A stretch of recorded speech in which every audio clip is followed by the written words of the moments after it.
Snow fell cold on a bitter night. John was gone for the morning light. They blame Karen, but it don't sit right. Too many secrets hid from sight. Oh, the badge runs deep, the law runs thin. They stack the deck, but truth won't bend. The judge looks away, the truth gets drowned. Ain't no justice in Canton Town.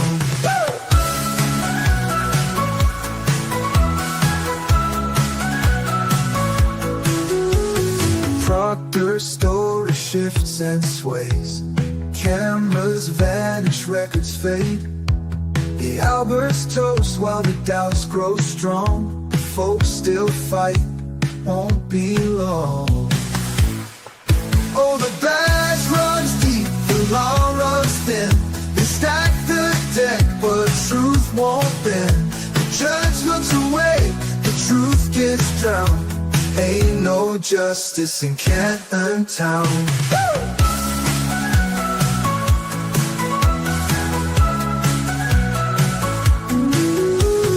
Proctor's story shifts and sways. Cameras vanish, records fade. The Alberts toast while the doubts grow strong. The folks still fight, won't be long.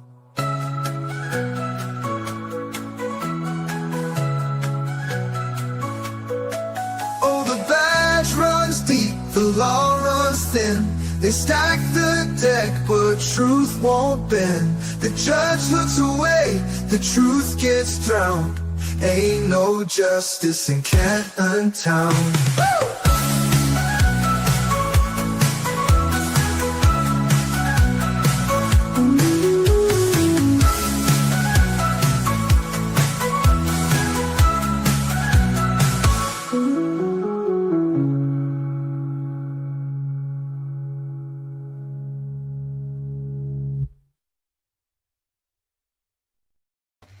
Good morning, good evening, good afternoon, wherever you are, whoever you are, what if any you might be, and welcome to what is potentially the last day for the defense.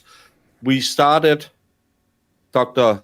Rensler yesterday, and it didn't seem like the defense had a lot more questions to him. And hanky-panky, an hour and a half, Your Honor. So 5 hours, something like that. And other than that, we will have some rebuttal. And I've been thinking a lot about the X-rays. Let me throw the tennis ball out on the court and see if anyone hits it back. Was it smart for the defense to keep those in for the rebuttal of Dr. Welcher? Yeah, I think that's his name. Because he said, I never saw no X-rays. And we now know X-rays have been there the whole time. We never saw it in the first trial. We never heard about them till yesterday. And he's coming back in and say, Arca, be dumb. And they're going to ask him, but you didn't even look at the files. Why didn't you see the X-rays?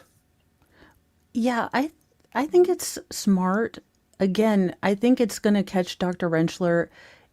Even if Dr. Rensler never saw these, why did the state not give their expert everything? Because Hank has been hammering on, oh, well, you didn't go to the scene. You didn't look at everything as an accident reconstructionologist. Wouldn't you want to go to the scene?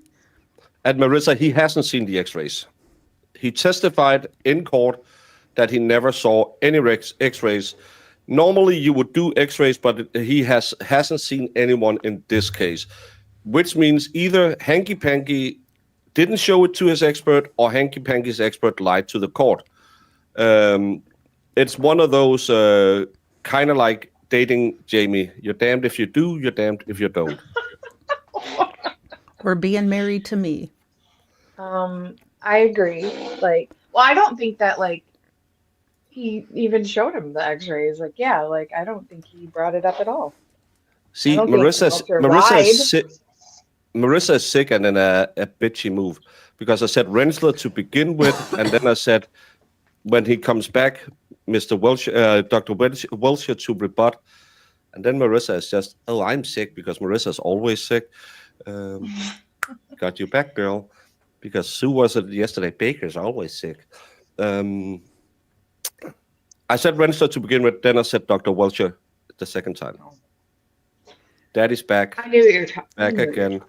Well, Marissa didn't because Marissa is angry. Marissa, I know you're feeling sick. It's all in your head, girl, like every other female problem.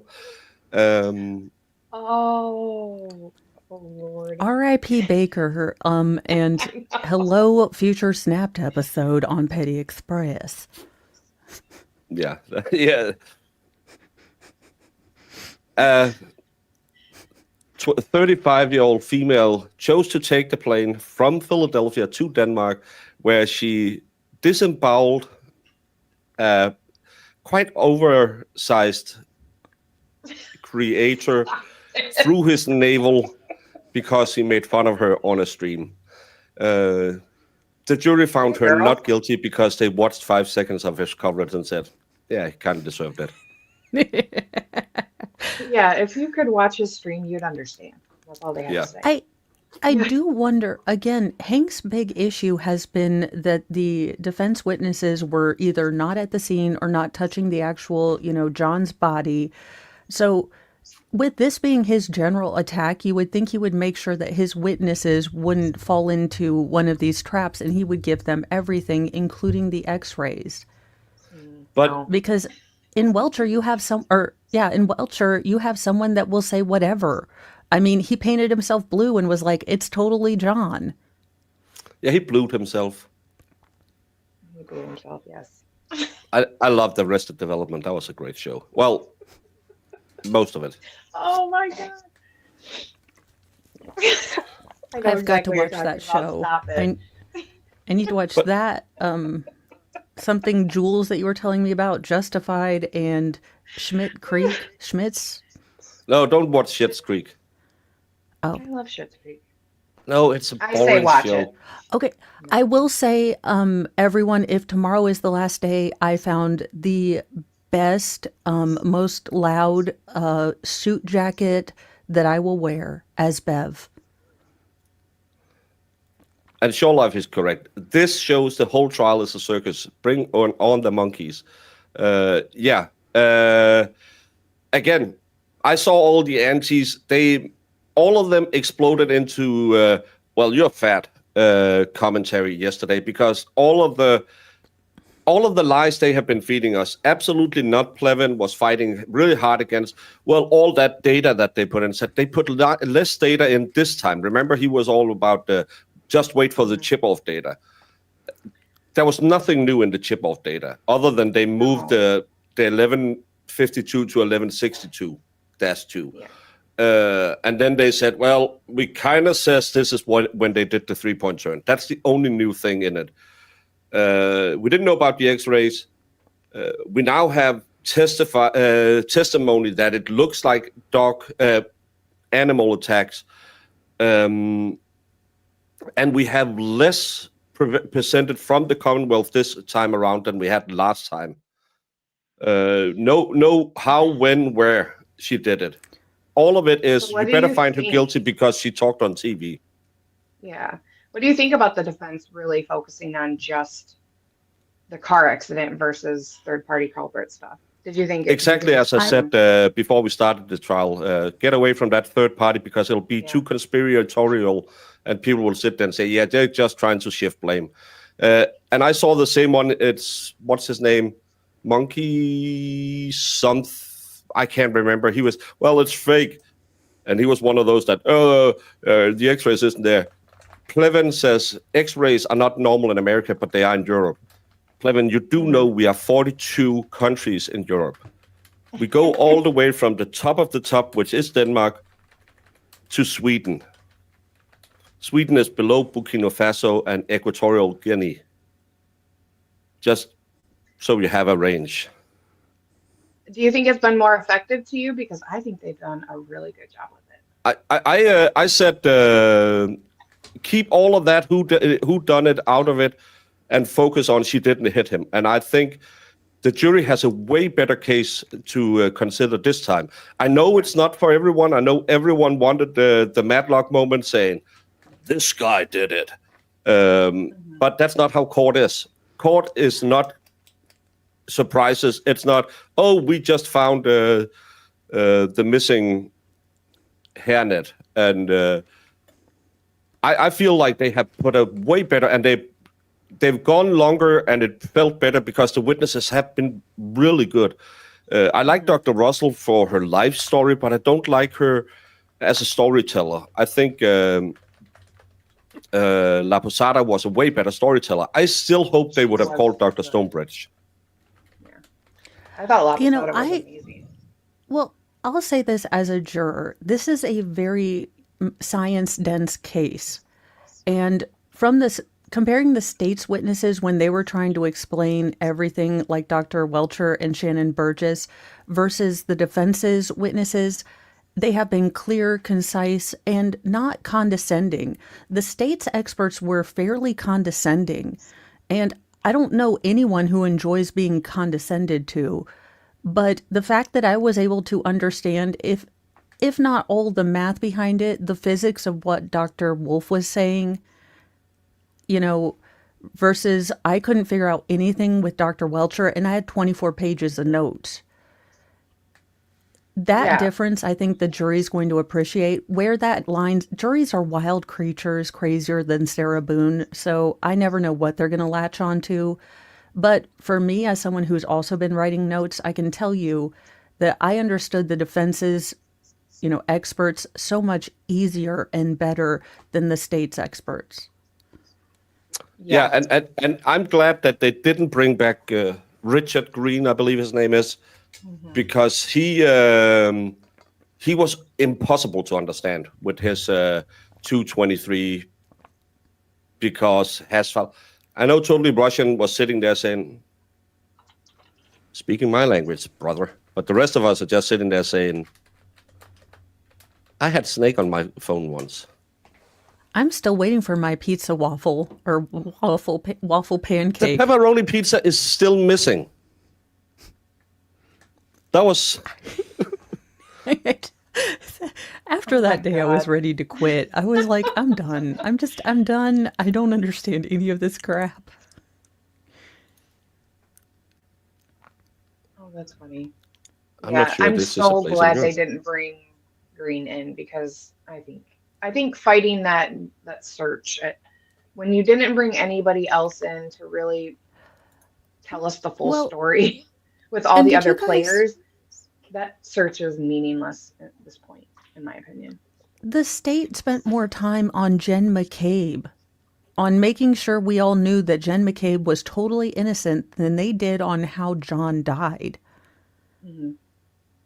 Yeah, and that's, to me, again, this is why I wanted them to stay away from it, because now they, again, have spent so much time talking about how Jen McCabe didn't do it and didn't have anything to do with it. And the only, again, I've been away for a week. I might have missed some of it, but the only thing that defense have really done is mention it with Koliakakis, asking, what did you notice? And yeah, it was weird. She put her arm around her and said, "You're coming with me." So yeah. Did you see there was another jury that helped the defense out of something? It came out. No, I've been sleeping. Doing my recap, sleeping, going to the gym, sleeping. So I haven't seen anything new. I'm so tired. I'm about to slip into Danish. Ooh, that'll be fun. Yeah, it's gonna be. You're gonna be weirded out when og det er bare så tosset, vi sidder her, så kigger vi på det. Og jeg forstår rigtig godt, at Matt McCabe, han er overhovedet ikke nødvendig. Og der er ingen grund til at hverken Brian Albert eller Brian Higgins, det er jo helt toslos at begynde at bringe dem ind i det, fordi så vil alle jo bare sætte der og sige, hvad har de med noget at gøre? Og ja, vi vil jo sætte alle sammen og sige, ja, det er galt, det er fuldstændig galt, at de begynder med det. Men Jen McCabe kan man jo ikke komme udenom, fordi Jennifer, ja, hun er tos i hovedet, det kan vi da kun sige alle sammen. Men jeg er glad ved, at vi er kommet så langt, som vi kommer, og det kan nok blive den sidste dag. Is Jen the same in Danish as well as English? No, because Jennifer isn't really a Danish name. So You guys have yeah, J's, right? yeah, but Jennifer isn't really a name as much because, like Jane, that's Jane because we say it as we spell it. Yennefer? No, Jennifer? Jane. I said Jane, not Jen. Well, I was trying to do Jane. Okay. Mo learns Danish on a budget. Oh. Will be this weekend, Sunday, depending on Baker's sanity. And again, the only one who understood any of what I was saying, and probably not even because he's not from my island, is Sebastian. So yeah. I understood every word. She's the worst.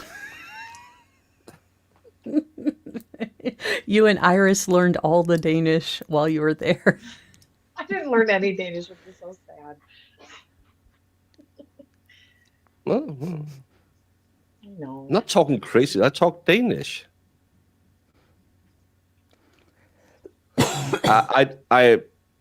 I do actually. That's the funny thing. I talk slow when I speak in English, but if I do it in my own language, I speak very, very fast. Jennifer is can also imagine. most often Lennifer in Germany, even if they always nicknamed them Jenny, the English pronunciation. Yeah, but we would do more instead of a Jen, we would do a Jan with an A. Because the J sound isn't really one we use. Yeah, Yan, Yan. Actually, there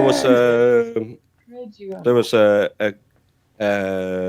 kids book series called Jan when I was, and he was a boy because that's a male name in Denmark.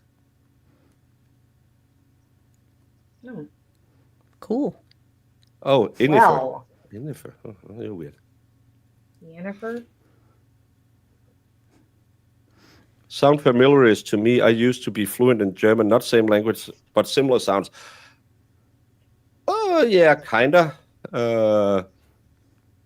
Still, but that's all the Nordic countries because we've been fighting a little bit, all of us here and there, and we moved a little bit around the people who were allowed to do it as mercenaries and stuff like that.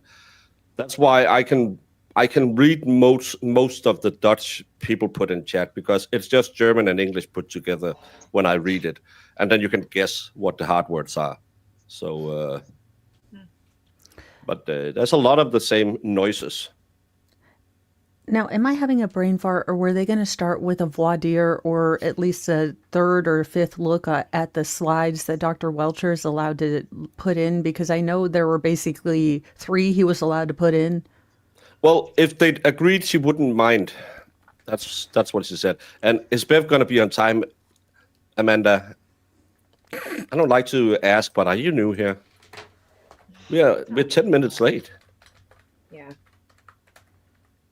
I kind of hope on the last day we see Kimmy. I need another Baker miss her. Kimmy love bomb. Yeah, and I've been close to her. I could feel it when I didn't fly over the East Coast this time because we flew over the North Pole, so. I want to hear what she has to say nowadays. Well, she will come in and say, did you know Alan Jackson did something, say something? Yeah, and Lally will be playing with his paper clips again today. Imagine, I don't get that modern thing where men like to see someone else touch their wife because that's kind of your job.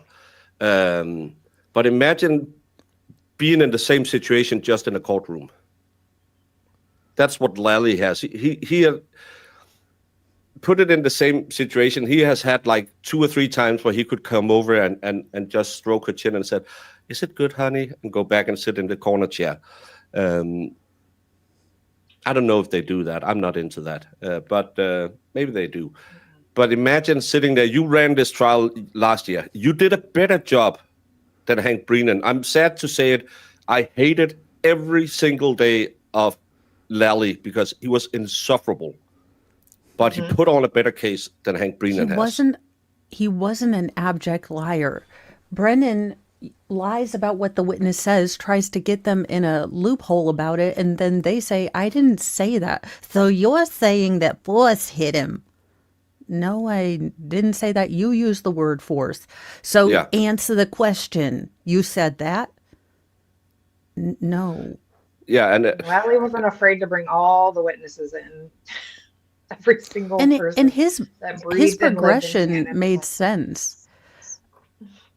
well, I Yeah, try to it's get around order. that subject once every day. The two cases are very different by the Commonwealth. Yeah.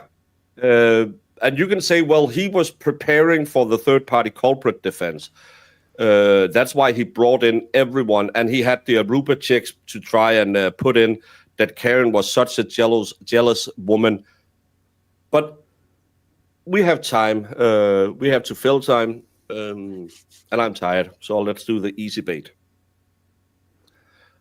Karen supposedly flew into a rage. Over what? He hasn't laid any foundation that Karen...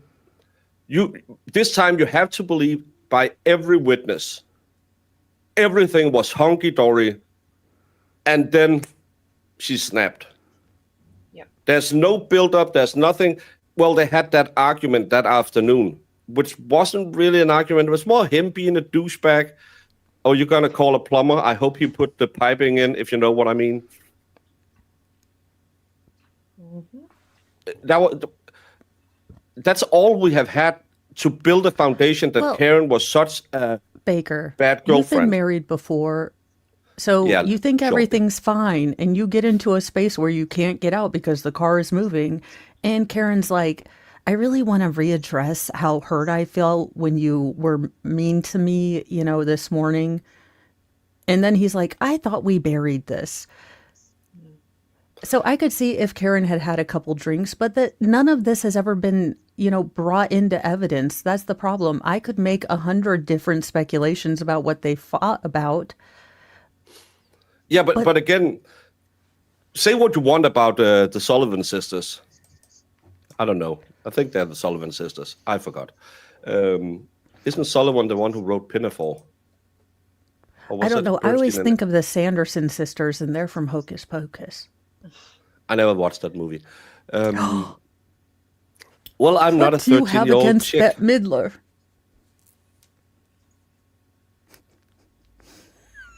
All the things.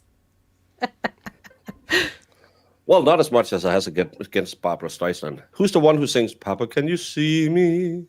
Barbara Streisand. Oh, I can't stand her. That's well, I don't think anyone can. That's why we found her mansion and put it all over the internet. She's the worst. Two cases, I still have no idea what time she hit him, what speed she was going, when on the road she hit him. Exactly. And that's why I believe Lally had a better case, because at least Trooper Paul and Trooper Guarino tried to say it happened exactly here. This is the indication she hit him. This time, well, it's a backing up event. But again, so because you put your car forward, put it in reverse, you kill someone. What was the basis? Her being so lovey-dovey, him being so lovey-dovey, kissing her on the forehead, which apparently is the most sexual thing someone had seen ever in public. And I'm thinking, oh, you must be drier than Coco, who needs the pocket calls. Well, we're among friends. We can talk openly. Yes. I know Marissa have been running a little more Christian channel show, so you missed the good old Baker. Good old Baker, well, and Baker, his moist comments. Yep. Did I miss it? But I thought Dr. Welcher was going to prove that those 86 or 83 feet that he moved were because he was flung back and he didn't actually take those 26 steps or what have you. That was him getting hit. Do you remember that in the opening statement when he said, we're going to prove that those steps were in fact him getting launched across the open field next to the fire pole? Or flagpole, not fire pole. Well, remember he also said, we're gonna smother you in science, or we're gonna something science. I I haven't seen any science from them, because how do you measure that? Well, I couldn't because there's too many variables. No, there's actually not. You have a set speed around, you can do the math with any speed that's in that recorded event, and you have the ending point, you say. Then you just need the third leg of the triangle. And some of those legs are short, some are long, and it depends on the rest of the equation. It's not that hard to figure out. If you say, this is where X is, Y must have hit him somewhere on this axle, how fast is Y moving? This is set, because that's the amount of force it would take to launch him. And then you can do all the backstrapulations and say, oh, how much force does it take to break an arm? And that's the big old problem. Blind you with science. Was that the word he said? It might be what he said. Yeah, the third leg in the equation. Eddie, I know you were thinking about something else. Not do that today. We have noise. Thank goodness.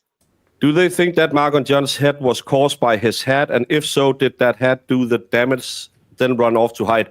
Yes, because he slid across the ground, it tore into his scalp. And was it a snapback? I can't remember. I think it was one of those with a piece of cloth. Not the metal, like the metal. Yeah, but that's only like a small little piece of metal that couldn't do like a big. And then it fall off his head while he landed, making it squish, and then it landed away from him, getting buried under the snow. Well, again, it doesn't make sense if you think about it. Kind of matches that J mark that we saw. Good morning, jurors. Yeah. I have to ask you those same 3 questions. Were you all able to follow my instructions and refrain from discussing this case I with just anyone want to speed since we her up. left yesterday? Oh, I know. Everyone said yes or nodded affirmatively. Were you also able to follow the instructions and refrain from doing any independent research or investigation into this case? Everyone said yes or nodded affirmatively. Did anyone happen to see, hear, or read anything about this case since we left here yesterday? Everyone said no or shook their heads. Thank you. Can we have Dr. Rentschler again, please?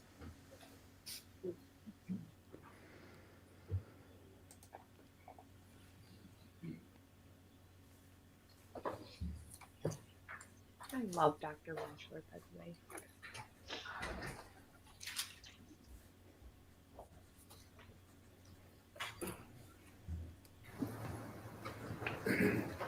He's so underrated because everybody loves Wolf. Doctor, on Monday, you're still under oath. Yes. Thank you. Good morning. Good morning, Your Honor.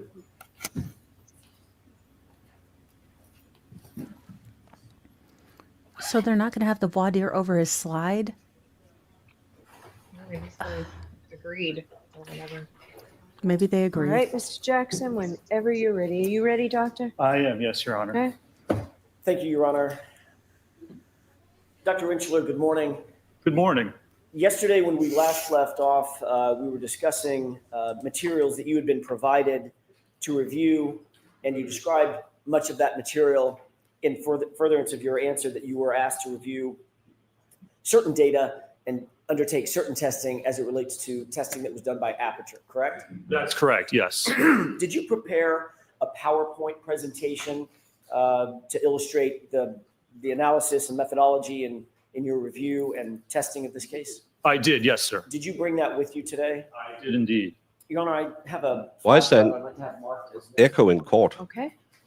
Is there an objection? Not for identification. Okay, so it's marked for identification.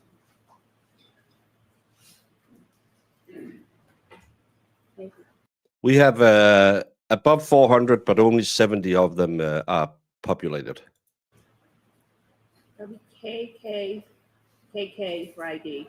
Oh, KKK, that's not a good thing to say.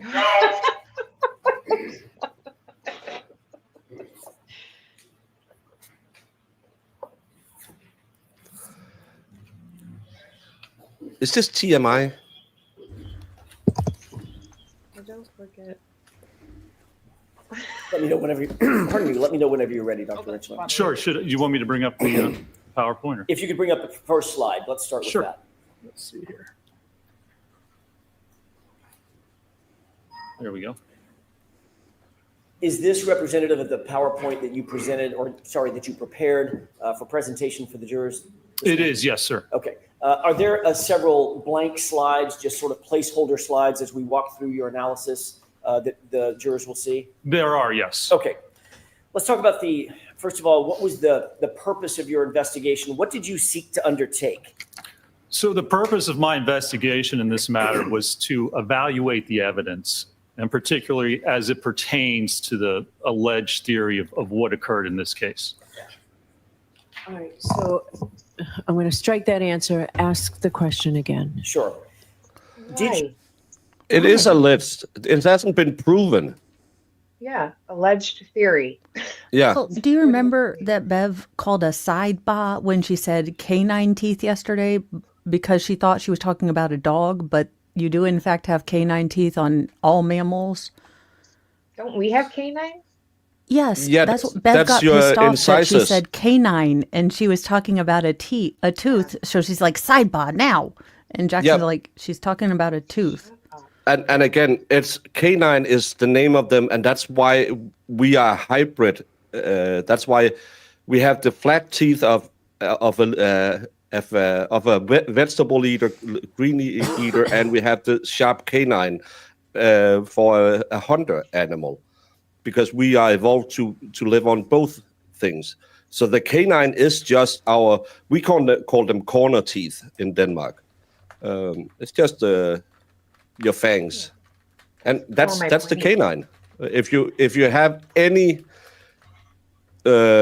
teeth doctors, which is a dentist, which I remember because that's Kane's first. That's Kane's first role was Isaac Yankem, Mr. McMahon's own personal dentist. So I know what a teeth doctor is named. But Teeth yeah. doctor, I like that. Yeah, we are omnivores because we have the flat ones to shred like kale and stuff like that, and we have the sharp ones to tear through meat. Did you Can't seek relate. to undertake an analysis of apertures testing or part of their testing? I did, yes, sir. All right. With regard to that testing, what was the reason that you undertook to analyze apertures testing? Sustained. Ultimately, were you in receipt of a PowerPoint presentation and a report from Dr. Judson Welcher? I was, yes, sir. Okay. Did you have an opportunity to review that PowerPoint presentation in whole? I did, yes. Were you able to look at his report and read his report and review his report? I was, yes, sir. Did you undertake an analysis based on his reporting and his PowerPoint presentation? So I'm going to see you both at sidebar for just a minute, please. She is being too strict with this. You're not No, allowed to it- criticize the other side. Like that's She has to let them to rebut him, or else yeah. at this point you should tell them, well, if you're not allowing them to go over your expert, you don't have any rebuttal witnesses. We know she won't do that.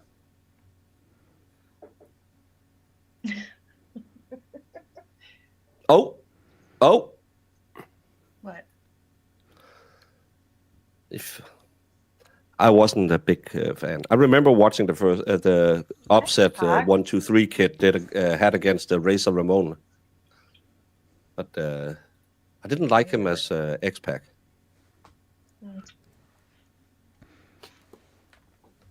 Why is Paul in a suit? Is he going to Aiden's trial today? I think Aiden is in believe they court didn't- today at 11.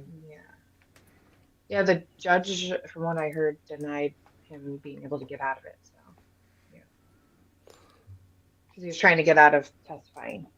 Yeah, he tried to get out of testifying by claiming that they were trying to take away his ability to be in court watching this trial.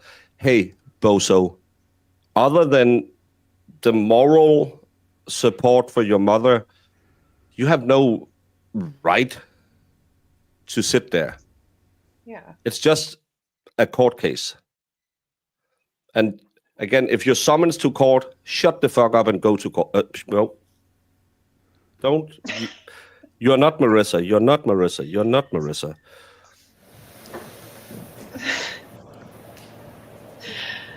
Oh my goodness. Yeah, that seems like it. May I? Yes. Did you undertake to review analysis and testing that was done by Aperture as reflected in the PowerPoint that you reviewed, as well as the report that you received? I did, yes. Did ARCA, yourself included, undertake testing based on your review of the testing by Aperture? We did, yes, sir. Okay. Tell me, what was the biomechanical analysis? That's the second point on your PowerPoint. What was the biomechanical analysis that was undertaken after you reviewed the Aperture reports and Aperture testing? What did you undertake to do? So I touched on this yesterday a little bit. A biomechanical analysis, there's certain steps that you have to do to actually perform a biomechanical analysis.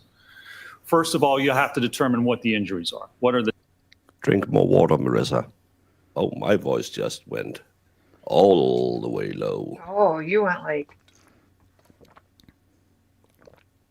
I don't know what happened, but Ooh, I like this. Trying to be all sexy there. Look at you. I know. yeah, I'm really trying to be all that sexy. Yikes, get a drink Here in with honey. Retrial. You and me both sound the like Ethel diagnosed Merman. injuries. Second, you have to determine what happened to the individual. So in this case, what would have happened to Mr. O'Keefe? His kinematics, how would his body move? Was it contacted by anything? Was it contacted by the Lexus? If so, what forces were produced on the arm, on his body? Were they sufficient to cause the injuries that he sustained? And in this case, it's a little more involved. We have, was he hit by the car? What happened after that? Did he somehow move into the yard? And then did something happen in the yard to actually cause the skull fracture? So in order to determine if that's what actually occurred in this case, you have to look at each of those three separate events. And you have to evaluate that from a biomechanical analysis by looking at the force, looking at the kinematics, looking at a human tolerance, and determining or attempting to determine what happened. Now, if you try to determine what happened, not only do you have to prove that that was the case and the facts support that that's what occurred, you also have to eliminate all other possibilities. Because if you're saying this is how it happened, not only do you have to show that that's true. So next question, and I'm going to strike that. Next question.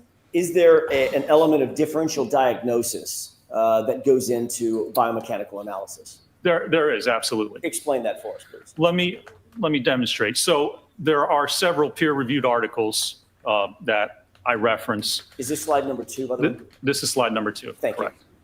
This is injury reconstruction biomechanical analysis of accidental injury. And that sets forth the methodology that I just described.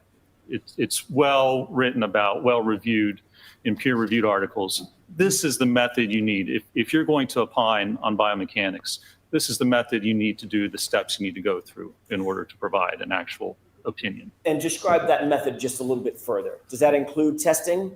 That includes testing. Does that include both lab testing and field testing? No, the case stays with the judge. It doesn't get reassigned. It happens sometimes. It doesn't happen every time.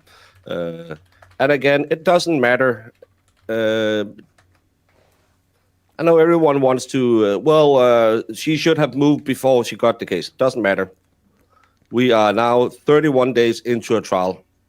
Speculation about this is just more gray hair and less, let's get out of here. Bev's the queen. Bev's going to rule. And ain't nothing anyone can do about that. Testing if it's possible? Absolutely. Yes. Explain that. In fact, let me explain. Let me get through here. You know, I just had a couple examples here. This third slide, another reference about biomechanical analysis. Again, it's all throughout the literature, very well established how to do this. Now, it's all based on the scientific method, okay? And the scientific method, which it was really established back in the 1620s, but this tells you how to do a proper scientific analysis.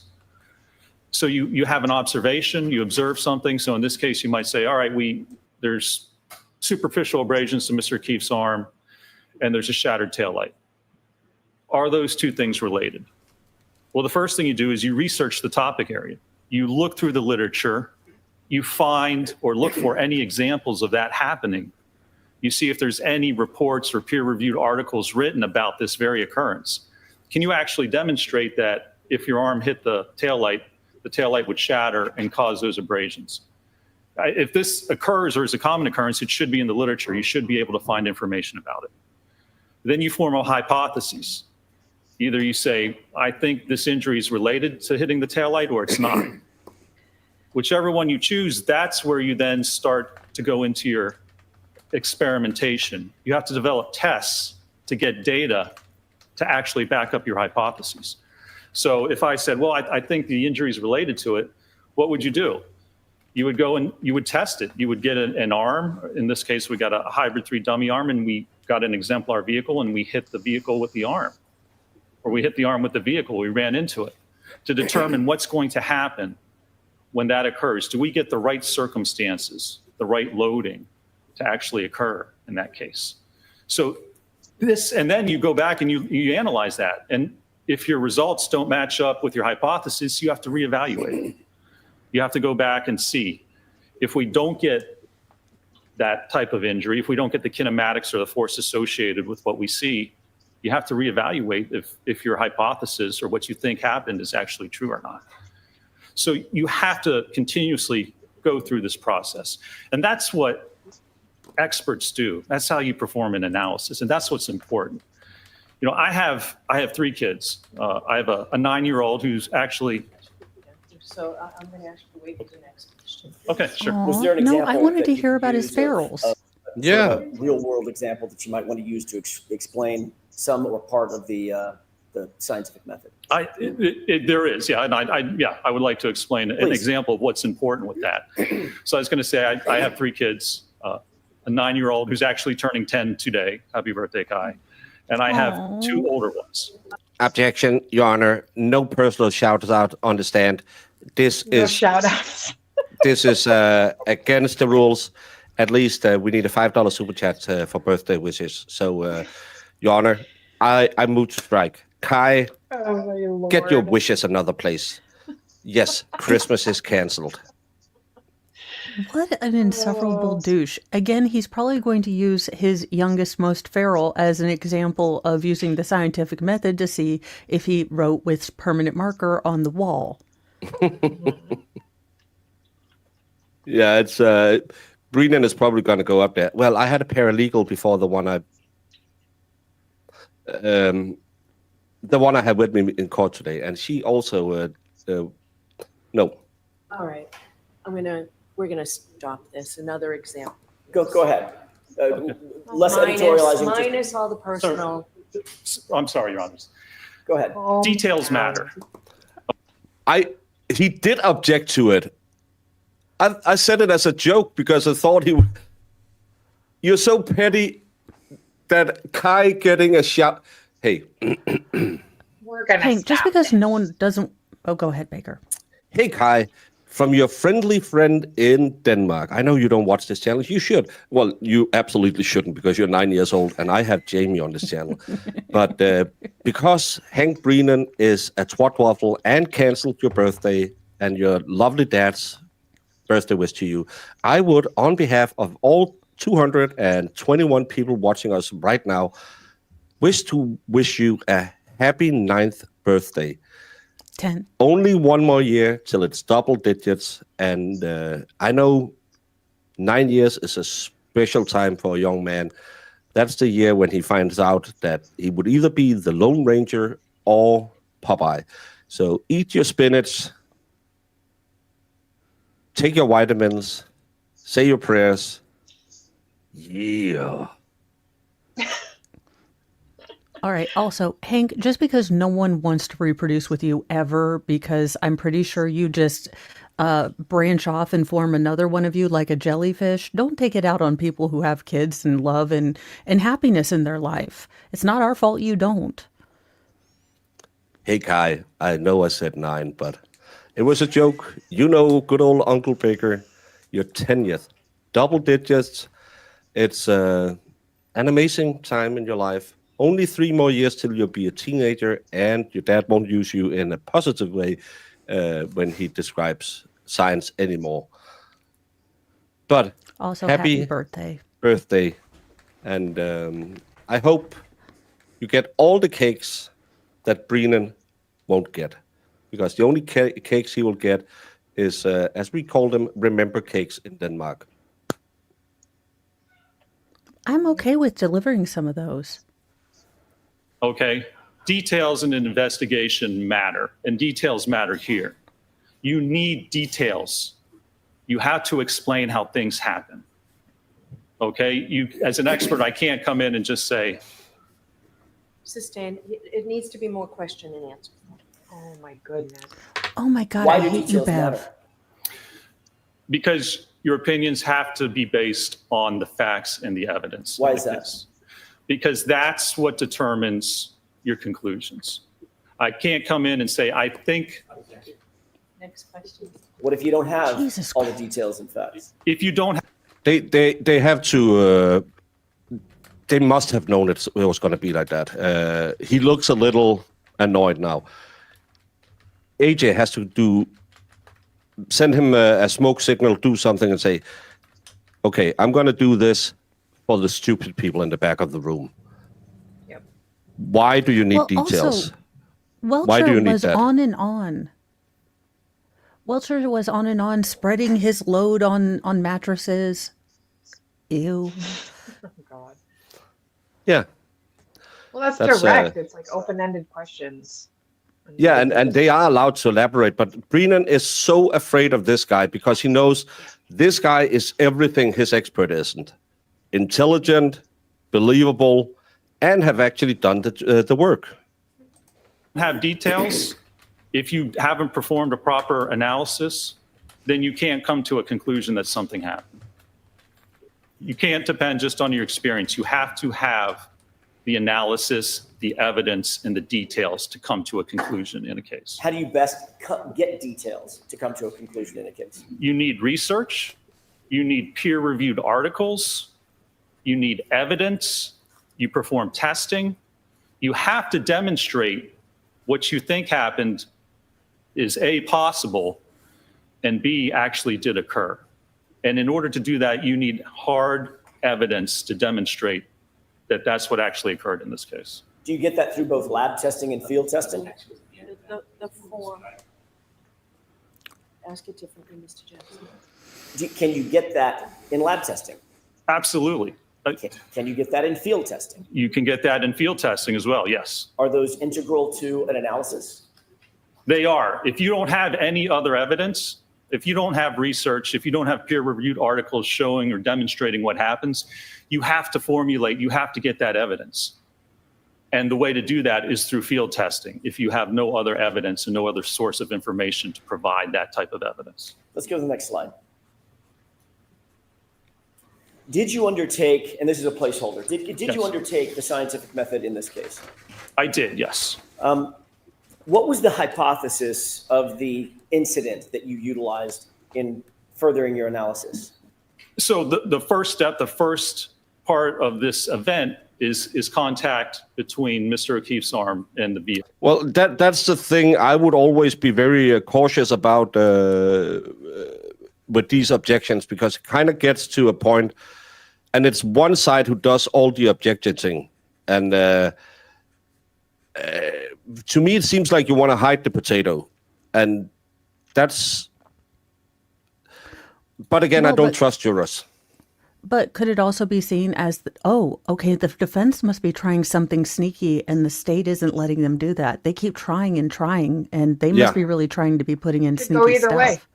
Yeah, and we don't know. It's like Bev says, we can tell the jury's fed up. Yeah, they're probably fed up with you sighing like a sea cow giving birth.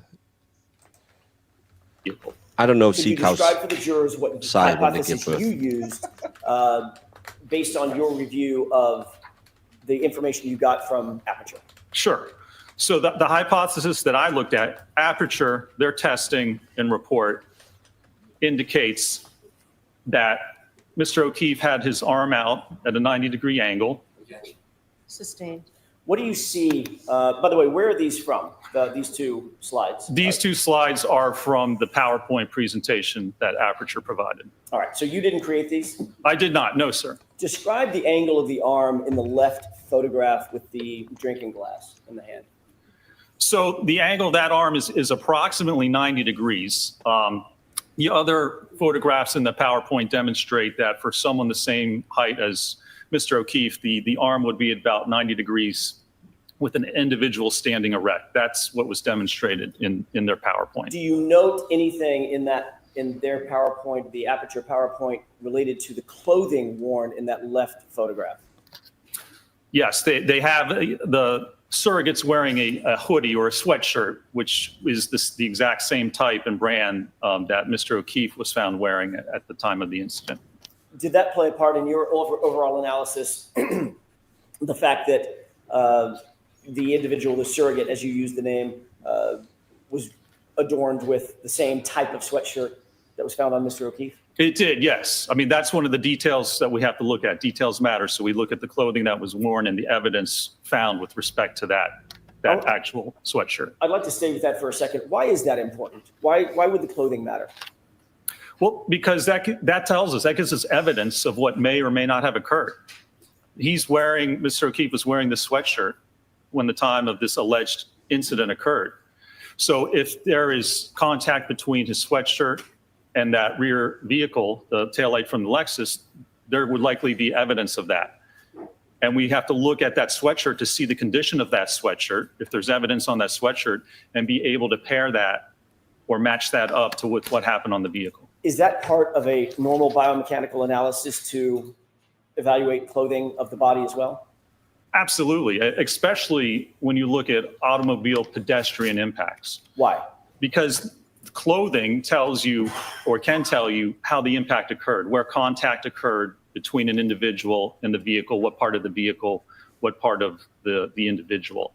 So it either may or it may not, but it can give you very important clues about what may have occurred during the incident. Is that part of the normal methodology that's utilized in the field of biomechanical analysis, especially as it relates to pedestrian motor vehicle incidents? It absolutely is. Yes. Look at the damage to the clothing. Look if you compare it up to the vehicle, to the ground, to other sources.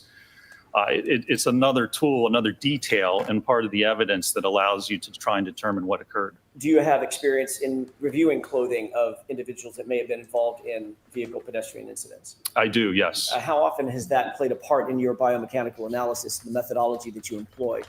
It happens quite often when we look at automobile pedestrian impacts. That's really one of the steps that you need to do. You need to look at the clothing, you need to look at that evidence and see if that matches up with any other evidence in the case. Would it be a proper methodology to just ignore the clothing in a vehicle pedestrian incident?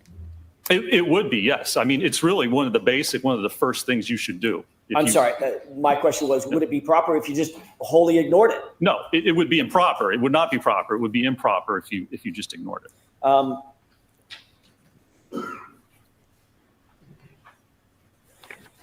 Getting back to go after his the fabric. slide at hand, and we're on slide, just to stay coordinated, is this slide 7?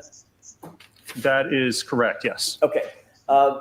You've talked about the left photograph. What is the right, the short video? So this short video is what I refer to as the paint transfer test that was performed by Aperture. And what they did was take a surrogate the same approximate height and weight as Mr. O'Keefe and had him stand behind a subject, an exemplar Lexus, the same year, make, and model. And they put paint on the rear taillight cover on the fender, and then they backed it in to the surrogate's arm. And the reason for this is they attempted to show that where the paint contacts the arm, that it's the same area where the superficial abrasions were on Mr. O'Keefe's arm. Did you utilize these photographs and videos from the Aperture report in conducting and building the field testing and or the lab testing that you ultimately undertook? I did, yes, sir. Can we go to the next slide, please? What's depicted in this slide? So this is from the Aperture report And the third conclusion is that the location and orientation of the lacerations on John O'Keefe's right forearm and arm are consistent with the geometry and the orientation of the right taillight on the Reed 2021 Lexus LX57. How did you interpret the phrase geometry? To me, geometry just means shape. So the way I interpreted this is the one test that was performed with respect to the taillight. This is the only test I saw that Aperture performed involving the taillight and the arm, is that with this paint transfer test, they concluded that, again, the area where the paint was transferred onto the arm is consistent, the same shape and orientation as apparently the lacerations found on Mr. O'Keefe's forearm. Did this test, in your opinion, establish force multipliers that were exerted on the taillight? It has nothing to do with force. It doesn't describe the force exerted on the taillight or on the arm. It doesn't describe how the arm would have moved as it hit the taillight. It doesn't describe how the taillight would fracture. It doesn't describe how you would actually get the lacerations on the arm. Again, all this does is generally, and I made an error there. This report, and you can see the slide says laceration.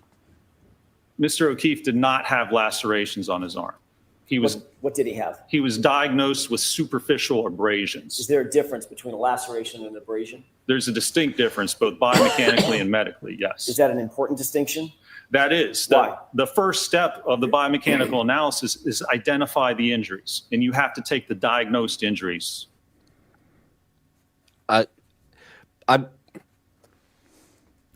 His deliverance is a little stunted, but probably because of Bev. But I love that I made a mistake because it says, but that's because the report is wrong. Yeah, and he's not being super buttholy about it. He's just saying we have to be correct when we do this. This is about, being as factual and on point as possible. But I think he knows that if he says anything regarding, he's trying to edit, because he knows that anything he says against, Precious Judson Welcher is going to get an objection. Yeah. Exactly.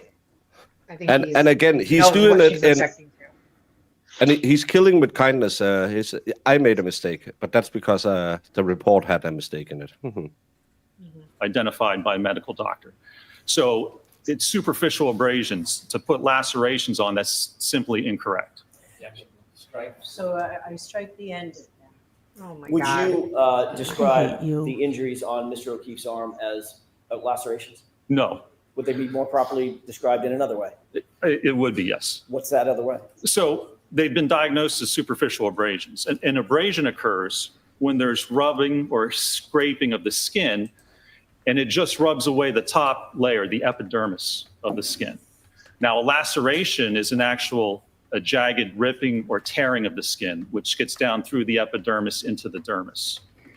So abrasions take much less force. They're less severe than what a laceration actually is. In a biomechanical analysis, if it's done properly, is it is it important to get the proper injury to the body as a foundation to the entire analysis?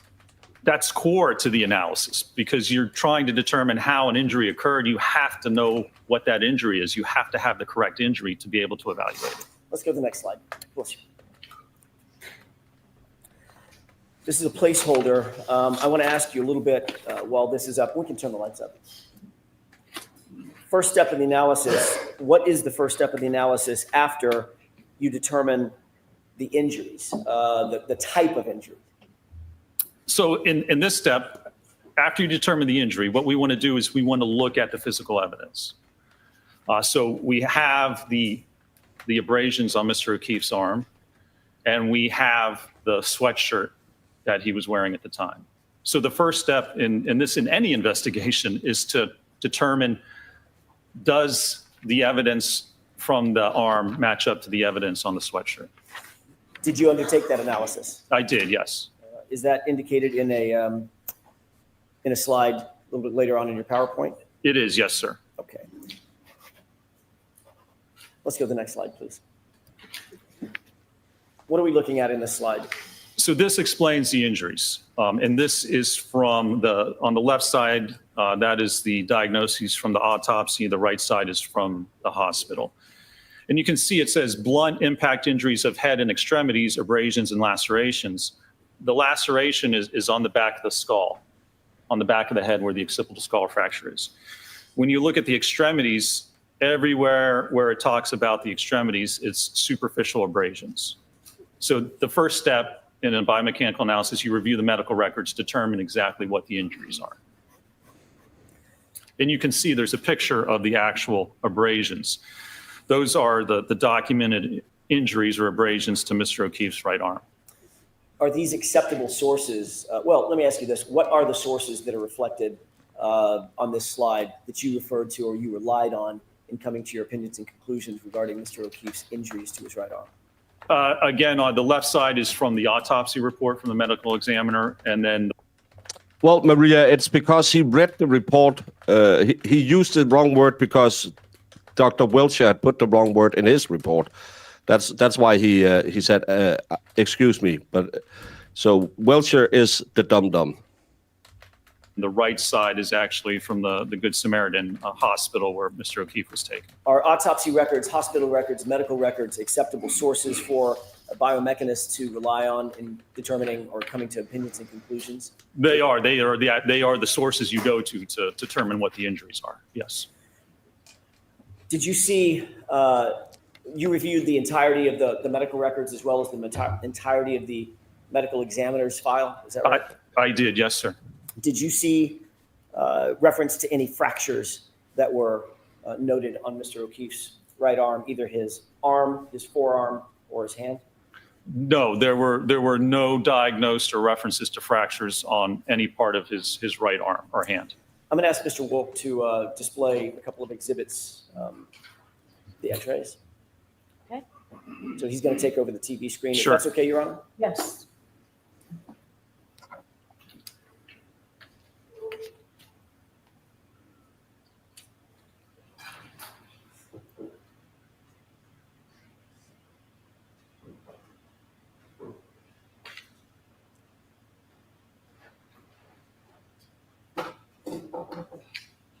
Boom, boom,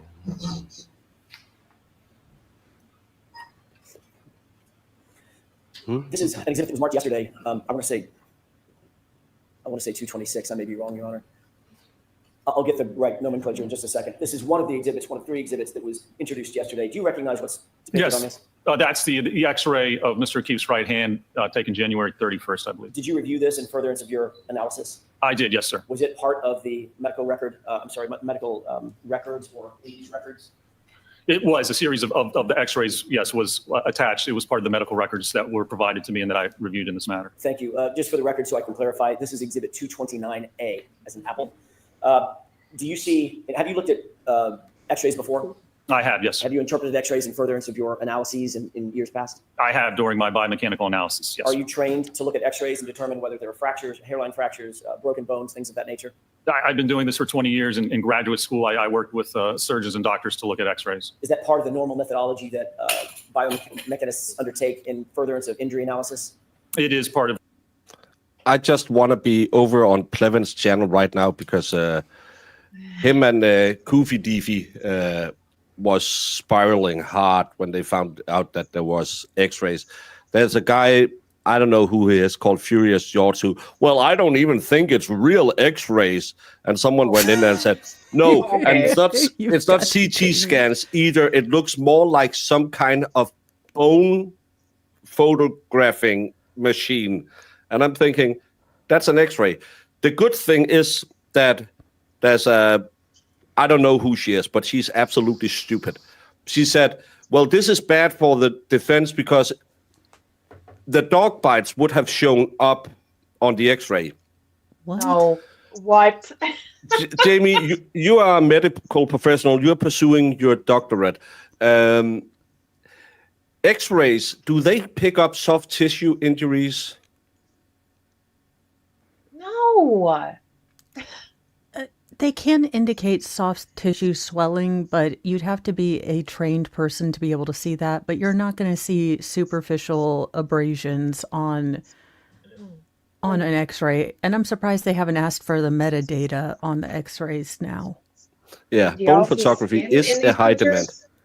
Yeah. I actually, I was wrongly diagnosed with my herniated disc for 3 years because they kept X-raying my back. Because herniated discs don't show up on an X-ray. That's why you get a CAT scan. Because there's a difference what pictures they take. Yes. I love the aunties. The funny thing is they are so stupid and they are not afraid to show it. No. Not at all. Yeah, and again, I'm a baker, and I know that you don't see soft tissue damage, especially abrasions on the outer skin. It's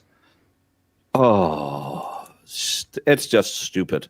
Of what we normally do, yes, sir. Would it be an important part of a biomechanist's ultimate analysis and conclusions as it relates to an injury analysis? It would be, and especially in this case, if we're talking about impact to the arm and the hand, very important to determine, as I said, not only what the actual injuries are, but what injuries did not occur. Would it be appropriate to come to any opinions and conclusions in an injury analysis if you were to ignore X-rays, if they existed? No, if X-rays exist, you need to review them. You need to determine what they represent and what injuries either did or didn't occur. You absolutely need to look at them. Do you see any injuries represented or any defects represented in this X-ray of Mr. O'Keefe's right hand? I do not know, sir. Can you describe what you do see or what you would expect to see if there were injuries, broken bones, torn ligaments, things of that nature, swelling? What would you expect to see? You could actually see the fracture lines on the bones. They are evident along the hands or along the ulna and the radius. Any dislocations you see, there would be a difference in the space at the joints between the bones. Oh yeah, I saw that one. Look at the demeanor she has. That's not the correct demeanor for someone who's on charge for murder. Hey, if she had been crying every day in court, all of the same people would say, look, she's hamming it up. Oh, Yep. She plays a role. Oh, I hate these people. And I She's so phony. hey, all you lovely people, I love all of you. Jamie? Yeah. Nah. Hey. But I can't wait till we go back and cover what we normally cover. Some weirdo down in Florida who put 8 new holes in her boyfriend's face because he looked at a Latina going by in a pair of bike shorts. Just Hey, so we Baker, can I have a perfect case for you. It's not here yet, but a guy called from a strip club because he paid a stripper $300 and she wouldn't do the horizontal tangle with him. So he decided to call 911 for theft and fraud on the stripper. That's what I like to hear. I would find that he had a case because $300 ain't no twerking that good without a little twerking on the pole, if you know what I mean. Fair point. Baker as defense pro Like a se. pop noise. Get out of here. Wait, Iris is going to be on trial. No, Iris is not in Florida, and she does all her pew-pewing in the great old state of old Mexico. But thank you, Lefty. Poor Iris. Lefty was rewatching Dr. La Pasada this morning, and I think Brandon might have gotten him a little tipsy. Uh-oh. Ooh.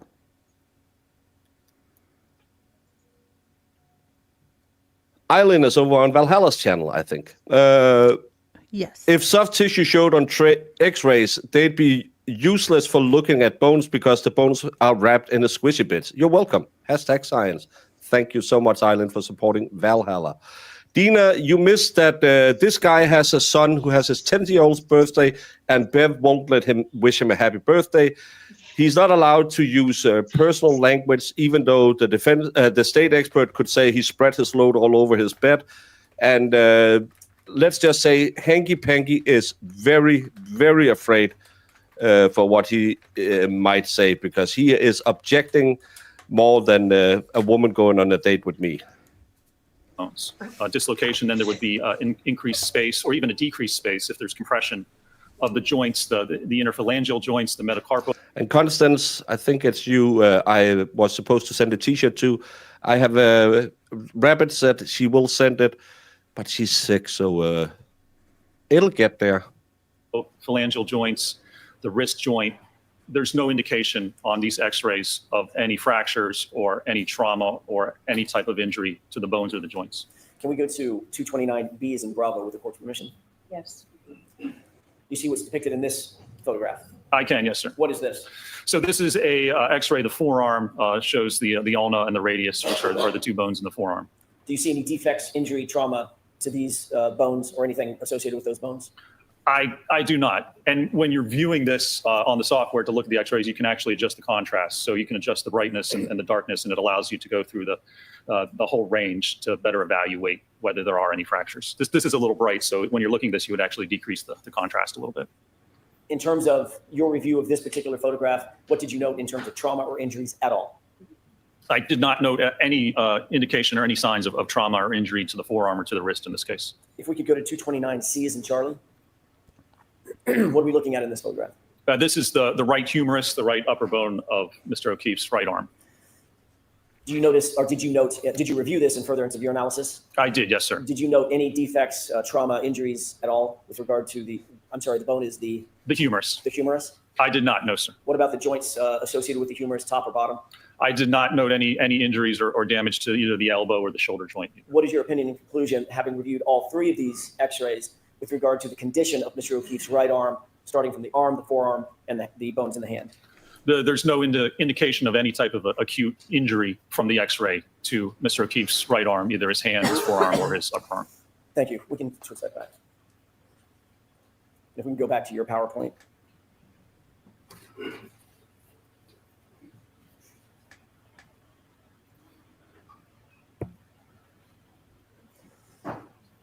Can we go to the next slide, please?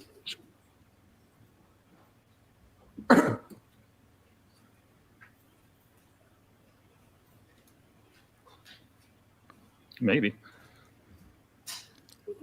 Oh, no, don't have technical issues. See if I can start back on it here.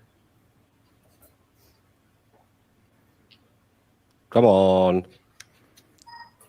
I will say I like how he's explaining things. Again, There we he's go. not talking down to the jury. What are we looking at in this He's slide? just explaining things. So again, Yeah. this is the hoodie or sweatshirt that Mr. O'Keefe had on at the time of this alleged incident. Did you consider these photographs in conducting your injury causation analysis? I did, yes, sir. What role did these photographs of Mr. O'Keefe's hoodie play in your injury causation analysis? So this shows the hoodie, and it was inspected by the police department, and it was noted, as you can see on the right sleeve by the triangles, there were 9 different punctures or holes noted in the sleeve of the sweatshirt. Can we go to the next slide, please? What are we looking at in these series of photos? So let's move to sidebar for a minute and Mr. Jackson, bring your PowerPoint, please. These pictures are already in. Why can't we? So remember when they were having a problem and Brennan brought in that he's not a fabricologist, so he doesn't understand how Not a he can opine seamstress. on the wear and tear of fabric. However, if this is one of the first things that he does at any accident reconstruction, I would say he has plenty of experience, and it was laid in foundation that this is the first thing that you do, or one Yeah. of them. Yeah, I don't know. And again, So- one thing is to talk about how a certain fabric would act. Another one is to say, okay, I took the exact same mesh of cotton and whatever it is, and looked at it in connection with our own testing. He's not, yeah. Could they mention the vomit on the underwear? No, we won't hear anything about that. No one ever brought that up. We heard Dr.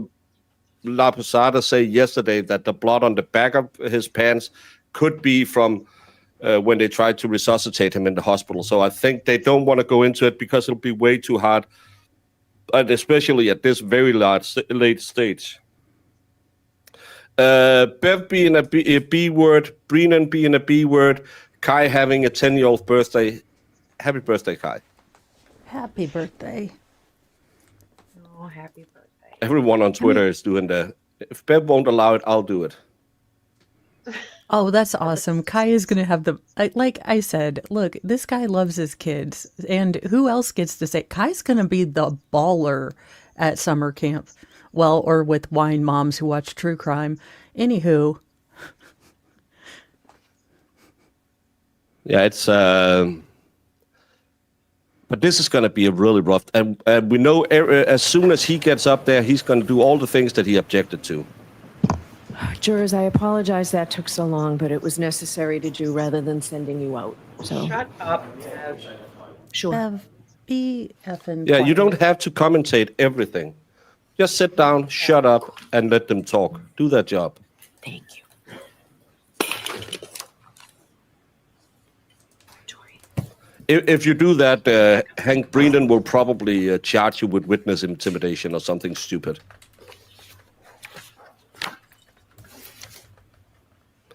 No, he was not about to talk about bite marks or anything. He was just about to talk about the injuries to the shirt.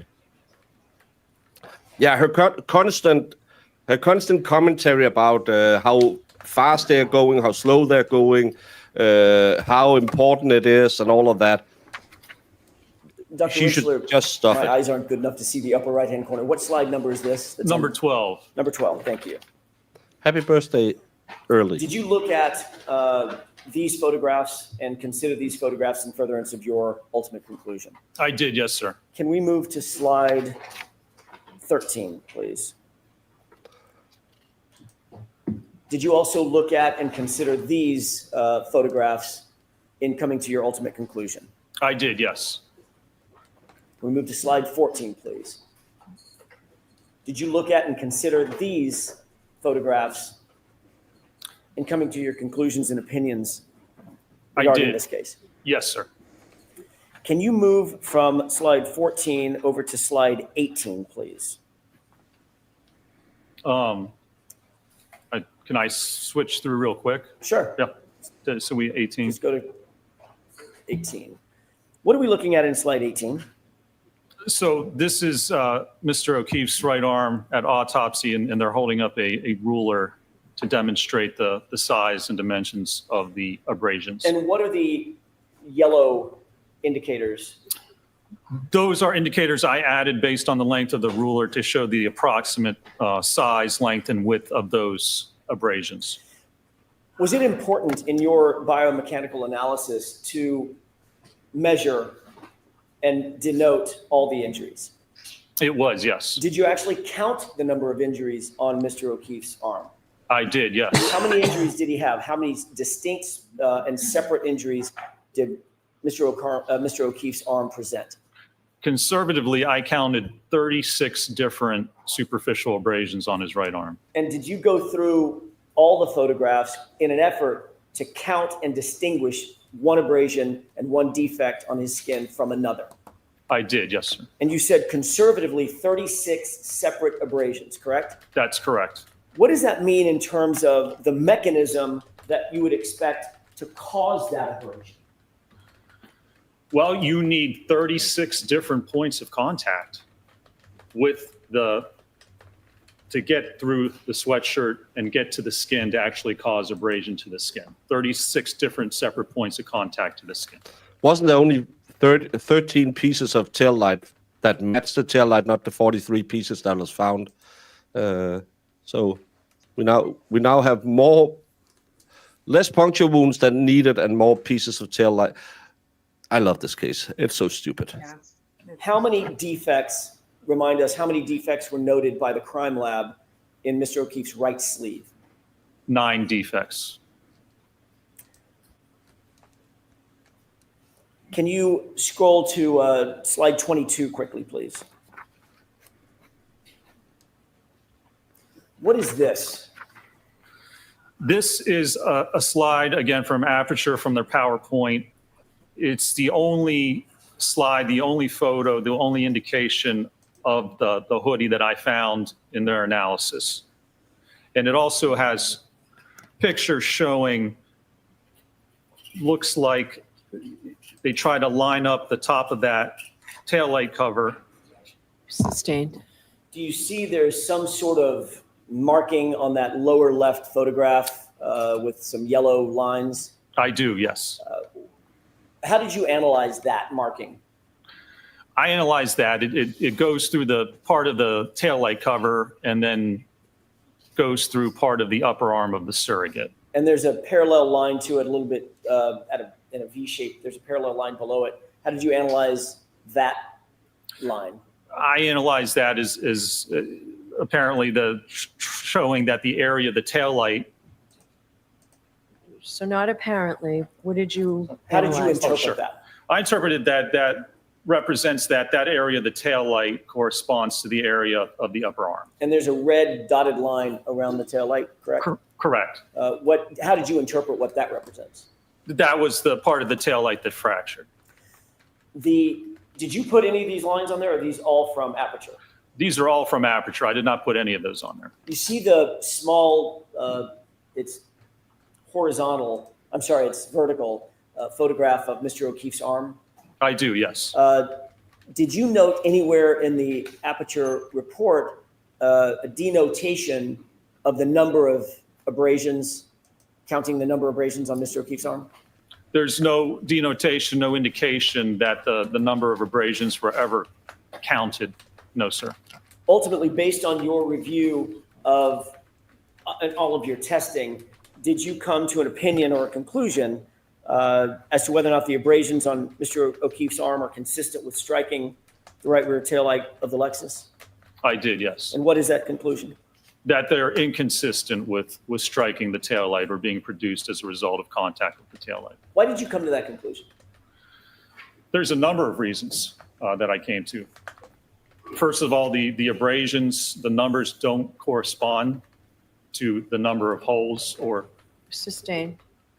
Did you consider, without counting the number of abrasions and the number of holes, did you consider the abrasions? I did, yes. Did you consider the sweatshirt? I did. Was that an important part of your analysis? It was, yes. What else did you consider? I considered that it was not possible to line up 36 different abrasions with You can't object to that. That's his scientifically.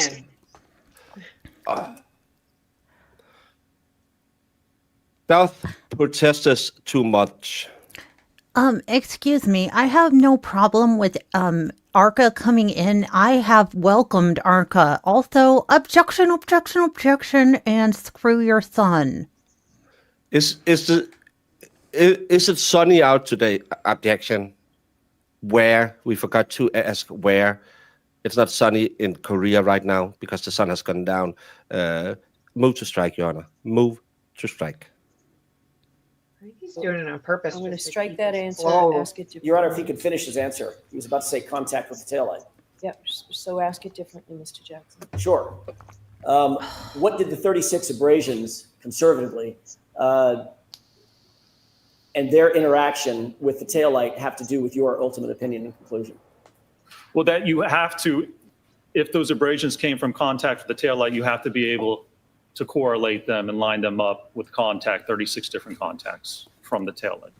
And ultimately, based on your understanding of Aperture's review and the photographs that you saw, you were presuming, based on Aperture's testing, that Mr. O'Keefe was wearing that hoodie. Is that correct?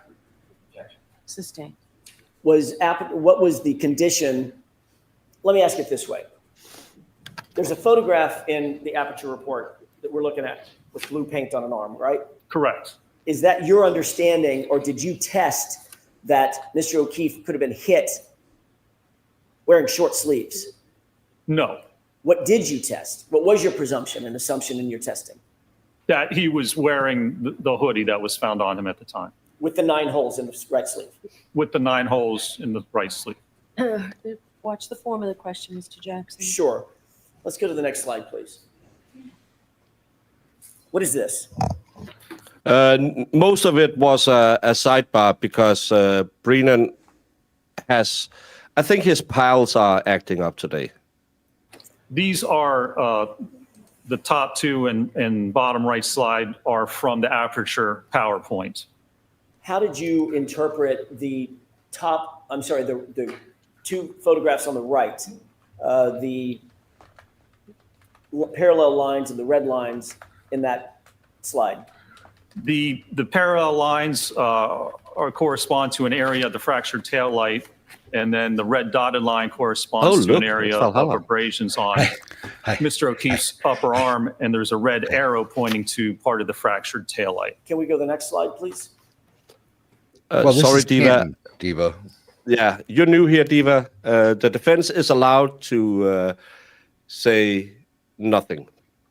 And, Norfolk County. Norfolk represent. Represent. I want nothing to do with Norfolk. What are we looking at in this slide? Even though I Again, was this born in is one.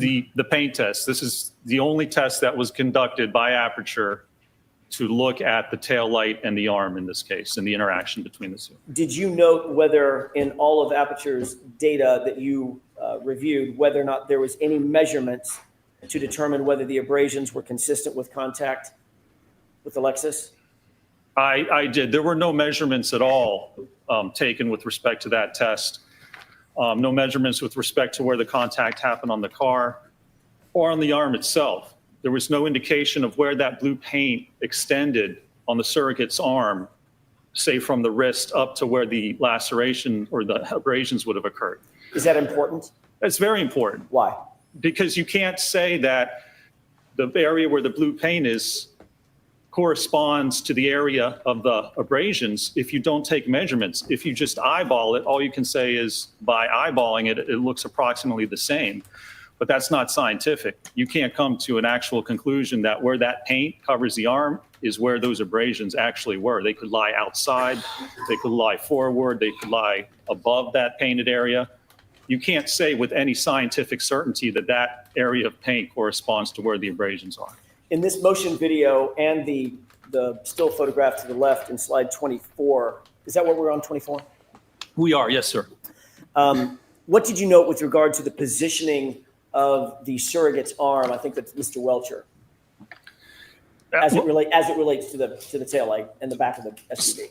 Yes, the positioning of the arm in the photographs as well as the one test that was performed, the arm is approximately 90 degrees, level in line with the rear taillight of the vehicle. Did you seek to do any testing approximating the positioning of the arm as you saw it, as you interpreted it in the Aperture data? I did, yes, sir. What were you seeking to determine when you did your testing? Well, if we want to determine whether the orientation and the position of the abrasions on the arm correspond to the tail light, you have to have the arm in the position that you claim it struck the tail light and then look at the abrasions. Because if you're looking at orientation and the direction of the abrasions, you can't look at how they exist with the arm. The only pictures of the arm of the abrasions are with Mr. O'Keefe's arm extended. But that's not how he would have had it according to the test. It would have been at a 90-degree angle. Dr. Rentschler, were there any peer-reviewed articles cited in connection with Aperture's paint transfer test? I did not see, I was not provided a single peer-reviewed article with respect to the paint test or any indication of any test or article looking at arm contact with the vehicle or a Oh, I hope it tastes better than if it wasn't in a triangle. Canton words. Don't Words are come hard. easy to me. tail light cover. Can we go to slide 25? We need to do a giveaway again. Yeah, that would be Yeah. What are good. we looking at in this slide? I just So got my in prize this from the last slide, giveaway. the picture on the far left is the photographs provided from the autopsy in hospital with Mr. O'Keefe's right arm fully extended. Again, those are the only photographs we have. What about the photograph in the middle and to the far right? In the middle and the far right, what I did was actually take that. I'll pay for your forged late note from your mama. Lol. I had to go buy hay. Because I've been putting it off because I've been at this trial. And by the time the trial is over, so is the place that I buy hay. So I had to go run today. That Okay, to arm go to and eat then hay rotate the forearm. Put it in Oats. Both. They don't eat oats; they eat grain. But same. I'll do that, They would Lefty. eat oats. Position They that would it eat oats. would be in, as demonstrated by the paint test, with the arm at approximately 90 degrees. What was the import of this undertaking?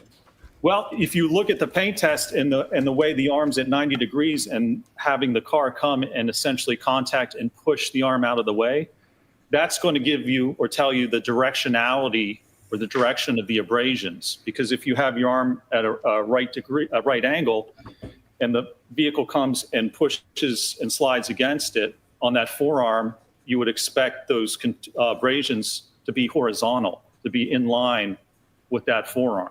Are they? They're not. You can see some of them are vertical, some of them are angled, some of them it's hard to tell what the directionality is. But if your arm, again, is being struck and pushed this way, as it's pushed and as the car goes by, if this would occur in this manner, you would expect those abrasions to be horizontal in the direction that the vehicle's actually traveling. When you say horizontal, do you mean horizontal from the elbow to the wrist? Correct, or parallel, yes, with the forearm. Can we go to slide 26, please? This is yet again the same video that we saw earlier. That is correct. This is the paint test video, yes. And what has to happen in order for the paint in this test to reach the upper forearm? Well, in this case, to reach the upper forearm, there has to be contact between the forearm and the taillight cover. Can we go to the next slide, please? What is this slide showing? Again, this shows, you can see on the right, I added arrows to kind of show the directionality of the different abrasions. And on the forearm, they simply do not line up with the type of kinematics or the type of motion shown in the paint test. Remember when Lally Again, said, of well, to fix that, all you got to do is this. Yeah. In his closing arguments last year. What a moron. You just gotta bend your And elbow. Lynn Dalton says, I'm concerned that if the jury needs to ask what to strike means how much of this is landing last jury, huge disappointment. Lynn, always remember the juries are idiots. So don't trust the jury, don't trust the feds, don't trust a fart after Taco Bell. Those are rules to live by. We could add a The couple arm getting things. pushed We could out add of the way and the Massachusetts car State Police, traveling past. If there were Norfolk County going to be DA. abrasions from the fractured glass as it moves along, again, it would be lengthwise parallel to the forearm. If the arm was positioned as it was indicated in the paint test done by Aperture, would you expect to see this pattern of injuries on Mr. O'Keefe's arm if, in fact, it contacted the taillight and if, in fact, it was abraded based on the taillight? You would not. You can't get, for instance, horizontal abrasions on the upper arm and somehow get vertical and angled abrasions on the forearm. The kinematics don't work out to actually produce those types of injuries. Can we go to the next slide, please? What are we looking at in this slide? So again, this is the paint transfer test, and it demonstrates there were no measurements taken, so we don't know the exact size or location of that paint or the lacerations. And you can see the photograph on the right basically shows that after doing the test, a picture of the right arm was put next to it and basically eyeballed to say it's the same. Well, it's only approximately the same area. So I'm going to strike that. So next question. Do you see any He didn't take any measurements? measurements. It was eyeball. Yeah, it is laser eyeball. measuring equipment, anything like that in that right photograph? Nothing, no types of measurements whatsoever. Can we go to the next slide, please? She made a comment yesterday talking This about is how on the he left, was able to same attack the video that science, we've but seen. not the person, right? He was able to Yeah. attack the science, but not the person. Well, he is in fact attacking the science, and you're still protecting for the Commonwealth, Bev. So what the hell? Hey, Valhalla, Fauci has feelings. Fauci has feelings. Ooh, we're not late enough Several into this. times. I stream. was We don't go joking. into that on What are this you looking channel. at on the photograph on I the was right? joking. So on the right, said it is so. the video of this test taken from the side of the vehicle. Did you notice anything of note in this angle of the paint transfer test? I did. I slowed this video down. And so as you can see, as it starts out, Oh, yeah, let's talk about him rolling downwards to get the perfect fit. That's what I want him to say. Yeah. Because that's what we can see. He actually ducks down, or else it wouldn't have hit his upper arm the same way. and you'll see the vehicle starts Science. to slowly back. So there was no photographs showing the position of the arm in the back of the car. The video is from the side, and the top video, you can't tell where the arm is positioned against the tailgate. But whatever positions it's at, you can see as the car backs up here, look at the elbow and the upper arm. If the car backed directly in this direction, there would be no contact with that elbow or the upper arm. And remember, this test is to show where the paint would transfer and if that correlates to the lacerations. You mean before you start the video? I didn't notice that. When you say there would be no contact with the elbow or the upper arm, you mean the biceps area and from the elbow up? That's correct. Is that based on the photograph on the right and the positioning of the surrogate?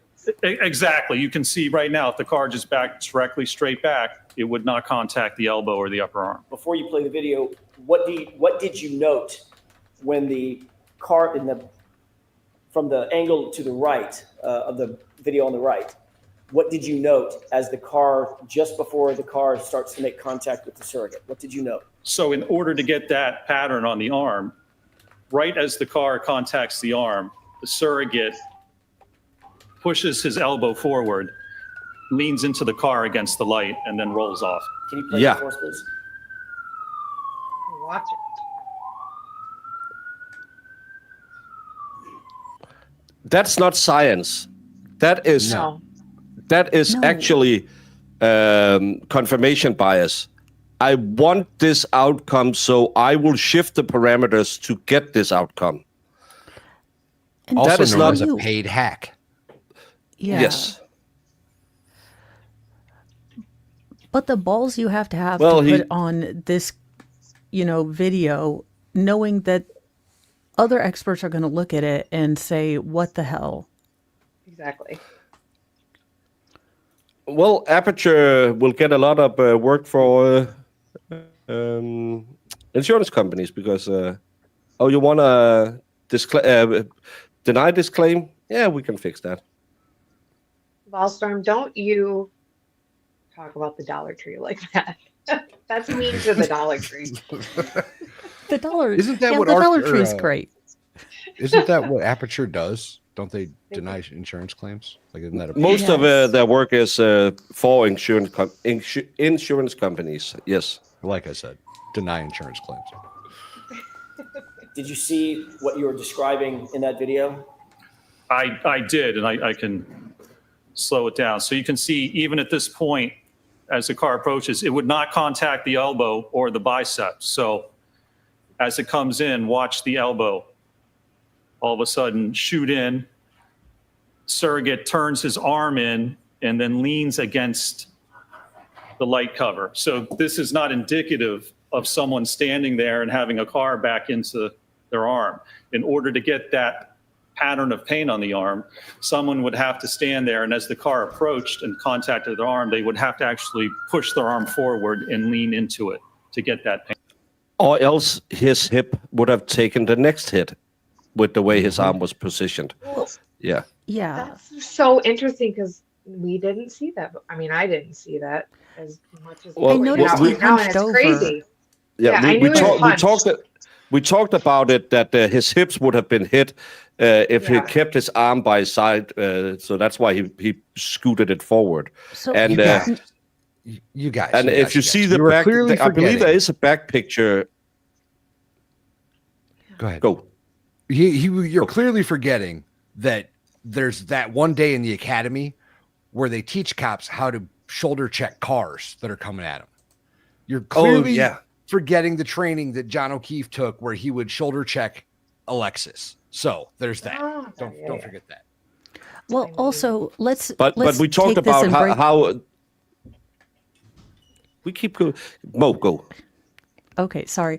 It's because we can't see each other. Now we have to believe that John saw Karen coming and decided to lean in to the taillight. Yeah. Yeah. But that's, as Val said, that's police training. I believe day 3, they do you can't stop a car with your hip, you can do it with your arm. Yep. That's why they do it like that. No, I just remember we talked about when he stood there that he would have been hit in the legs by the bumper if that's why the way he said John was standing. So imagine Dr. Welcher has to come back and debunk this and say, well, I actually didn't lean forward because the wind hit me in the back, and that's why I think I might have done it. Yeah, he'll have to explain all of this. Did John not have a phone in one hand and a drink in another? That's another big problem, because I actually had Valhalla stand up and show you how a normal person holds a drink. Well, Valhalla holds a drink, but he's kind of like the rest of us. And no one holds it in that position. You'll hold it in front of the beer gut. So that was actually a thing that I was going to bring up. Put me back on camera for a minute. Put us up. So I found that when I'm like in the barn doing stuff and talking to the camera and stuff, I'll hold my beer like right up against my chest like this, right? No space at all. And I've noticed that I've been doing this and wanted to demonstrate that, because to hit that part of the arm in that position, he would have to demolish the abdomen, the torso. Also, shout out Roseman Ranch. New shirt. Love it. Mrs. Valhalla wore hers today. Completely coincidental. She left to go to work. I was sitting on the porch. She's wearing her Roseman Ranch shirt too. Thank you, Ralphie. Represent.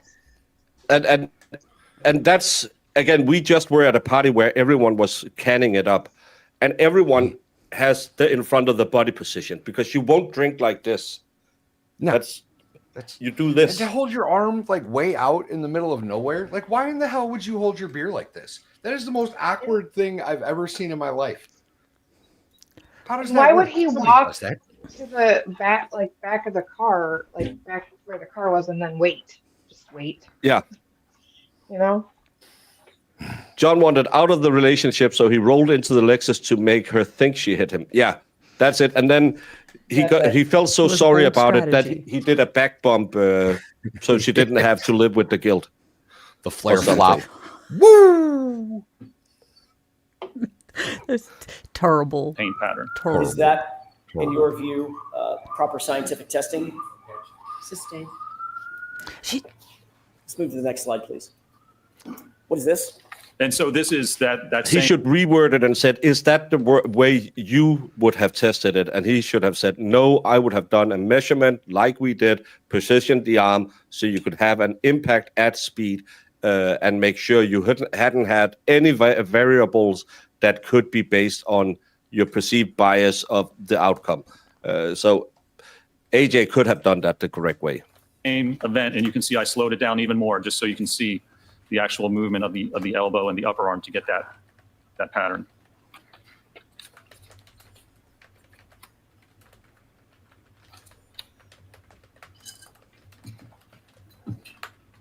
Thank you.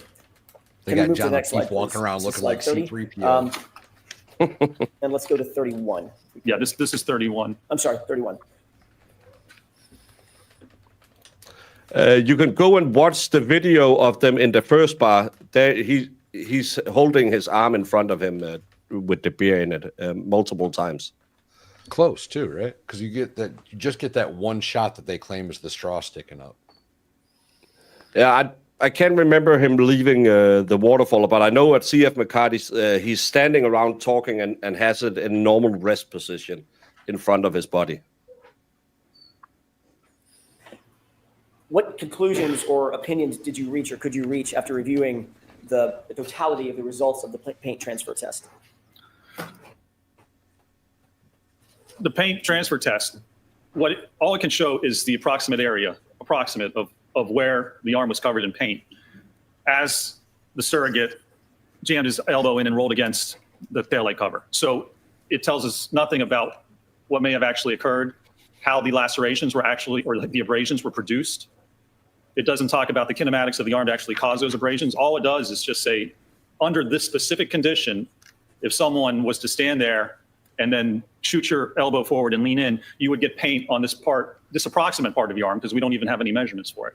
That's the only thing that test demonstrates, and that's the only test that was conducted to look at the interaction between the arm and the Lexus in this case.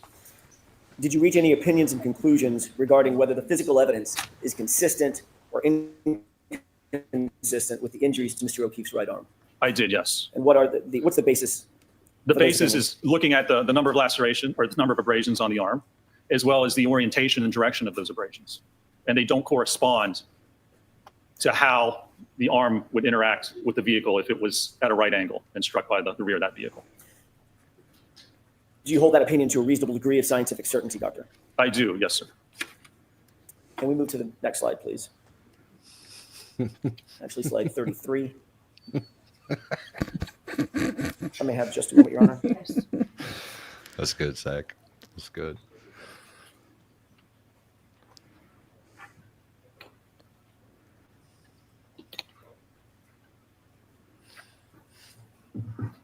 Did any of the testing that you saw in terms of the paint transfer test or any other testing that you saw included in the Aperture report and the Aperture PowerPoint presentation indicate that there was any consistency or any results that were consistent with Mr. O'Keefe's right arm being struck by the taillight, causing 36 plus abrasions to his right arm while wearing the shirt, or the sweatshirt with 9 holes in it? That's sustained. You have to ask that differently. Love him or hate him, but Jordan, LeBron, and Dr. Felcher, which is Judson Welcher, I think is the name, all went hard in the paint. That's funny. That's funny, Zach. LeBron never went hard in the paint. That flopping. That's true. That's true. Should have went with Kobe Did instead. you just determine, based on the testing by Aperture, whether or not it was consistent, that paint transfer test was consistent with Mr. O'Keefe's arm being damaged by the taillight at speed? I did. Okay, what is that conclusion? That does not represent that at all. The evidence from that test, again, it's only puts paint on the arm. So in no way does that determine or demonstrate how, if the arm struck the taillight cover, how the taillight cover could shatter, how the movement of the arm could interact with the cover to produce those abrasions. Did you go, I'm sorry. There's just no evidence of that. There's no steps taken to demonstrate how, if that's even possible, would that actually occur in a case like that? First, you have to show it's possible. I saw no peer-reviewed articles, no research data, and the only test that was done that links the injuries to the taillight cover is this paint test. Is that the paint test in which the arm was leaned into the car? In which the elbow was shot forward and then the arm and upper arm was leaned into and against the cover. Doctor, did you also go on to further your injury causation analysis by performing impact tests to evaluate the kinematics involved?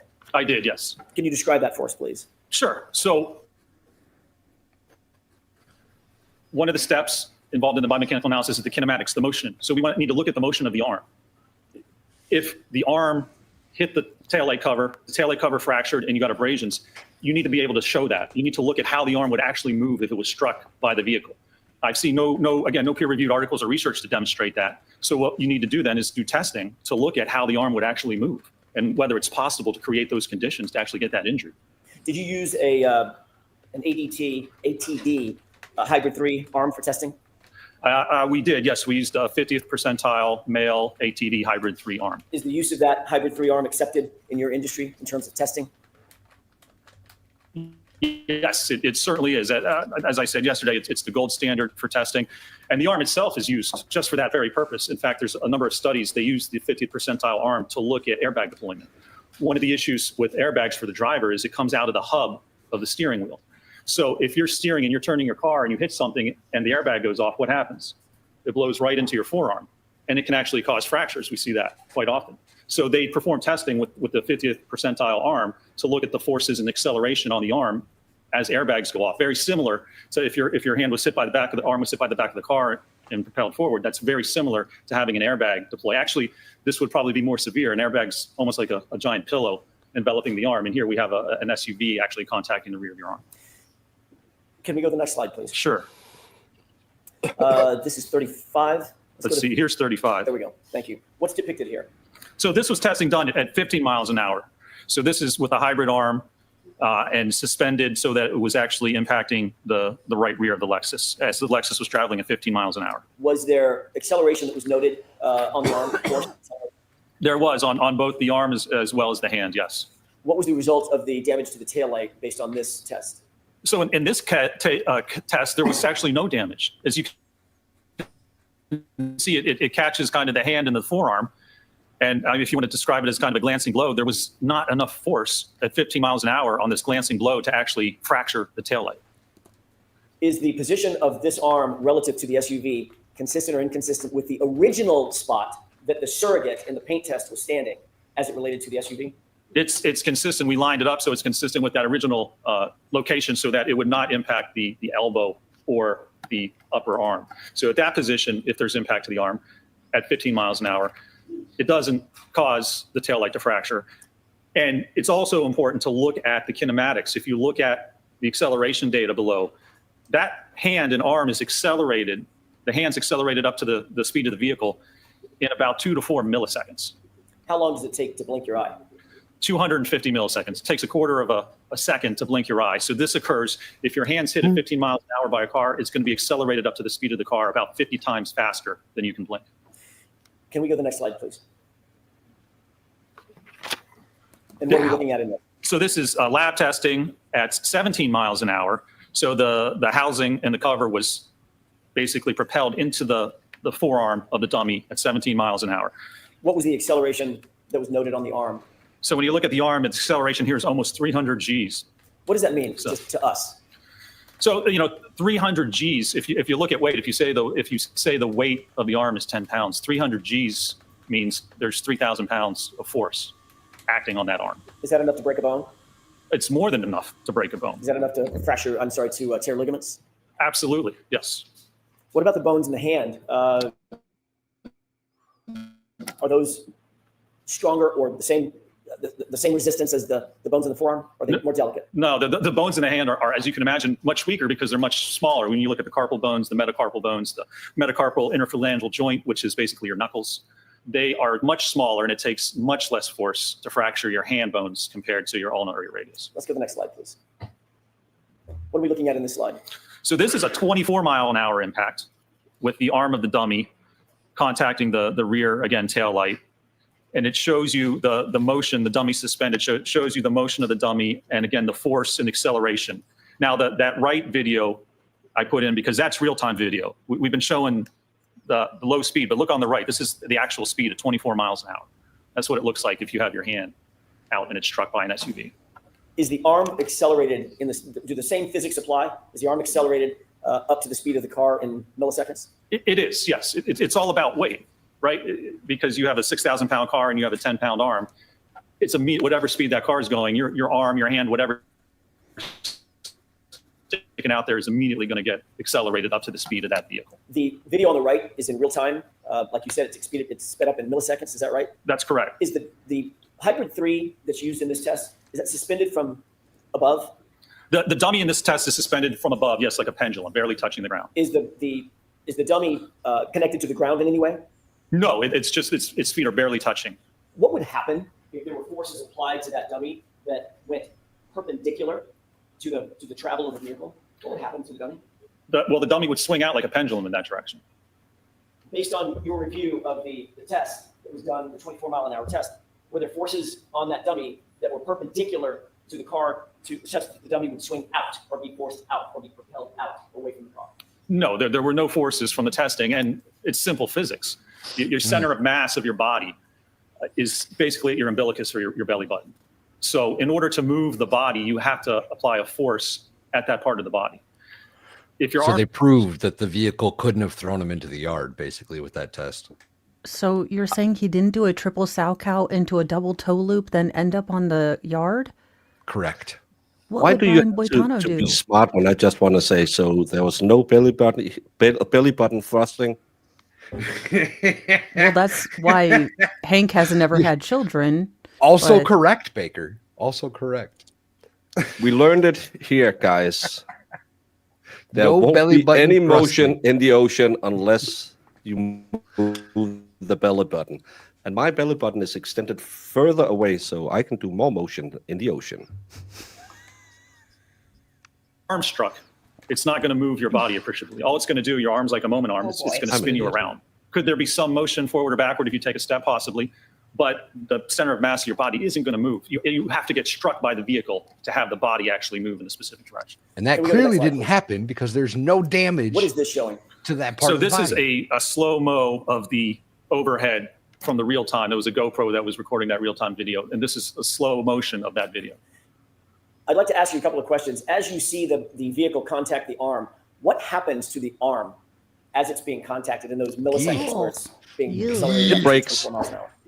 Well, the arm's accelerated up and pushed away from the body. So whatever part of your arm or body is contacting the car, that's going to be pushed forward away from the rest of your body. So not only is it loading the arm with an impact force as it strikes the arm and the hand, but then it's actually stressing the joints too. It's like imagine having a car come and 3,000 pounds of force pulling your arm forward at the elbow, at the shoulder joint. It's putting a lot of force and pressure on that appendage. What's the G-force for the 24 mile an hour?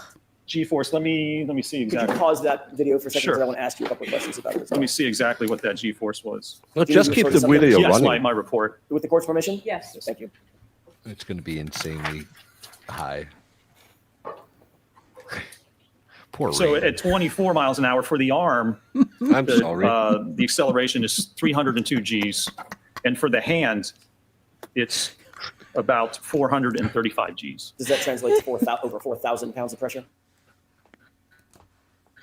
Well, for the arm, it's close to 3,000 if you say a 10-pound weight. And for the hand, that can be anywhere from 800 to about 1,600 pounds of force acting just on the hand itself. Understood.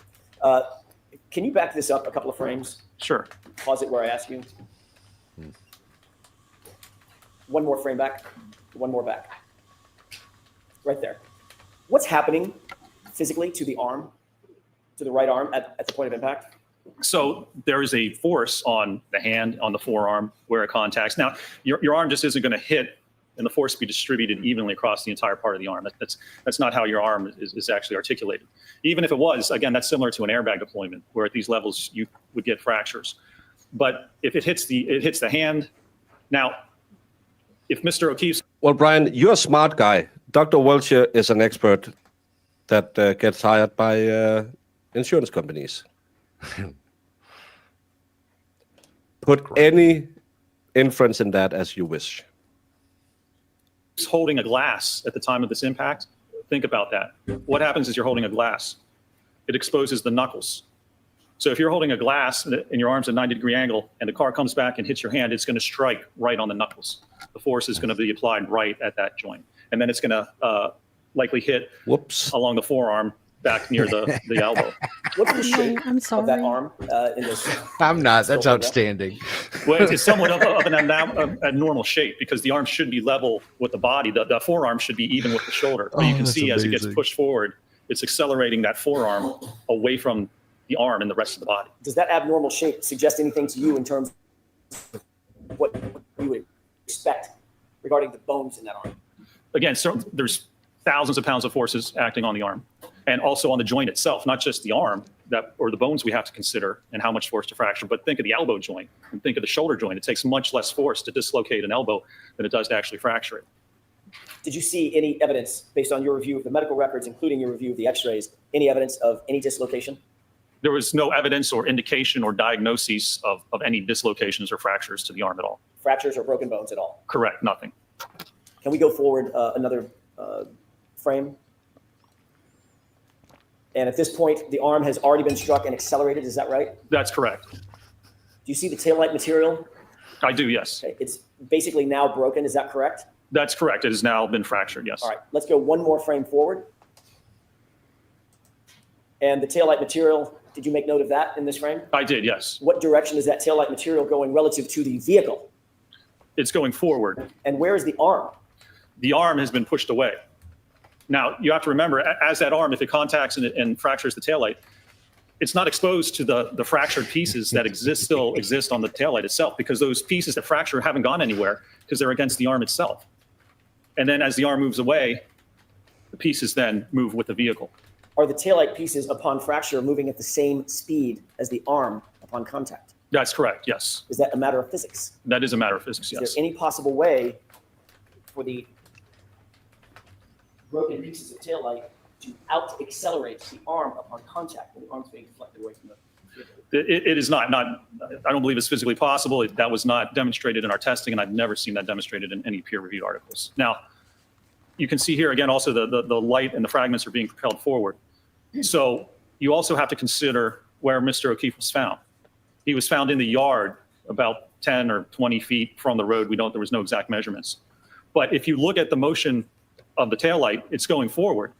Now, if Mr. O'Keefe has to move diagonally to the top left of that corner, and if he's not hit with the center of mass, he can't get to where he ends up before the taillight fragments have already gone forward and been deposited on the ground.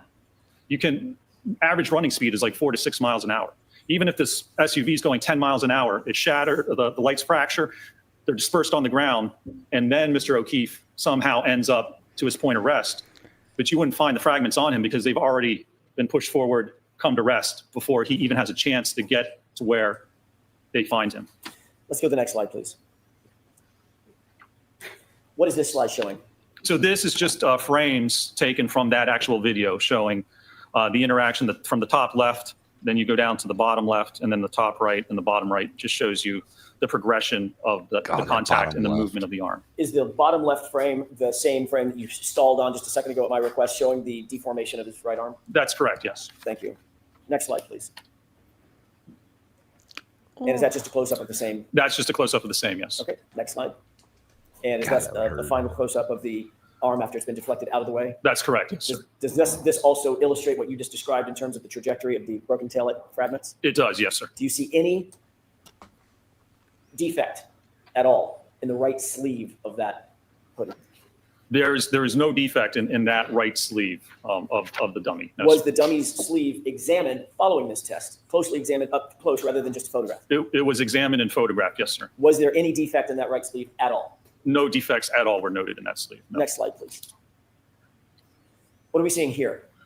This shows some of the photographs taken of the sleeve and the arm to show that there's no defects whatsoever, and it shows the damage to the Lexus. And again, at 24 miles an hour, not only do you get damage to the taillight on the fender there, but you also get damage to the taillight on the liftgate. But Dr. Rentschler, are you a fabric expert?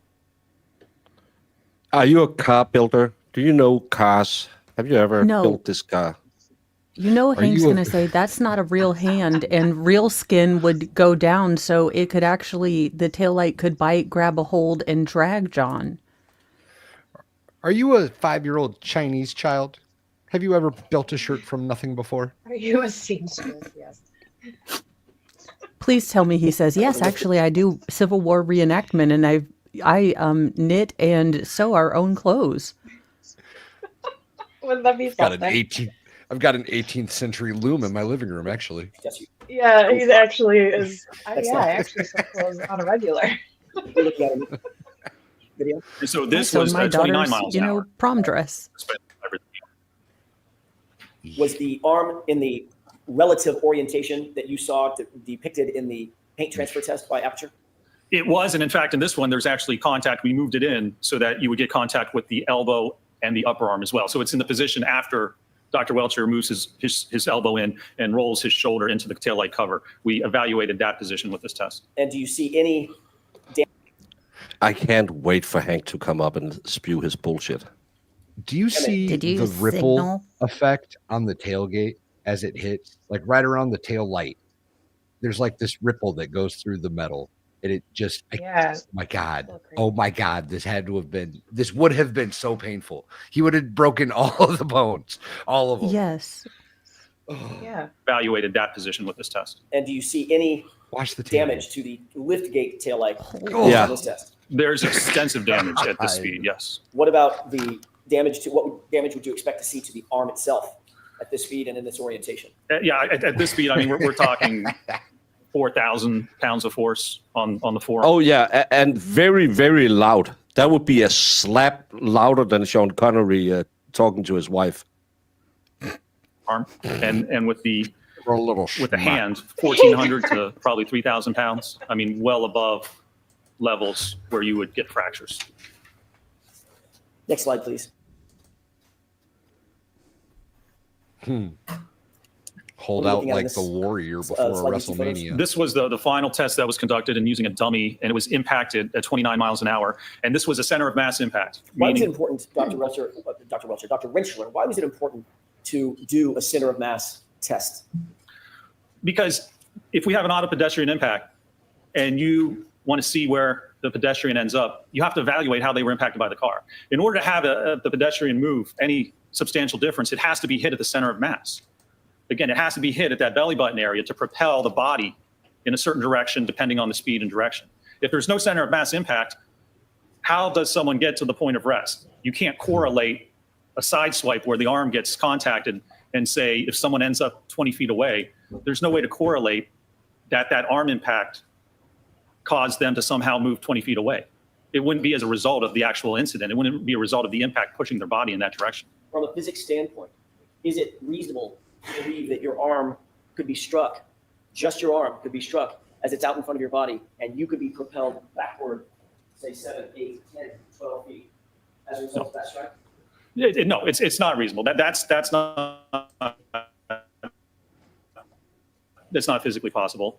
And you look at the arm itself, and we're looking at talking about the injuries and the abrasions compared to fractures. So if Mr. O'Keefe's arm was hit at 24, 29 miles an hour, what this suggests, and there are only abrasions, what this would suggest is that if the taillight doesn't cover or fracture, you can have your arm hit at 24 miles an hour and you wouldn't have any injuries at all, which from a biomechanical standpoint doesn't make sense.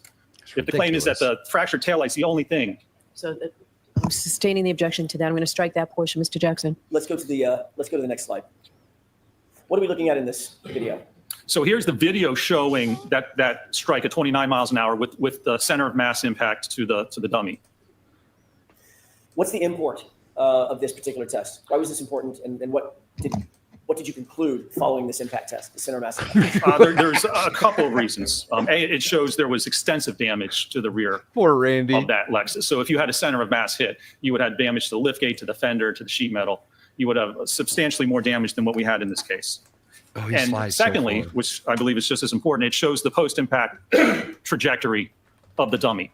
So again, if you're struck on the corner by the Lexus, the dummy goes straight back in line with the vehicle. There's no force and no direction to actually cause that dummy to move off into the side I'm getting a of the little vehicle. like robot glitch occasionally. I've had it twice when Mo talks, but it could be my internet, could be your internet. Try refresh the stream and maybe it'll go away.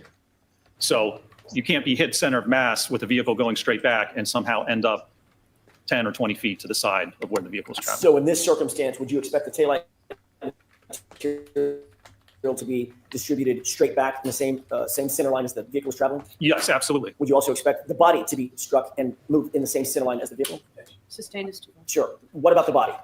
What directionality would you expect on a center mass hit?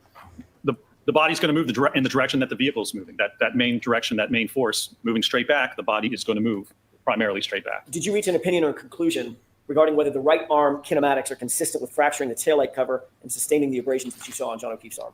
I did, yes. What is that opinion? My opinion that it is not consistent with contacting and fracturing the taillight cover. Do you hold that opinion to a reasonable degree of scientific certainty? I do, yes, sir. Can we move to the next slide, please? And I could have just a moment, Your Honor. Sure.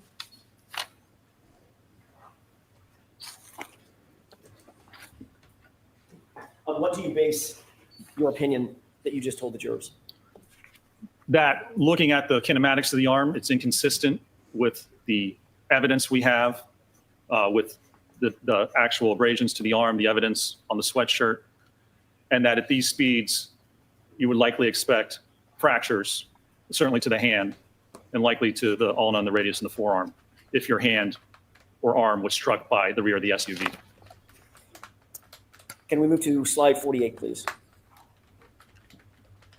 What are we looking at in this slide?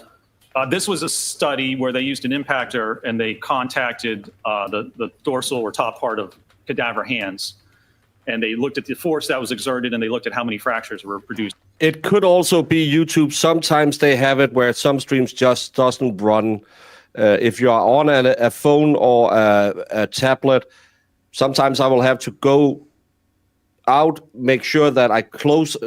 I don't know what you can do on yours, but on my tablet, I can swipe up and the app goes totally away, and then I can open the app again and it works. YouTube is probably fixing something for us creators, and we will have to beg you all to remember to subscribe again the next month. Yeah. It sounds like we're all about to lose. Just as a result of that. Did you review 2% scientific of our literature regarding subscribers. hand injuries under this sort of impact loading? Is this representative of that? It is, yes. Next slide, please. What is this? So this shows the position, and this is taken directly from the aperture paint test. You can see the position that Dr. Welcher had his hand against the tailgate right at the time of impact. And you can see that corresponds, the contact areas correspond to the areas of the hand that were actually tested in this case. Next slide, please. What is this showing? So this shows the forces produced during the test as well as the forces produced during our testing. And maybe the next slide here actually better. If you look at the knuckles, which are the blue middle region, and then the metacarpal bones, which are the lower one. So for the metacarpal phalangeal joint, the knuckles, on average, it took 397 pounds of force to fracture that joint.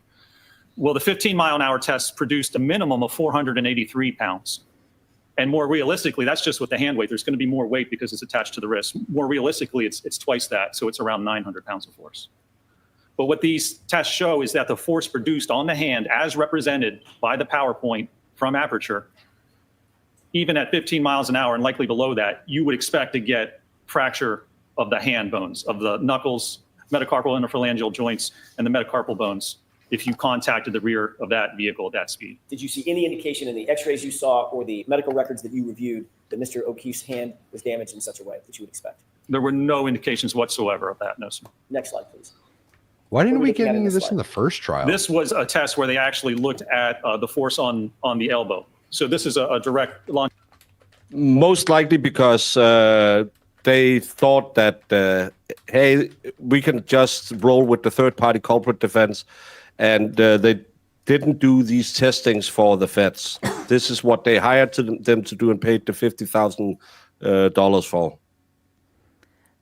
Remember, they were only relying at the first trial. They couldn't talk to them before they testified. This time, they have hired them and can then say, "Can we go into the force of bone breakage?" I think that's why. Unbelievable.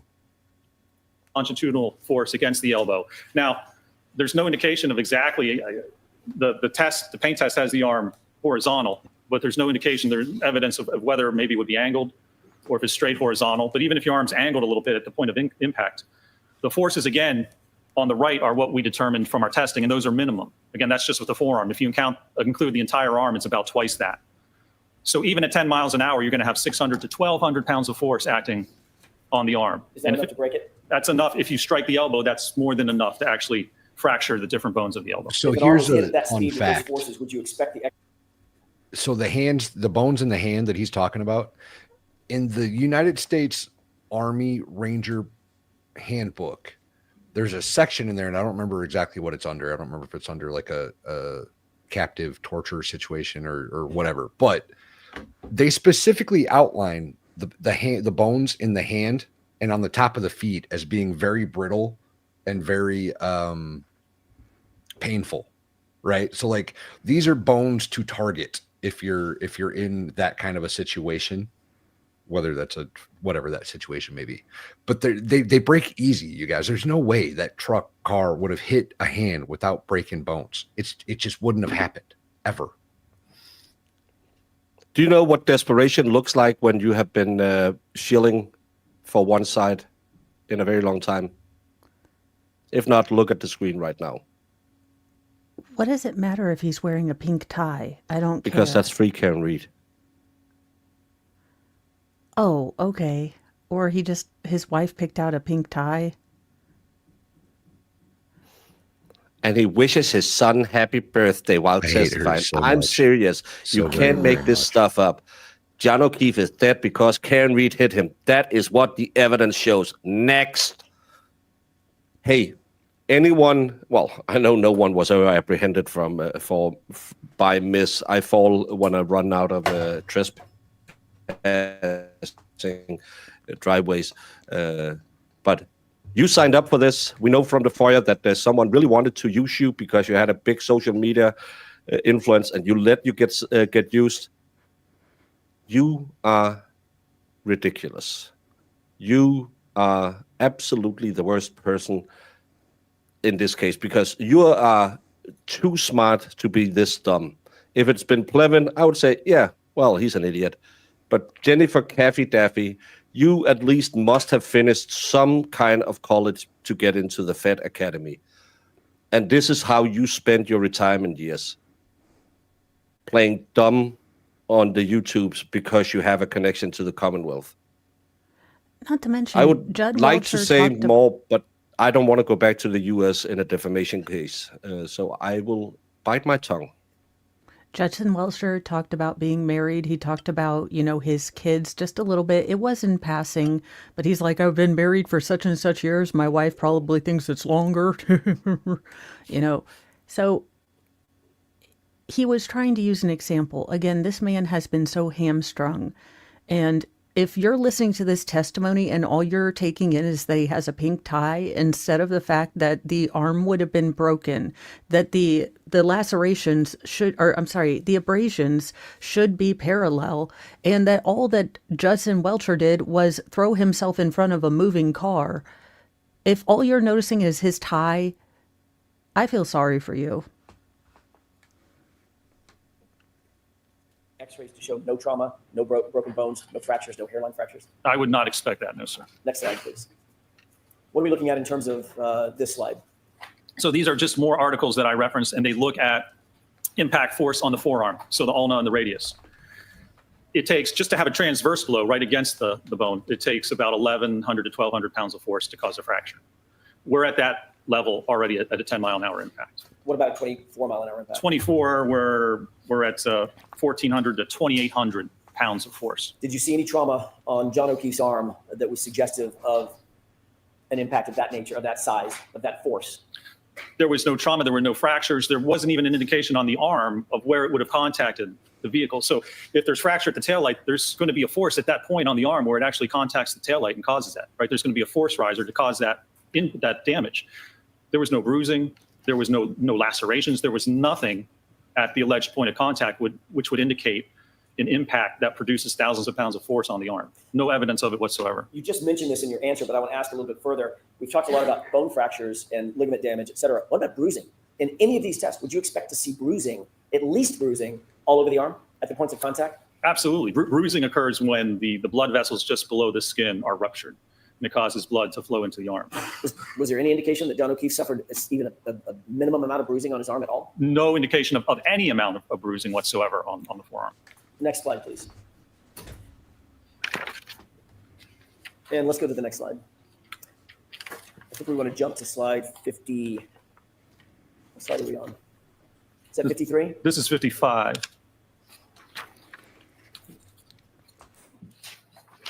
Let's go to the next slide.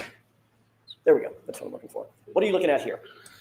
So this again is from the paint test, and it shows, even as the arm gets pushed in, the vehicle is not in line with the center of mass with Dr. Welcher here.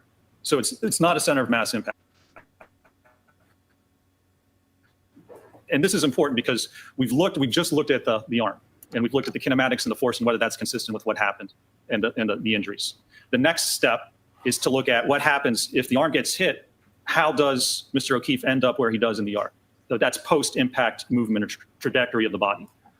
You have to evaluate that if you want to link all these events. If you want to link the head injury to contact with the car, you have to know what happened in between. You have to know the details. And so the next part was to evaluate that. Is there any indication in any of the testing that you did or any of the review of the medical records medical records of John O'Keefe, including the autopsy records, all of the autopsy records, the x-rays, and the hospital records, any indication that John O'Keefe was struck center of mass? None whatsoever. No indication at all that he was struck center of mass. Do you have an opinion or conclusion to a reasonable degree of scientific certainty about whether he was struck center of mass? I do. And what is that opinion? I don't believe that he was. The evidence indicates that he was not. If he was struck center of mass, imagine that. You're getting hit at the pelvis. You're getting hit on the thigh. You're getting hit at the knee. And then the body's being propelled forward. Your arm would get. I think you have, Ms. Doolittle, have to refresh because I have video. So I think something's up at your end. YouTube apparently is a little bit glitchy today. It's been a few people commenting on it. So go do the updates. And when we get to morning break, I will also refresh my stream to try and do all of it. Get pushed into your body, into your ribs, into your torso. You would have very significant and substantial loading to your body, initially the right side of your body, as that impact occurred. And there's no evidence whatsoever that that occurred. Switching to a glancing blow, a blow of just the arm, not the center of mass, but just the arm. Do you hold an opinion and a conclusion as to whether or not a glancing blow or a blow to the arm only would propel Mr. O'Keefe 7, 8, or 10 feet perpendicular to the line of travel of the vehicle? I do. What is that? It would not be possible. Our testing demonstrates that. The peer-reviewed articles demonstrate that. I've seen no evidence anywhere in this case that would suggest or even indicate that if you get a glancing blow or sideswipe blow, that somehow would produce enough force to push you 8 to 10 feet into the yard. I don't believe it's possible. I've seen no research that would indicate that would occur. Do you hold that opinion to a reasonable degree of scientific certainty? I do, yes, sir. Can we move to the next slide, please? And let's go to the next slide. Let's keep going. Okay. What are we looking at in this slide? So this slide, it's a paper that describes how to evaluate. I do, but I don't recommend people to go to other platforms. People are free to choose where they want to see it. I stream on both platforms. If people want to choose one or the other, I don't mind, or want to watch on one of my very amazing co-streamers, I'll let them choose to do that. But I don't recommend anyone to do anything. It's the same. I don't recommend using any of the payment options outside of YouTube, because YouTube is the big platform, and they have to have their pound of flesh as well. So I don't recommend other platforms over or under. I know people have preferences, and just like we say in Denmark, some likes the mom, some likes the daughter, as long as it's age appropriate and consensual. You choose where you want to go, but I don't recommend anyone over the other, and that's why I will read your comments. But if it's like, hey, do this or do that instead of doing that, I don't put it on screen, because both of them works for me. Vehicle pedestrian impacts and how someone moves in the projection of that body. Did you seek to analyze a fulsome understanding of whether it was possible you can't do that, Mr. O'Keefe was hit on his lower extremities? I did, yes. Why did you do that? Why was that important? Well, because with automobile pedestrian impacts, the lower extremity, your legs, your ankles, your knees, that's the most injured part of the body during autoped impacts. So if he's going to be impacted at that speed, especially at center of mass, there's likely going to be injuries to his leg, to his knee. The bumper lines up with the knee. You can object doing arguments, closing arguments and opening statements if it's too far. But again, remember, it is not testimony per se, even though the jury will listen to it, and a lot of people are relying on the closing statements to wrap the case up. But it's not per se testimony. So you can go a little further from the truth than you should be able to, but you can object if you go too far into the weeds. One of the most commonly injured parts is the bumper pushes into the knee, fractures the tibia, the fibula, or damages the knee joint. Did John O'Keefe suffer any injuries to his lower extremities suggestive of a vehicle? Monsterly, I have all the chats running through mine, so I'll keep an eye on it. I pull it up if I find something interesting. It doesn't matter if it's not Monster, Rumble, Most Chat, or Lefty. Well, Lefty can't write because he's illiterate, but I'll pull up whatever I find a little interesting. But I try to read most of it when it scrolls past me. And if you look in the bottom right corner, I have the combined chats running on screen. It's harder to see, but that's a new feature. So every chat will be on the same stream. I really hope they make that bigger. Yeah, and more readable. Giggity. Impact. No, I believe the only injury was a 0.5 centimeter abrasion on the outside of the right knee. Could Mr. O'Keefe have suffered a half centimeter abrasion on the outside of his right knee by being struck by an SUV at 24 miles an hour? I don't believe so. I don't see how those kinematics would work. Sustained. Do you have an opinion as to whether or not that injury was from being struck by an SUV at 24 miles an hour or somewhere around 24 miles an hour? I do. What is that opinion? I do not believe that injury is consistent with being struck by an SUV at approximately 24 miles an hour. Do you hold that opinion to a reasonable degree of scientific certainty? I do, yes.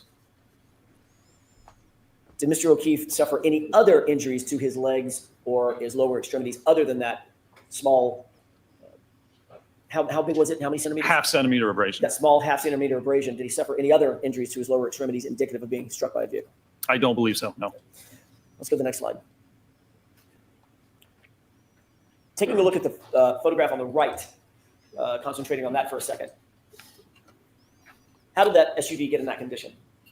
That was by striking the dummy at 29 miles an hour, and that was a center of mass hit with the dummy. Were you able to review photographs of the subject SUV, Ms. Reed's SUV? I was, yes. Did her SUV suffer or suggest any kind of damage anywhere close to this? No, the only real damage was to the outer taillight cover on the fender itself was fractured. Next slide, please.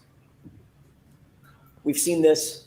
This is the video that was the center of mass impact. That's correct, yes. The photograph that we just saw previous, what relationship does that photograph have to this? He would have slid straight That into was Higgy's the condition Jeep. of the SUV after it struck the dummy here at 29 miles an hour. Can we go to the next slide, please?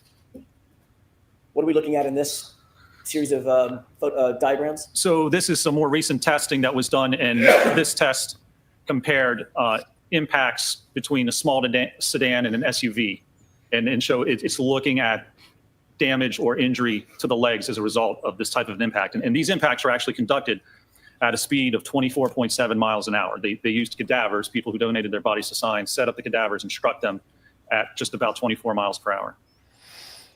And thank you, Anime Rumpy, for gifting one subscription to the Broken Baker over on Rumble. Linny Lou. Outstanding. Was the lucky winner. Yeah, for the record, when you donate, play. no, when you donate your body to science, it gets used for all kinds of weird shit. Just for the record. I kind of want to be alive to be, to see all the weird stuff I they don't were want going to to be do. alive and being struck by a vehicle at 24.7 Well, no, miles per maybe hour. a ghost and watching what they do with my body. That'd be cool. Like, oh my gosh, that's pretty cool. Also a little creepy.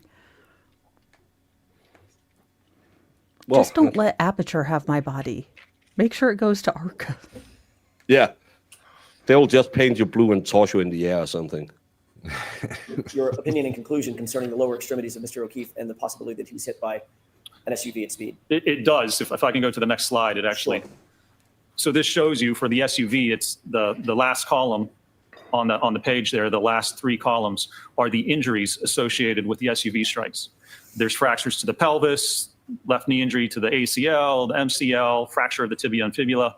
There's extensive damage to the legs of all three. That's an of the acceptable cadaver subjects that use were of struck a, at of a 24 body, miles in an my hour with an opinion. SUV. Did Mr. O'Keefe show any signs of Save any soldiers' injury? lives. He did not, Cool. no. Next slide, please. Is this, what are these photographs and diagrams on the right? So this was taken from the PowerPoint from Aperture. And so it shows that the medical diagram shows the 1.5 centimeter abrasion. And if you look at the picture on the left of the surrogate, you can see, so the bumper would line up from the knee all the way up to the pelvis.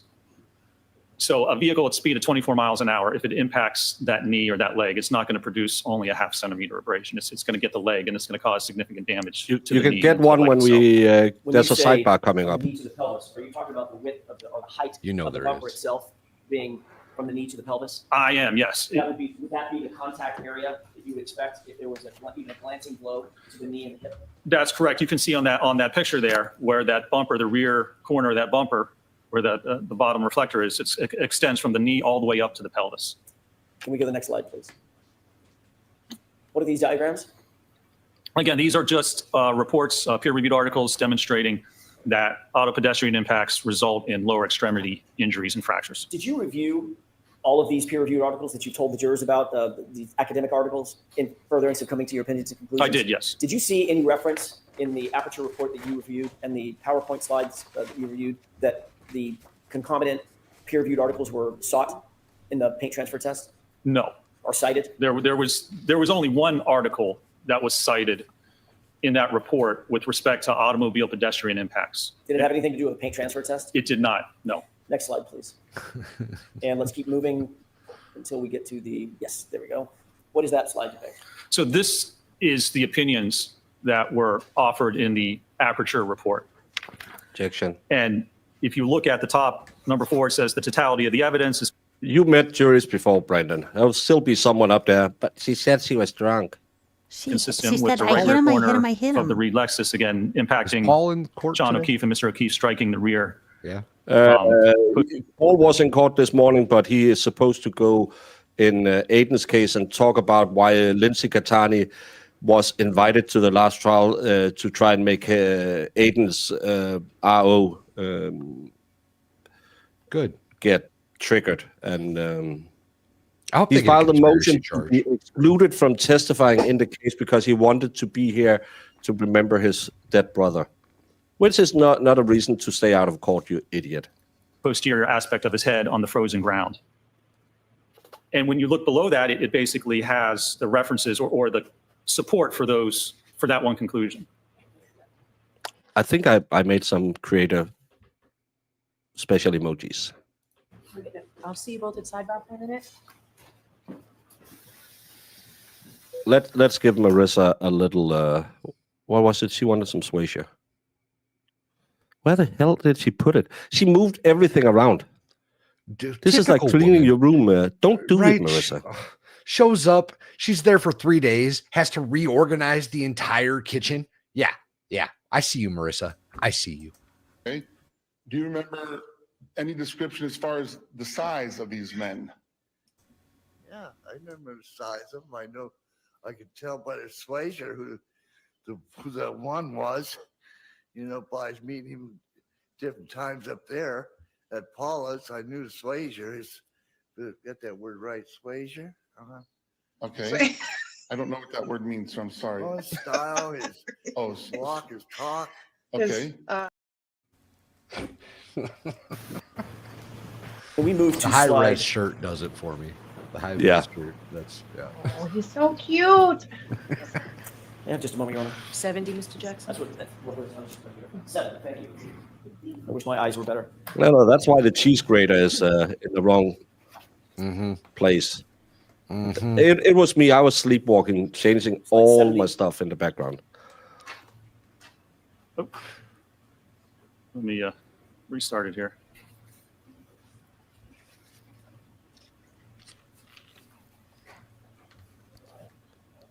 Juron sind zurückgebleiben. Thank you. That's Okay, a what are we looking at in slide? This is Zirkenbleiben. slide 7. Yes. What are we looking at in slide 7? Dr. Rizzo? Zurückgebleiben So is this kind was of the stayed back, one article but I that don't was think it's referenced in correct. the Aperture report with respect to automobile pedestrian. Serenity, is that the right way? Zurückgeblieben? Which means stayed back. But I'm not sure that's the correct way to say it. Serenity, if she's here, will correct the German spelling. Or maybe Olsen. I can't remember. state backed. Zurück means back. Gebleiben means stayed. Okay. pedestrian Not state, impacts. stayed. And there was a chart from there that was Stayed. referenced in the PowerPoint. Got it. That But is it zurückgeblieben? I'm not sure. Is it? I don't speak enough German. indicates the head's the The most only commonly German I injured know body is about region in 99 pedestrian balloons. impacts. And what significance did that reference have in your analysis? Well, that's not accurate. This article was written in 1979. And the first modern SUV, the Jeep Cherokee, wasn't manufactured until 1984. So this is an article that's 46 years old that doesn't actually relate to this type of an impact.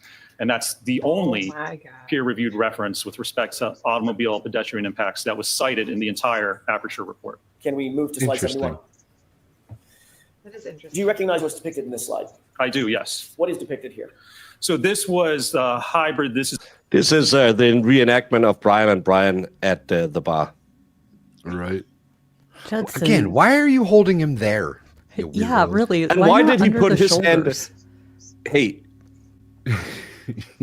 And again, it's Pride Month. Man love is okay, love. Why did he Love put is his hand love. there? Randy, you naughty, naughty dummy. Yeah, No, this there's is a reason why isn't this Randy. This dummy is is. Lenny. Lenny. Oh, that's not Randy. Oh my god. This is the 50th percentile hybrid 3, the same dummy that we utilized. And Dr. Welcher performed a test where Can I interrupt you? Sure. So this ATD, anthropomorphic test device, was not a 95th percentile test device? It was not, no. Is it 50%? Oh, wasn't that what Hanky Panky claimed? Yeah. Got I brought it out with Dr. Wolf. But it's just funny that he's bringing it up again. I love it. Yeah.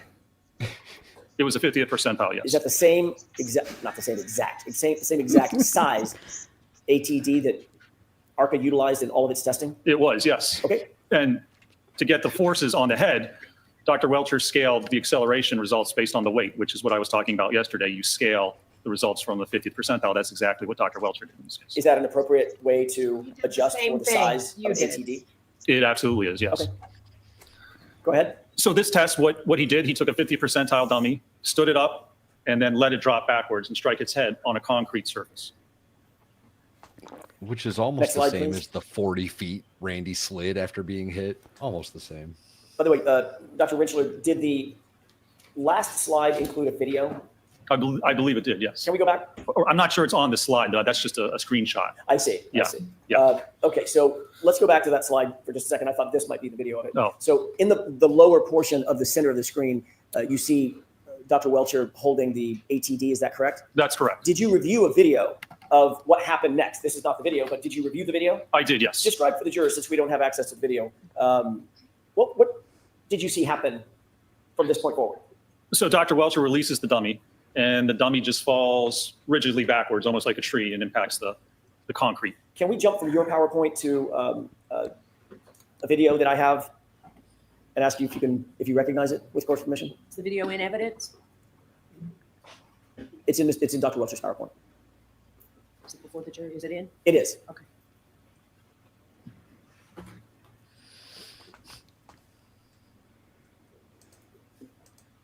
She's looking for any excuse she can. Oh, she is. Okay. For sure. Do you recognize this?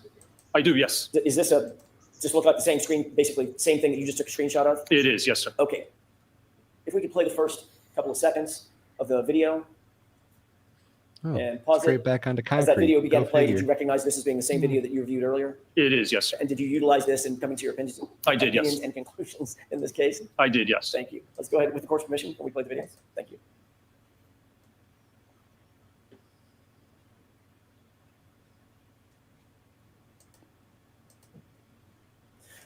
What did you see? Describe what you saw in this video. Why does Welcher almost So this fall is a backwards? passive rearward fall of the ATD Because dummy. Randy is So just releasing a and little let it fancy. fall. Obviously, it's a dummy. There's no musculature. There's no response to that dummy. So this is what would happen if a rigid individual just fell backwards onto a concrete surface.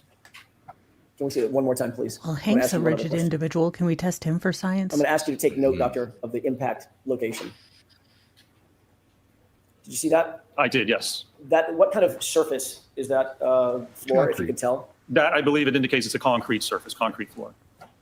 Did you notice if the falling backward like that, the dummy slid across the floor or was propelled across the floor, anything like that? It did not. It just dropped and angled backwards and hit directly on the floor. Okay, let's go to the next slide. I'm sorry, if we could revert back to your PowerPoint. And if you could pull up slide, I think it's 72. Let me, every time we do that, I have to restart the PowerPoint. Okay. Why did you include this video one more time in your PowerPoint here? Because again, this is the pain test, which indicates the position, at least that Dr. Welcher had himself at to get the impact with the taillight cover.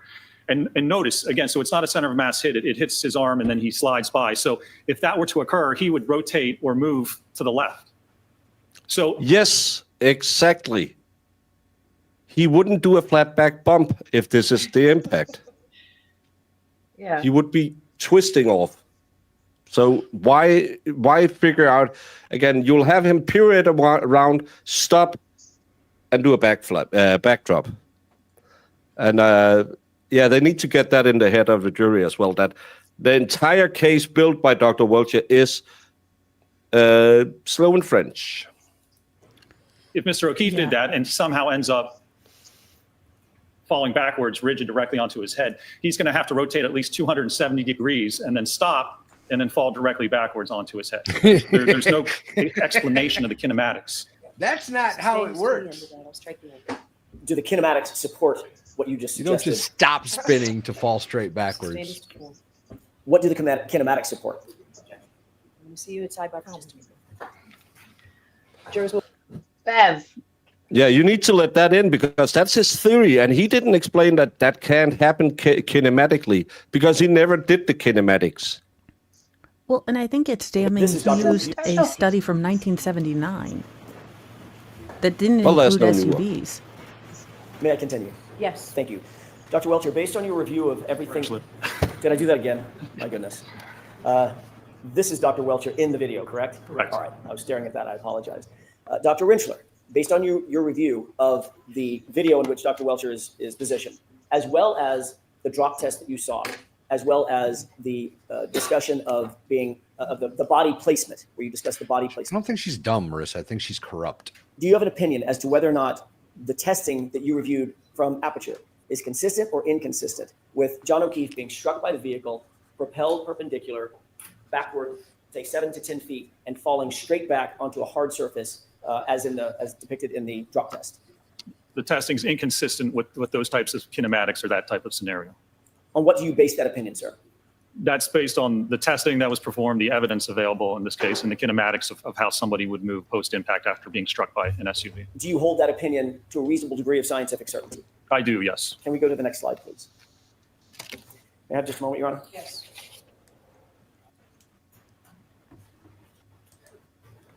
Mr. O'Keefe's right arm being impacted by the subject 2021 Lexus. Guys, Bev has guilty cops to protect her here. Cut her some slack. Yeah, Lefty, that house at the Cape, she really wants that extra security detail down there. 570 That's resulting in a overtime. backward fall leading to the head injuries that he suffered. I did, yes. And what is that opinion? My opinion is that the evidence is inconsistent with Mr. O'Keefe being struck on the right arm by the SUV and then moving laterally into the yard and falling backward onto. And do back you hold of his that head. opinion to a reasonable degree of scientific certainty? I do, yes, sir. I think Thank you. That's all I have. all of those things are So true. now we'll take our break, folks. We'll see you in about 20 minutes. Please rise for the jury. This way. Oh, I'm so excited for Cross. Ugh. I want to hear what Hanky has to bring out. So you said Newton's law. Did you know Fig Newton is actually a snack that kids eat? And the only law is it's Shut yummy, up. delicious. I am waiting for him to mispronounce medical terms. So he'll say tarsal, and he'll be like, no, it's metacarpal. Those are the fingers. Those are the toes. So the submarine tissue of the skin, no, the subdural. Agree to Same, disagree. Same. She's I think moving I- up to 2-hole next year. She's moving up to the 2-hole next year too. Oh. I don't know. She's moving up 2 holes, I thought. Hey. Oh, My prediction is that he's not even going to question Dr. Rentschler about Dr. Rentschler's activities. My guess is that he's going to question Dr. Rentschler about Dr. Wolf's activities, much like he questioned Dr. Wolf about Dr. Rentschler's in that cross. I don't think he's going to attack any of it head on. It's going to be all shady. Okay. Over Games. under on how many times we're going to hear the word signal, and did you use signal, and are you a spy? Why are you encryptonating your testimony? Yeah, but he didn't use signal. Rentschler said he said no, he never used it. So Yeah, he didn't Oh, right. What do you, can we What does take your wife 1 think second? of this trial? If you're a lawyer, a defense lawyer representing a client that you honestly believe the Commonwealth is framing, why would you not encrypt your messages? Like, that's just common sense. Like, why? Well, Obviously, the everything's first thing encrypted I would do is nowadays. try to protect my words from being used against the crook or by the crooked cops. Like that. And again, everyone go into your email app it will say something about security in there because every digital form of communication is encrypted. It's better hope it just is. that signal isn't broken yet by the government. It's the same with Snapchat. Well. They can get some of it, but not all of it. Yeah. Confucius say, woman who sits on judge's lap gets honorable discharge. God. That's my only, strategy if I ever get caught. Baseball reference, he will be one level, believe, Chief Justice next year. Chief Justice. That's with the two holes. To baseball? Isn't she about to retire? I thought she was Yeah, retiring isn't she soon. like in her late 60s? I think she's like 98 or something. No, I think she's actually younger than Alessi. Probably. She doesn't look like it. Yeah. Well, Fair point. she doesn't exactly. Alcohol will take a toll on the body after a while. But she has a nice coat of hair. I mean, once she gets it groomed. And that's because she pays for it. Well, again, groomers are expensive. That's why she hasn't gotten her bangs done. And who wants to muzzle Bev?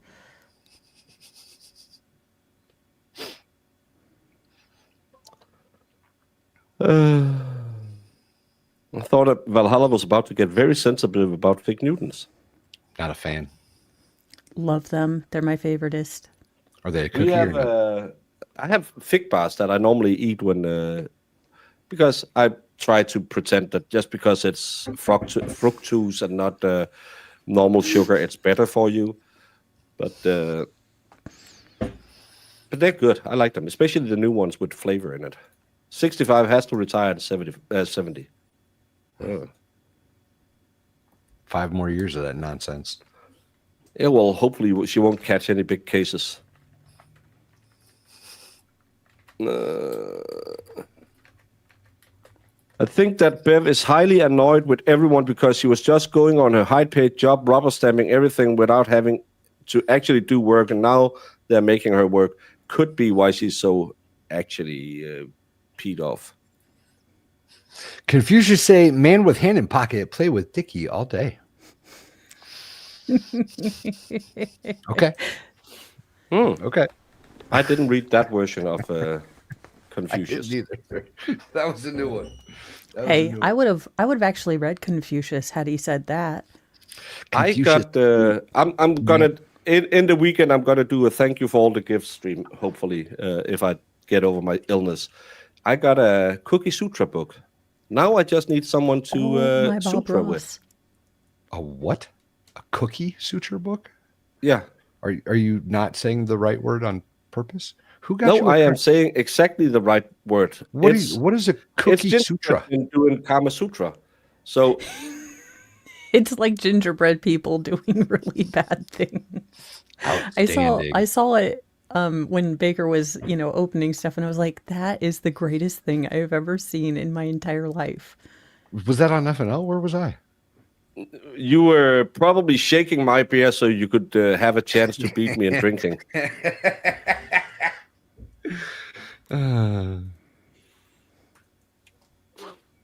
Confucius say, men who lay on hillside, not level.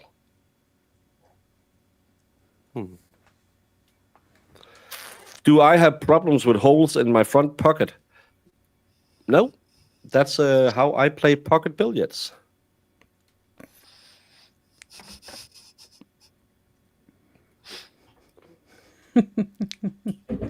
I got nothing. I will say Dr. Rentschler is, again, killing them with kindness, but he's also showing that whatever Aperture did, it was not even in the realm of science. I mean, the most egregious thing is Dr. Judson Welcher specifically said that there have been improvements made to cars that alleviate the lower extremity injuries, that you get more glancing, injuries. But he specifically used a injury table from 1979 before SUVs were made and before the safety measures in the cars were made to kind of ameliorate those lower extremity, So the fact that he's a pompous ass and wrong pisses me off. And can we send him to Snake Island? Get him, Mo. Hope so. Confucius say man who lives in glass house should change clothes in basement.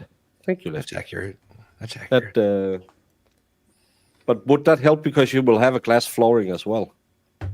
Well, at least you got to be close to see down. Yeah, well. It's better than nothing. Better than doing it upstairs. Did you go to Dollywood? Hashtag Apparently. Cybertruck. I remember being there. I don't remember when or how. Or it's been a long week, you guys. It's been a real long week. Confucius say man with itchy butthole has stinky fingers all day. Can I get this over here and blow it up? Jamie, you know what I'm saying, right? That's how you get pink eye. That's awesome. Fubar has way too much time on his hands when... Fubar, you are awesome. That is I great. wish I could do stuff like that. Fubar is awesome. I know. I am so jealous of people that can do technical magic. Look, it's magic to me. It doesn't make sense, and I don't understand the math enough for it to make scientific sense, so it's magic. Marissa says, man who scratches behind should not bite fingernails. Good advice. This is why Great my advice. chat got, my stream got demonetized. This is what Marissa is talking about all the time. And Volpe says, Confucius say, he who farts in church sits in his own pew. I'll have to remember that when people want me to hug them. Yeah. Can I get a hug? Yeah. Like the defense mechanism. Oh, it's funny. Y'all, I'll have you know, Mo didn't even recoil once when I tried to hug her. Not Y'all, once. I actually hugged Kaiser of my own volition. I think it's rubbing off on me. I'm going to start hugging people It's good, ain't it? Hugs once are or good. twice a year. Hugs are good. I didn't skip your chat. Oh, I skipped your chat. Yeah, you Confucius say, passionate kiss like spiderweb soon lead to undoing a fly. That's pretty good. Now it's becoming deep. I like that one. Deep, giggity. Oh, giggity, giggity, giggity, giggity, giggity.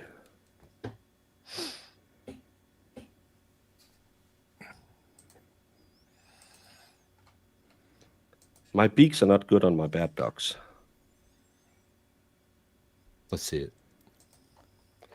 Well, it turned all the way to shit. Oh, that one's bad. That wasn't a good one. It kind of looks like one of those ladies who think, I'll look youthful if I look like I ran directly into a wall. Like the entire flight of the blue thing Does with that Katy work? Perry. Is that a thing? You should start that trend. Confucius say, man with tool in woman's mouth is not necessarily dentist. Get the frick back, guard, you grill. There's something wrong. We can't still stay still. I've been drinking and Boston too, and I'm thinking of Boston you. Did Lesko have a stroke?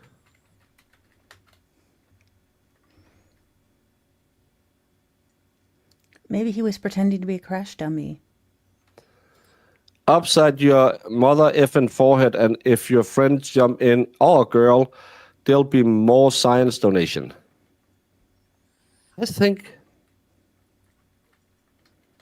I actually think Brandon finally had a stroke.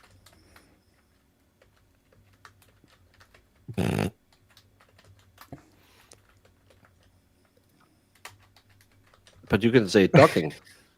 Apparently, bust is a banned word, but fluffing works. Maybe they think that you're talking about something fluffy, like a baby cow or a dog or something. Fluffy. Like he's talking about my Fluffy. I know the This goats bad are dog is really even calming, worse. except when they I don't know what I did here. scream. Why is I tried to kinda do like it a more duck. front facing, and the body is just that turned what it is? into. It looks like a shoe that someone stepped on. Yeah, I'm not a good a shoe dog. duck. It's a shoe duck.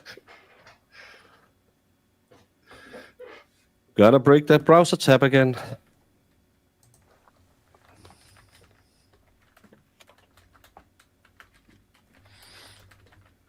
I like it when you rap, but you won't play ball. I don't. It's some of that modern hippity hop or something that I don't know. Hippity hop. Hip hop anonymous. Oh my God. I love that show. Hip Hop movie's Anonymous. amazing. Why does he get all the easy words? Damn you! You Yeah. give him all the easy ones. Oh, hippopotamus. I got it now.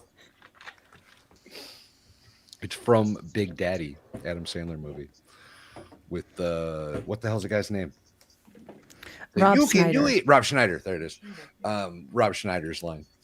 Oh, yeah. Oh, now I know. He's making the kid spell words, and then he keeps giving Rob Schneider long words, and he can't spell.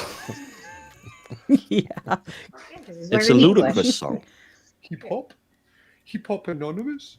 Damn you! You give him all the easy ones. Don't forget my poll. I've forgotten my poll years ago. I think the more accurate phrase would have been, "Women forgot your poll years ago." Ouch. Ooh, someone called the burn Ouch. unit because ow. Valhalla, that was mean. I'm gonna make y'all wear the get along shirt. The get along. That reminds me, I had to refresh when we hit a break because try to see if this. But 68% wouldn't recall Dr. Welcher to try and rebut this. That What was are you mean, gonna say? Valhalla. To rebut what they are talking about now, and he can't do that. There's nothing He he, didn't can do say. any test. He dipped out. Apparently, he is now, but I don't know what kind. What? What kind of what? They said he's doing testing. Yeah, Aperture was doing testing. He wanted to do more testing to prove their testing. Didn't you have 400K and all the damn time in the world? Like, Yeah. I'm curious if Bev's going to really open it up like shit, because rebuttal is actually, they're only rebutting what the defense brings up. It's not like he can come in and just testify all over again. Yeah, I will, mean, though. what's the state Like, gonna do? Ask for a continuance while they're, Aperture does a bunch of tests? Well, his tests are going to end up just like theirs. So I don't know. What is Well, that? Died in just Germany curious. still. What? What is that? What are they talking about in court? Died in Germany still. Jeez. Confucius say, man who leap off cliff. Now it got I know Sue. She has allowed it, but she Well, shouldn't. It's not words to live by. legit. Works for me. This doesn't seem to be better at all, Baker. Yeah. No, But it it- was happening on Racket's It's stream too, happier. because I was rewatching some of his geeks stuff out. and it geeked out too. Would it help maybe if Mo played the video? Is it Baker I or was is still it getting me? lagging on mine. It's me. My internet just crapped because I tried to restart everything. Oh, Sucked up So the I think bandwidth I'm for a back. minute. Yeah, it looks better. Sounds better. No, I it's love it's This is I don't know worse. what's YouTube is making things annoying. And again, I have 1,000 fiber line. Nothing should be a problem. bits But, or bytes though, Baker. Bits or bytes. Gigabytes, right? Like I don't even know the answer to the question. I was just being a smart ass. You can tell me anything. I wouldn't know. One of them is 8 times bigger than the other, but I'm not sure which is which. I Oh, know. which one? Yeah, No idea. one's bigger. That's all I know. Giggity. I just know that, the guy who was pursuing his bachelor's degree for 15 years didn't know. Also, Jamie, don't worry about it. It's normal. They're not all the same size. Yeah, I And mean they're all different sizes. Asymmetrical. I'll have to agree with Timberman after seeing the X-ray issues, and because he will have to testify, either he lied about having the X-rays, or he wasn't given the X-rays, and then he will have to testify if that would have changed his position, and if it wouldn't have been necessary for him to have the full picture before reaching his conclusion. This is one of those catch-22 because Brennan tried to play a fast one, and it's kind of dumb. I'm glad that it's finally coming out though, right? Because we've seen how grimy this dude has been all trial. Because we've been paying attention to this for a long, long time. The jury didn't see it. The jury's starting to catch on, I think, or at least it's being shown to the jury that he's pretty grimy, you guys. Yeah, and I believe that they withhold evidence from their own experts because they were not hired to be expert. They were hired to confirm a theory. 100% yes.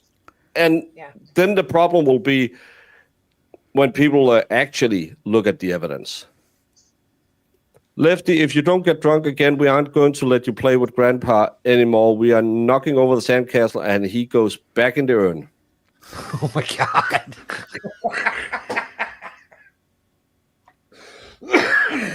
Oh, Lord. Wait, what? I was reading that and expecting a different ending. That's amazing. Brandon. Oh, wow.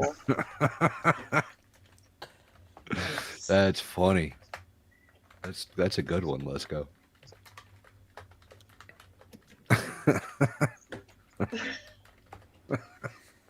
Jeez, oh.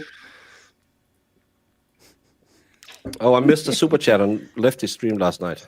Oh.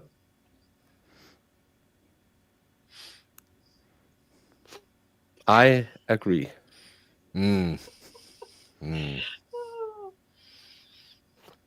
I'll take credit then, Brandon. If it's not yours, I'm claiming it. Yeah. Sandcastle Call me out of Dane Grandpa. Cook. Oof. Man. Apparently, Lefty got friendly with some Coors Light yesterday because he has to watch his girlie's figure. Did you say Coors Light? Yeah, I know. He's like a 15-year-old girl. I haven't seen a Coors Light in Well, that's because Lefty has bought all of them because, I can't have all the calories. I want to fit into my wedding dress. I think Mr. Roseman was drinking Coors Light. No, he's too much of a man to drink Coors Light. I'm pretty sure that's what he was drinking. I'm pretty sure that's what he was drinking. That was like a fancy beer around here. Coors Light is? Yeah, it was. The champagne of beer. It was a more expensive one, so if you had an Jesus. extra pay week, you get some Coors. Terrible. None of that Pabst Blue Ribbon at night. We're going and spending the big bucks, y'all. Yeah, forget Natty Ice. We've got this. Yeah, everybody always had Natty Ice. Or Milwaukee's Best was always one that was super cheap. Hey, Natty Ice, you could pay $5 and get 38 cans of terrible beer. Milwaukee's Beast. It was Milwaukee's Best Lefty, not Old Milwaukee. You get the 30 pack for like $14.95 or something like that. The best You'd be set. beer, the best beer deal I ever found. I was home on leave one time, and me and a buddy who was going to college, and we were staying at his room for the weekend or whatever, just partying our butts off. We found this case of beer. It was $8 for 24 cans. It was called Josef Hoffenbauer. It was the nastiest beer I have ever consumed in my entire life. Sounds like it. It was terrible. Yeah. It was I can't absolutely imagine terrible. it was. We drank it all though. Well, I mean, for science, you have to. Yeah, we are at the tracker cat stage of the of this case now.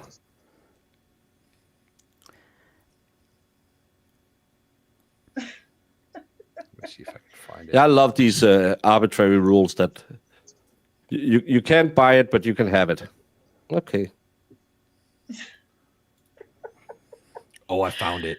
Hold the phone. Can we get a sixtel of Yingling delivered to What is Jamie? that? Let her have weekend. Yingling is good What is- beer. I like Yingling is- Yingling. I mean, I like turning all this stuff. Does anyone remember Colt 45? I had it last year. It's not that bad. Is it beer? No, it's malt liquor. You know, I've never had Exactly Colt is malt 45. liquor? It's basically beer. Okay. That's what I thought. It makes it sound fancy. When I drank beer, I loved a Sub-Zero Coors Light Draft or a Stella Artois. I like Stella Artois when it's hot. I I will had a say Stella. any draft beer is much better than like canned beer. I had a Stella recently. Look at this beer can, y'all. This is quality. Wow, Terrible. this reminds me of the 70s so much. It was terrible. Oh. The Josef it's special Hoffbauer. Reserve for what? for poor countries, Old because filter with anybody a that has full rich- money is not drinking that nonsense. Gross. Gross. The gas smelled. The gas that emitted from the gentleman that partook in that case of beer was potent for like 2 or 3 days. It just wasn't right. I don't know what it did to the insides of the body, but it was no good. It was no good. Oh my god. These were the beers my parents bought when I was a kid. Well, this is the fancy one. This is the export in the new can. The old one was blue and white. That first of all, the can was made of really thin metal, and it was some of the worst beer you could have, but it was cheap. You could only buy it in Germany. Hansa beer.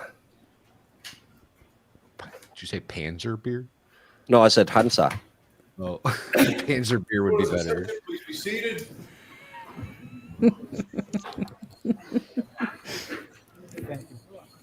If it's from Germany, it's apropos. All right, Mr. Exactly. Brennan. Yeah, Boone's Farm Mo drank that. Well, let's get to Brennan.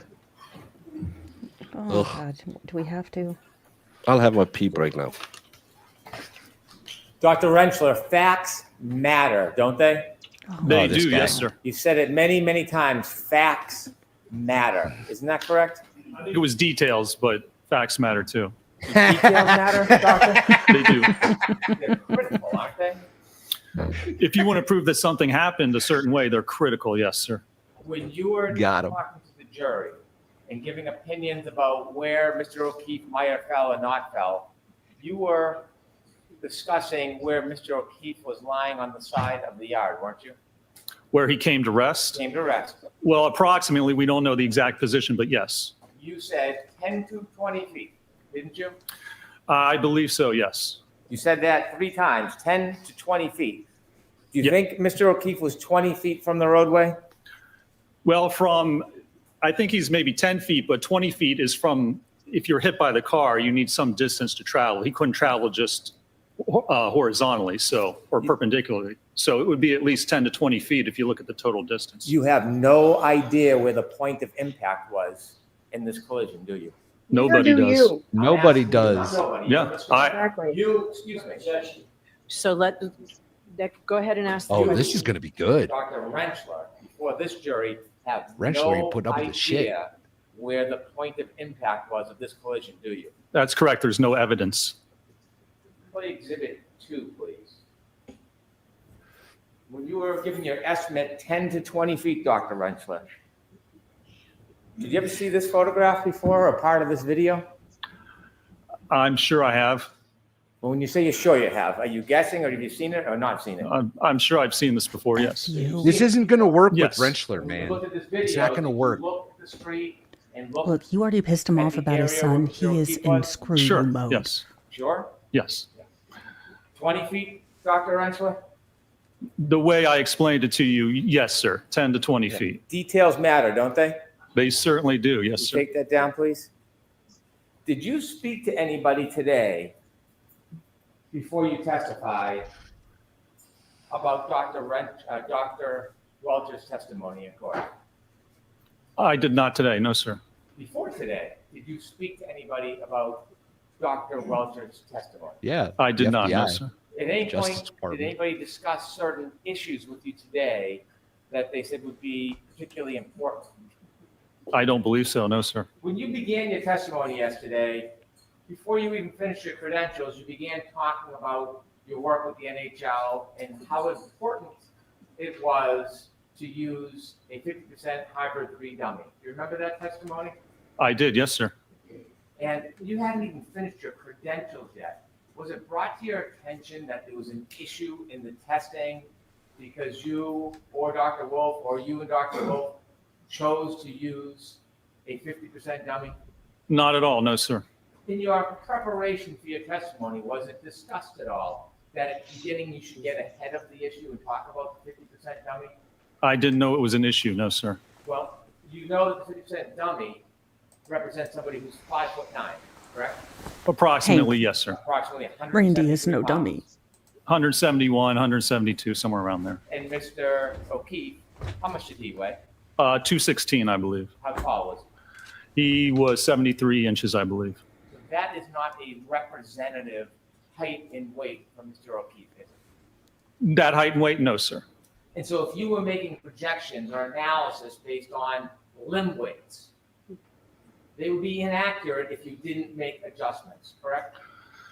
Well, they would certainly, the force on the limb would be less if you use a lighter limb. So if Mr. O'Keefe is heavier than the hybrid 3, and I use a hybrid 3, the forces I calculate would be an underestimate of the actual force acting on his body.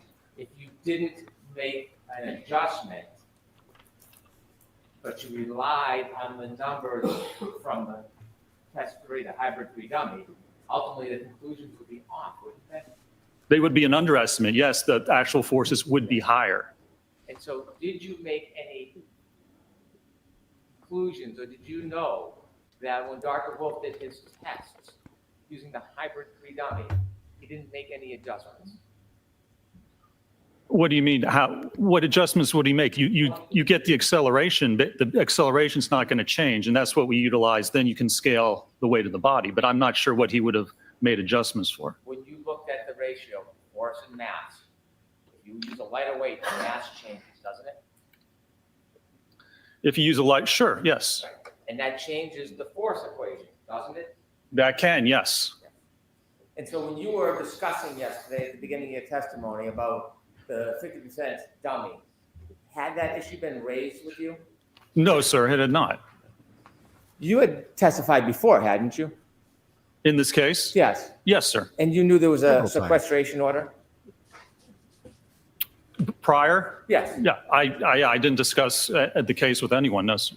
Well, you didn't discuss it with anybody, you said? I did not, no. Before you testified last year, you were receiving information from your employer about issues and testimony in the case. That's the FBI. The party that retained us told us things. He's asking I him didn't break about any the sequestration. Department of They were the Justice ones right in now. contact with the court. So it was my Gibberish. assumption that whatever they were telling me was allowed by the court.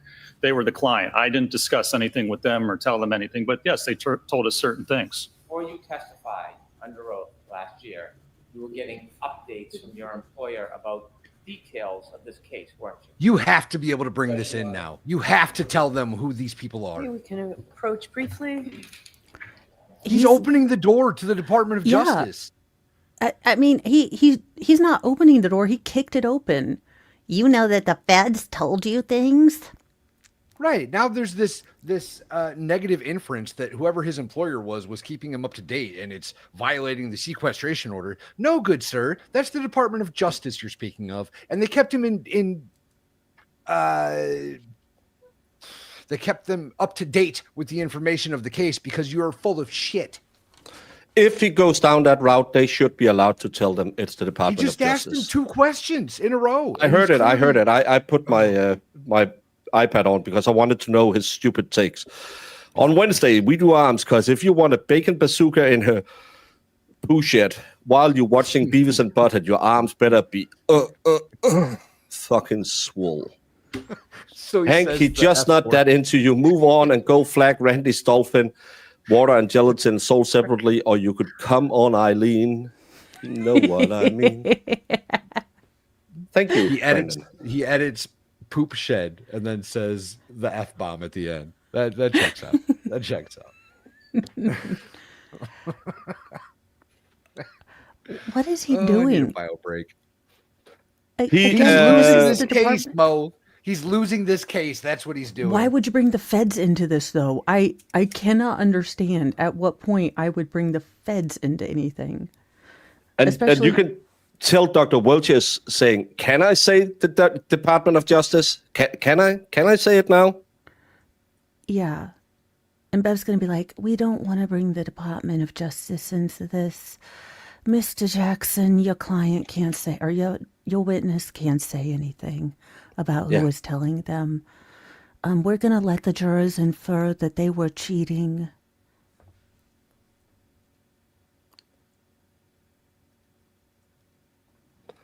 Bev has outlined what he can say, and I bet that line is way left of where it should be. I think that line is in a different state than any of the questions Hank wants to do. And Yeah. he should. I would not. Yeah, this Go is ahead. opening the door. I would not be surprised if Bev had to turn the jury out, because this is going to be a longer thing, because Jackson's then going to rightly argue that they can bring in the federal investigation. Yeah, because he is now implying your employers as the defense team is the ones doing it. I guess You're he didn't such get a to answer that question. swarmy cunt.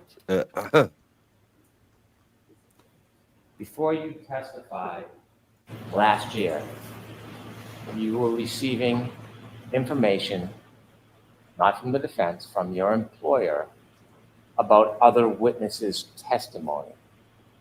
Just that none of the physics match any of Dr. Welch's report. During the event, weren't you?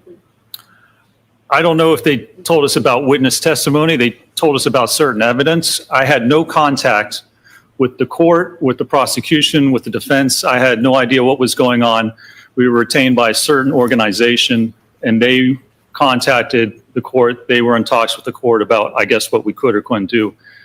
Anything I got was from that organization.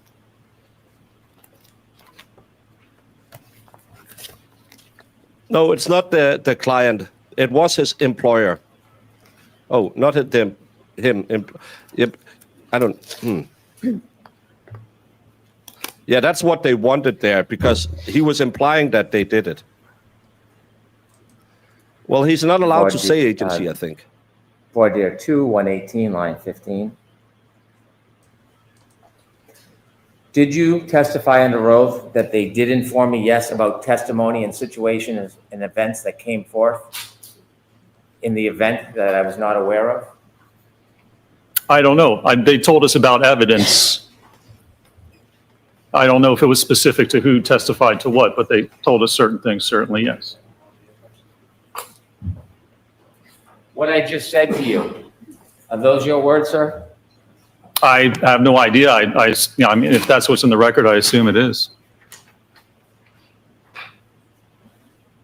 Would you agree it certainly helped you prepare? It helped me prepare. Yes. It didn't make a difference to my analysis or conclusions. Made no difference at all? It did not, no, sir. Zach took a message from over on Plevens where someone said, can this guy get any stupider? And they misspelled stupider. That's the brain level they are functioning on Plevens channel. That's insane. Oh my God. These people are idiots. Brendan's an idiot. Would you agree it helped you understand what was going on during the trial? He said it I don't didn't think it change made a difference at all, no. It doesn't change the facts that I evaluated or the analysis I conducted or the conclusions I came to. And so as you sit here today, you are denying that that information certainly helped you prepare. How did it help me prepare? It didn't change the opinions I offered. It didn't change what was in my report or what I'm opining to or testifying to today. It hasn't changed anything I've ever testified to. I'm going to ask you a very specific question. I want you to give me a very specific answer. So just go ahead and ask the question. Are you denying that? He just denied it, and you're going to ask it 16 times. After this time, asked and answered. Asked and answered. After the next time, asked and answered. Do the constant asked and answered objection so he can get his effing move on. Baker, you dropped something back there, a crown because you're a queen. Let's prance over the barn and feed your little pony all the hey she wants. Yes. Receiving that information certainly helped you prepare. Honestly, I can't remember. It didn't change my opinion. I don't see how it would help me prepare. I remember there was evidence about trace DNA found that we didn't know before. That didn't change my opinion then. It doesn't change my opinion now. It doesn't have anything to do with my opinion. Details matter, right, sir?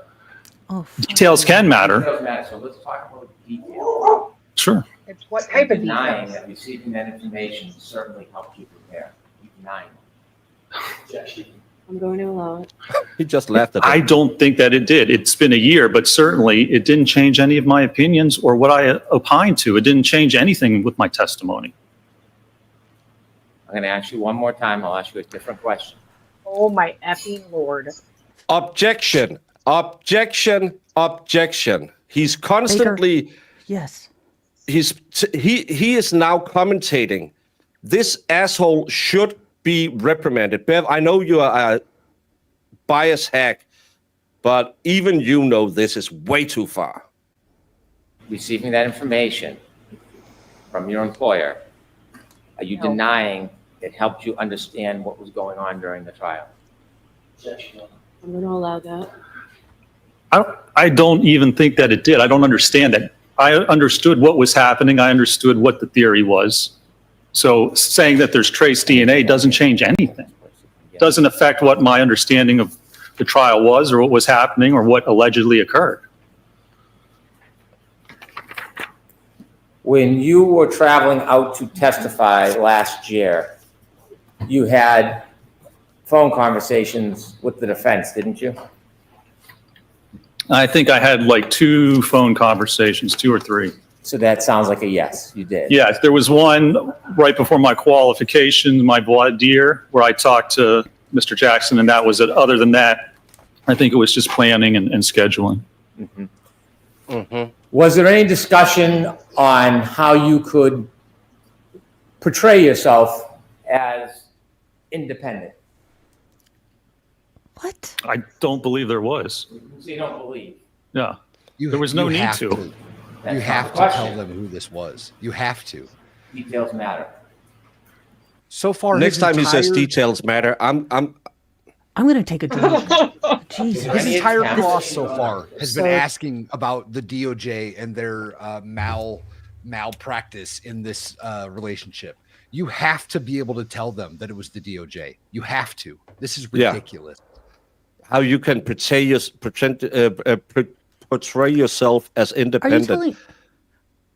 Are you telling me the DOJ called him up and said, by the way, Lolly's stupid, pack extra cigarettes for him, and, portray yourself as totally independent from the DOJ? No, from the defense team. He talked about the defense team. The objection's sustained. I'm going to strike that, folks, okay? Questions, Mr. Brennan? Was there any attempt in your conversations to portray yourself as independent as far as your arrangements were concerned and coming out here? No, I don't think so, because there was no need to, because it was independent. When you had conversations with the defense, did they offer to give you transportation assistance getting here? They provided a ride to and from the airport, yes. Did you tell the defense that you prefer to take an Uber so that it would appear independent to a jury? No, because I didn't take an Uber. I took their ride. If I wanted to appear independent, then I would have taken an Uber. Have a conversation about it. Jesus Christ. About taking an Uber. It didn't even cross my mind, sir. And then after you testified, did you stay independent? What do you mean independent? Well, did you have any bias more in you? Any bias? Bias. Answer it What the do way you you mean should. I have any bias? Well, after you testified, where did you go? Well, I was waiting for my ride, and to get back to the airport, they had to take other people, and so they were having a lunch afterwards, and they said, "Come have a sandwich, and then your ride will take you to the airport." Brennan, so I you went, absolute dipshit. and I had a ham sandwich. You had a ham sandwich. You Did you testify at some point that after you had something to eat, you just stood in the corner? I did. I just sat at a table, ate, and then went over and literally stood in the corner waiting for my ride. When you sat at the table and eat, did you just eat your ham sandwich, or did more go on? Bev, you have to stop this now. Like, what the This heck is- are we arguing about a ham sandwich right now? Because he went with the defense and had a dinner, and he actually sat down at a table alone. No, he went into a corner and stood alone. But I never thought a ham sandwich would be brought up to this. no, but this is actually not funny. This is what 350,000 to 400,000 buys you. I don't have one piece of facts, so let me just lie. Anyone watching this and thinking he's doing a good job, you should be in an intensive care unit because you're brain dead. This guy is about as stupid as you can be. Lally must be sitting eating his cigarette butts right now because this is ridiculous. This isn't even funny that this is where Brennan is going. No. This is absolutely a travesty. This is a murder case. $350 to $400,000. You know what it proves? It proves that they didn't hire a Jew to conduct these tests. That's what it proves. Ham sandwich. Yeah, because he ate a ham sandwich. Yeah. But here's the thing: no matter what the DOJ told him or what ridiculous anyone told him, his measurements, his testing doesn't change. He's not. Again, he's stated it a gajillion and 12 times. It doesn't change. Facts matter. Was it a ham sandwich or a pickled ham sandwich? My friend Lefty came over with a 30 rack of mixed beers, mostly Coors Light and Schlitz. He pointed to a map on the wall and asked me to point out Hungary. Turns out Africa was the wrong answer. Well, Lefty doesn't know that. And make a silence great again. Oh, Jesus. Oh, my I ate. God. People were talking. I really didn't talk much at all. Did you listen? Certainly, I'm sure I did, sir. Did you laugh along? I assume if something funny was said, I probably laughed. Did you talk about your testimony? I don't, at this point, I don't even remember. Let me alert you. When you were there at the luncheon, did you see Unbelievable. a camera crew I believe I did, yes, sir. filming and documenting, right? There were a lot of cameras, yes. You know that you might have been on some of that footage? That's fine. I could care less. Okay. So do you think maybe you were talking about the case and their answers and laughing it up a little bit? I have no idea, possibly. You were involved in conversations with the defense attorneys, were you? What do you mean conversation, sir? I had just gotten done testifying. I was having lunch. Whatever was spoken about at the table, I'm sure I heard. You know what a conversation is when someone speaks to you and you answer. Sure. Did you have conversations with some of these folks? Sir, I can't remember conversations I had last week, let alone a year ago. So I probably did, but I have no clue what we would have talked about. Do you remember accolades you might have been receiving because you had given certain answers to the then prosecutor on the case and laughing about the answers? I have no idea. I can't remember last week what I had for lunch last Tuesday. How would I remember a conversation from over a year ago? You remember when you were having conversations with some of these folks and you were laughing about when the prosecutor asked you about other evidence like DNA? You had a response, well, the physics doesn't change. You remember I don't specifically remember that. What No, he sir. said here.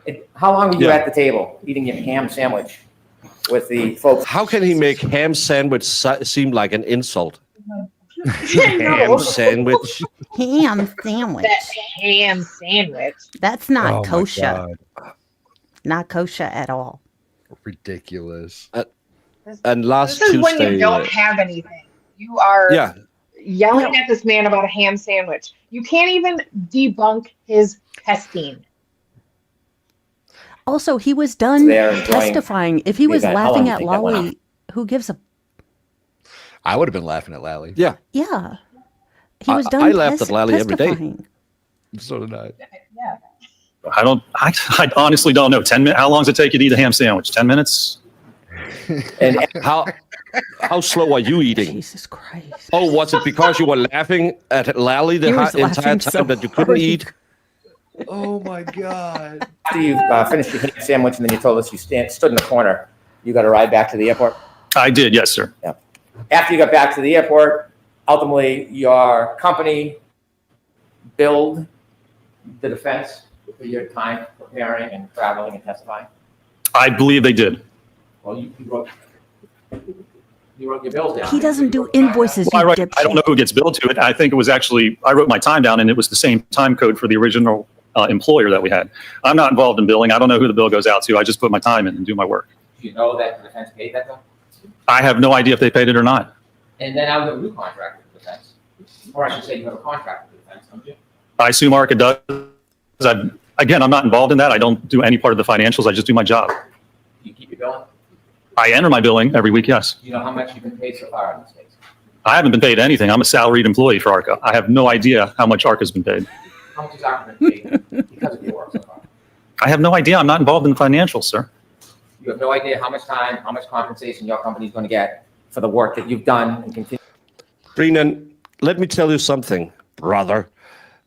If you're a salaried employee, you show up, you do your basic job for, I don't know, 3 hours a day, and then you'll claim you work for 7, and you'll get a paycheck. If your employer don't like you, he'll fire you. If he likes you, you might even get a raise. It has nothing to do. This is the good old saying, if you have the facts, pound the facts. If you don't have the facts, pound the law. If you don't have the law, pound the table. At this point, this guy is laying on the floor, pounding a ham sandwich. Hey, that's the closest to a woman he's ever gotten. Question, has the Commonwealth indicted the ham sandwich? LDR, if they don't get a guilty conviction, they will get the ham sandwich in front of a grand jury, and then we will see how that will handle it. Did you fly first class? Yeah, let's get the ham sandwich in here. Need to do on this case, you have no idea. It's not my concern. It's not my department, so I don't. That's a no? That's a no. He Sir. just said no when you 40 communicated with times. the It's defense, been a did no you text every it, time, didn't Hank. When? you? At any point. There were some texts, yes. At some point, there was a court order for you to bring a copy of your text? I believe so, yes. But when you say you believe so, details matter. No. Do you know whether there was a court order for you to bring your text? I believe there was, yes. Did you comply with that court order? I complied with, yes, with whatever I had. Did Yes. you have any of the text messages? I don't believe so. What happened? Well, there were like 2 text messages about where I could get my ride and what time. And so after that day, like I do many times, I'd probably erase those texts. Would you say probably, did you delete the text that you had with the defense last year? It makes it sound so. Oh, I hate it. And I had like 2 texts about scheduling, and I'm sure I deleted them like sometime around that time, like I do with most texts. Did you ever use Signal? I did not, no, sir. Why not? I have no need to. Why would you have a need to? He had no need to. He said, no, you Exactly. can't Oh my handle the God. truth. Jesus, Mary, this... He had no need to. Brennan. They didn't ask him to. Like, Jesus Christ. Hey, I feel like You Signal are is so Thundercat. nefarious. It's like freaking Facebook Messenger and Snapchat. Like, I've never owned a dog, but why would you own a dog? I've never owned one. I've never owned one. I don't know what you're saying. Why was the leash in your house? Brandon, did you use that Baldo? Oh, I think we need to... well, I couldn't get a negative out of that one. well, I wouldn't have a need to. That's why I said I don't use it. What's Signal for? It's for, I think, for encrypted messages. Do any of your colleagues use Why is Signal he- to have conversations with their clients? oh my God. Speculation. I have no idea what my fellow employees or cohorts do. One of your fellow employees is a gentleman by the name of Dr. Wolf. Yeah, my you worked very closely with him on this case, didn't you? Told you I worked with him on this case, yes, Not sir. as closely And as working with him on Wilcher this case, were and, you aware of his not- habits and whether or not he Randy. used encrypted apps like Signal? I'm gonna allow it. I'm not aware of Dr. Wolf's habits, no, sir. When you worked on this case, when you began, Pathetic you for worked with a gentleman by the name of Mr. Klein? But Scott Klein is another engineer at ARCA that worked on the case, correct? And you worked with Dr. Wolf? That's correct, yes. You worked as a group? Well, I mean, we all worked on the project together. I'm located in the Pittsburgh office, and Mr. Klein and Dr. Wolf are in the Philadelphia office. So we didn't physically work together, but we worked on the same project, obviously. When you first began your testimony yesterday, you said that you were restrained in what you could do. Do you remember that testimony? I do, yes. And when you said you were restrained, were you attempting like a preemptive strike because of certain things you didn't do to try to ward off any You questions have about to that? tell them the Sustained. circumstances. Let me ask You this have way. to at Well, this the rule is point. different regarding your initial investigation for you as opposed to Dr. Wolf. I don't know that they were. I don't believe they were. Did Dr. Wolf have free reign to do whatever he wanted? Sustained. How would he know? Were you given He's free talking reign about to do whatever testing you wanted? Limitations the DOJ. I don't believe we were, no. You though, were you? Doctor, are you aware I let my wife Die. Yes, were you given free Wife- reign to do whatever pick me while her sister points and left? testing you wanted? I mean, there was budgets and we had to stay within certain values. So I wouldn't say I was given free reign because I couldn't do whatever I wanted. Did anybody tell you what tests you could or couldn't do?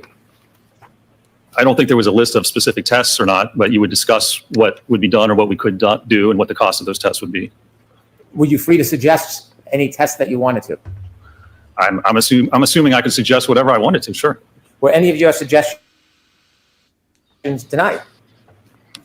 I can't remember. I don't know what they were. I mean, what we were constrained is what the client wanted to know. And so we tailored our tests to do that and tried to keep the budget and the cost of what we did in our analysis down for that very purpose. Could you have suggested crash tests?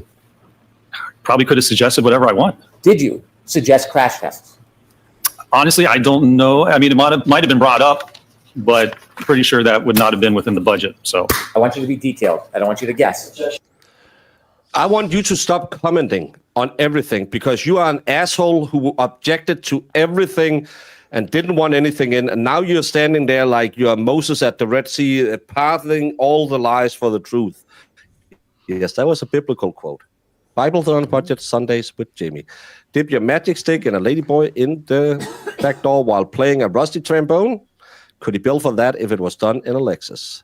No, because it's about what happened to the outside of a Lexus. Just to make sure he didn't bill incorrectly. So without that Priya, go ahead and just ask the question, please. Did you suggest doing crash tests last year? I can't remember. We obviously didn't, but I don't know if that was brought up or not. Since your memory is difficult, Sustained. Okay. Yeah, go up there and tell him Like, stop either he'll it do with it the comment. fair and square or we will go absolutely ham. Yeah. You have to give us a fair playing field.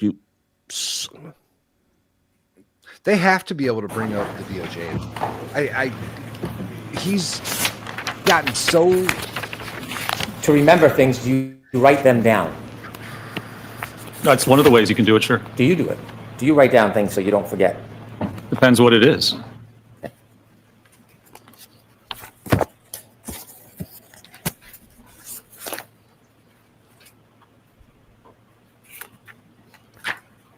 Do you write a big note in crayon that said, Karen is super guilty, but I was lying for the defense? Yeah, I really wanted to. Yeah. You provided a CV, which is a resume. That's correct, yes. Resume outlines your education, Yes, sir. Oh, we areas don't of want to get into specialty. resumes. Correct. And then it highlights your accomplishments as far as the focus of your specialty or the focus of your profession, what you like or what you do a lot, right? Some of it, yes, sir. So, for example, you have a number of publications that are peer reviewed. Correct. And peer review publications mean that you've written something that's been evaluated and considered by other experts in the industry and have been adopted or recognized, correct? Well, that it's been published, yes, sir. You have a long list of peer-reviewed articles dating back to 2003. Is that correct? Sorry for the swear peen. Yes, Well, Pete swear isn't that. jar donations are acceptable if you have breadstick money, not ramen noodle money, as Megan Fox always says. That's very Okay. thoughtful. As I said yesterday, most of my peer-reviewed articles are all written when I was in graduate school, I correct? don't Have you think had any Dean is peer a review swear articles jar. since 2003? Probably not, no. And your peer review articles, 2003, deal with the evaluation of selected electric-powered wheelchairs. That was one of them, yes, sir. The next one, intelligent walkers for the elderly. Correct. Comparison of fatigue life for 3 types of manual wheelchairs. Yes, sir. Evaluation of a pushroom activated power-assisted wheelchair. Correct. Displacement between the seating surface and hybrid testing dummy during transitions with the variable configuration wheelchair. The hybrid 3, yes, sir. Assessment of manual wheelchair ride. Correct. I was looking at forces and accelerations on the body. Yeah. Fatigue life of 2 manual wheelchair cross-brace designs. Yes, sir. Evaluation of selected ultralight manual wheelchairs. Yes, sir. Augmentation of 100 key ISO wheelchair test dummy to accommodate higher mass. Yes, sir. And so you would agree that all of your peer review articles deal with wheelchairs. Well, wheelchairs and the kinematics and kinetics forces the associated kinetics. with It's propelling not the wheelchairs and wheelchair, injuries you associated retard. with that. Yes, sir. Do any of them deal with pedestrian collisions? No, they don't. You've written a book chapter, Yes, sir. He doesn't know anything. Technology for Aging, Yes, sir.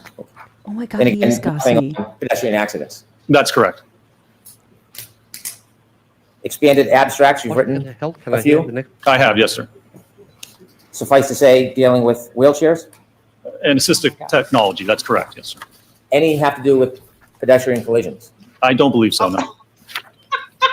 I'm sorry. Looking at your CV, you can note any area of specialty you'd like. Correct? You can put down whatever you like, I suppose, sure. Have you listed any specialty as pedestrian collisions? Well, not specifically. That actually falls under impact biomechanics, biomechanical injury causation. So I didn't list it specifically, but it certainly falls under the actual expertise that I perform. Duh. Duh, Brennan. But you only wrote things on wheelchairs. How dare you trick only me are- like that? Expert in wheelchairs. Doctor, What you like. when you worked with Dr. Wolf, did you have a chance to look at his report? I did, yes. If you saw anything in the report that was off or mistaken, would you have an opportunity to discuss that with him? I'm sure I would, yes, sir. Did you find anything about his report? My parents lost all their money last year in a Ponzi scheme, so obviously came to me looking for a handout and to ask me why I did that. You have to put a middleman in when you do a Ponzi scheme on your parents. That's the rookie move. That was wrong as far as data? I don't recall. If I did, I probably would have talked to him, but I don't recall. You and Dr. Wolf were collaborating together, weren't you?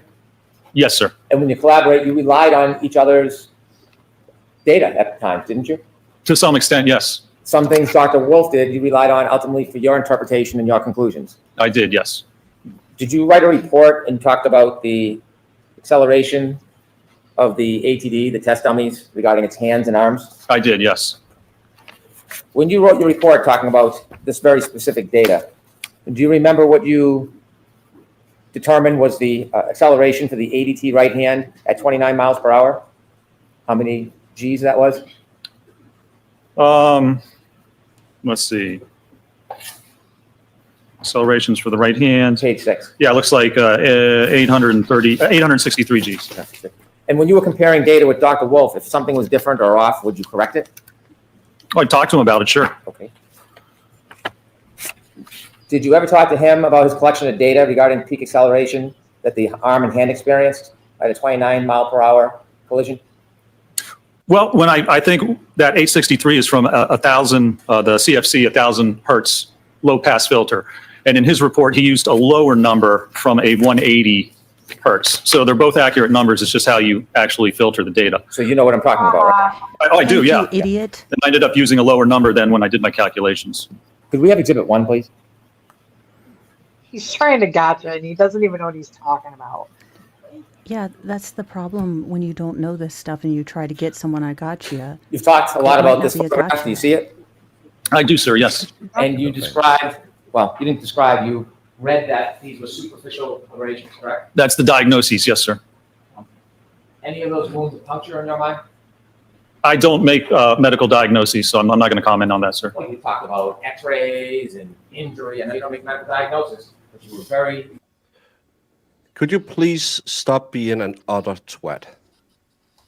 No, Wednesday okay. afternoon, we do Dels, because if you want to make a thick midget fidget while you're motorboating her whisker biscuit, don't look like Nick. And Valhalla has really wanted to share this for a long time. Baker crash test dummy. Really tango. But also, is he now trying to get Dr. Rentschler to negate the punctate wounds that were noted by Dr. La Posada? Yes. Even I though don't think you're allowed to do that. He has filed continuously to keep him from testifying on medical. So he's now using the own crutch he gave Bev to strike him down against him, because he's not allowed to testify about medical testimony. Diagnose it. That's what he said. I can't diagnose it, but he can look at injuries and tell. Like, that's a difference. There's a big difference. Yeah. Careful to be detailed about what this was. Not a laceration, right? It is a superficial abrasion. That was what was diagnosed by the medical records, yes, sir. And you were very careful to make that distinction when you were critiquing Dr. Welch. Sustained example. And so you also looked at x-rays, didn't you? Yes, sir. And when you look at them, did you try to give the impression that you've read them, even though you're not a doctor and you can interpret them? Sustained. Were you trying to interpret them for us? No, it was actually interpreted by the medical examiner that there were no acute injuries. So when you were giving all that information to the jury about the x-rays, was that your personal opinion, or were you just regurgitating something you had read?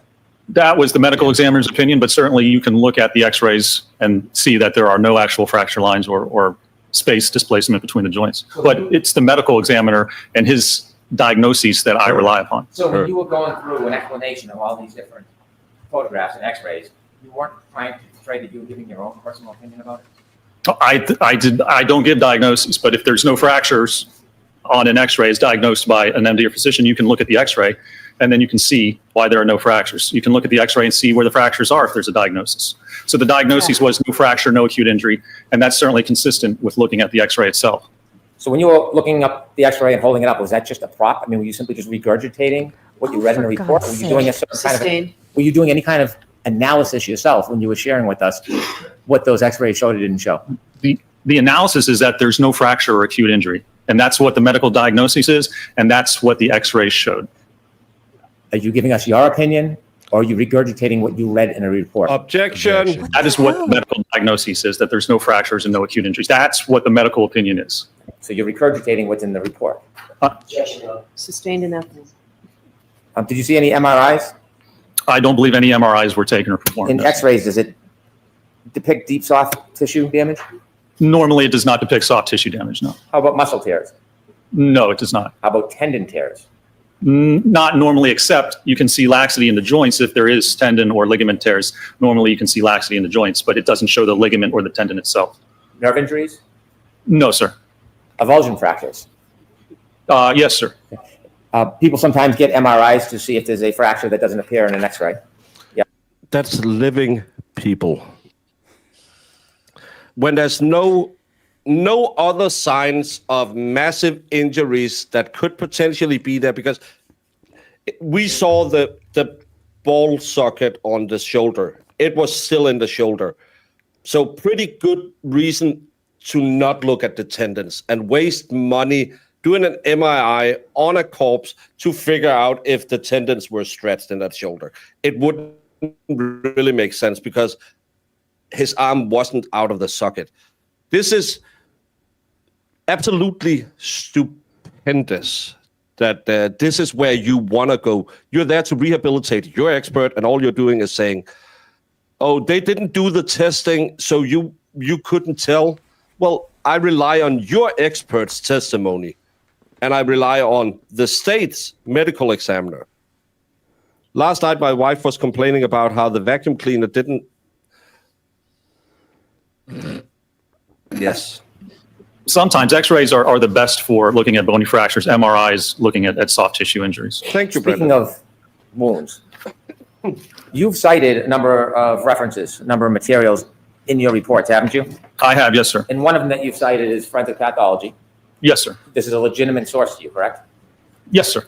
And you've relied on it for at least part of the basis of your study or opinions. Well, I relied on it because it speaks and looks at the difference between, for instance, a laceration and an abrasion. A person could be struck by a motor vehicle and not indicate any bruising to that area, wouldn't you say? At what speed, what part of the vehicle were they contacted, what part of the body were they contacted? It depends on the amount of force associated with that. There's a number of variables involved. Okay. Does the absence of a bruise indicate that there was no blunt force trauma to the area? I'm going to allow it. Can you answer that? Well, the absence of a bruise, can you repeat that again? You were talking about bruising. Yes. Does the absence of a bruise necessarily indicate there was no blunt force trauma to an area?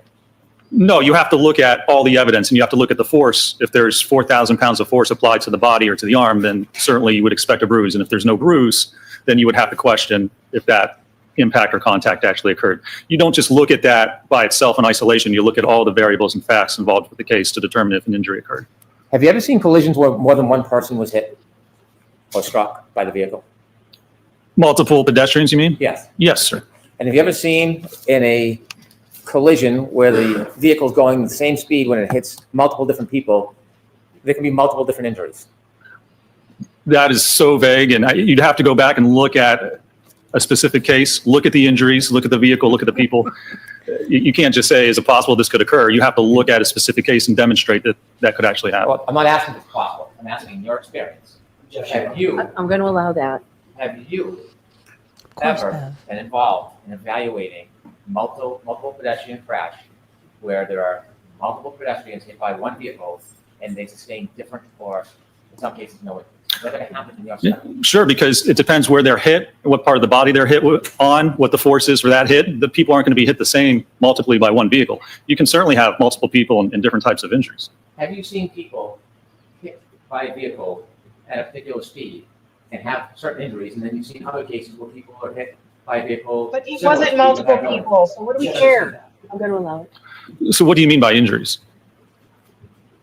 Have you ever seen, in any of your cases, a pedestrian hit at a certain speed and have injuries, and another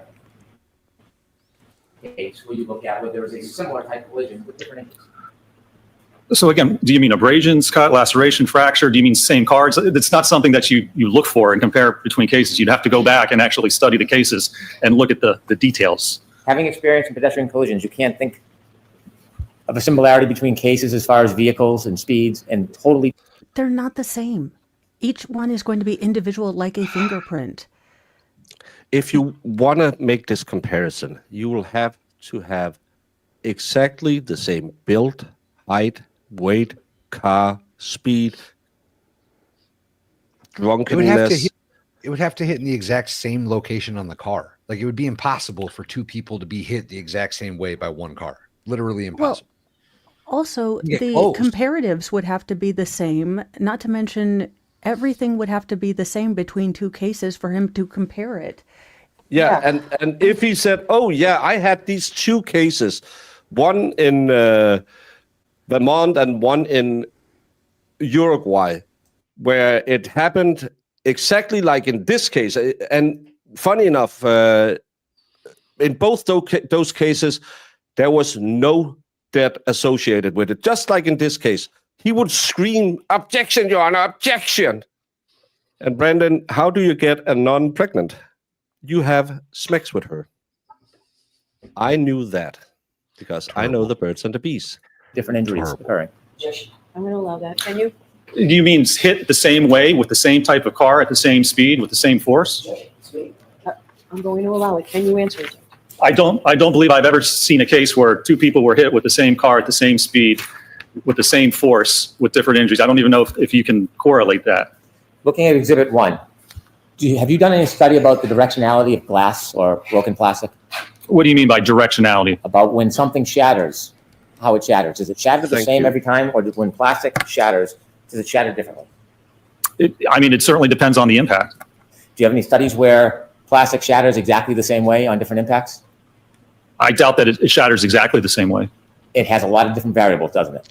No, and I know Jess reminded me yesterday. I cut a lot when Brendan is talking. Now he's going to say the debris field could actually be like in this case where the plastic landed behind the point of impact because you can't tell if it's the same all the time.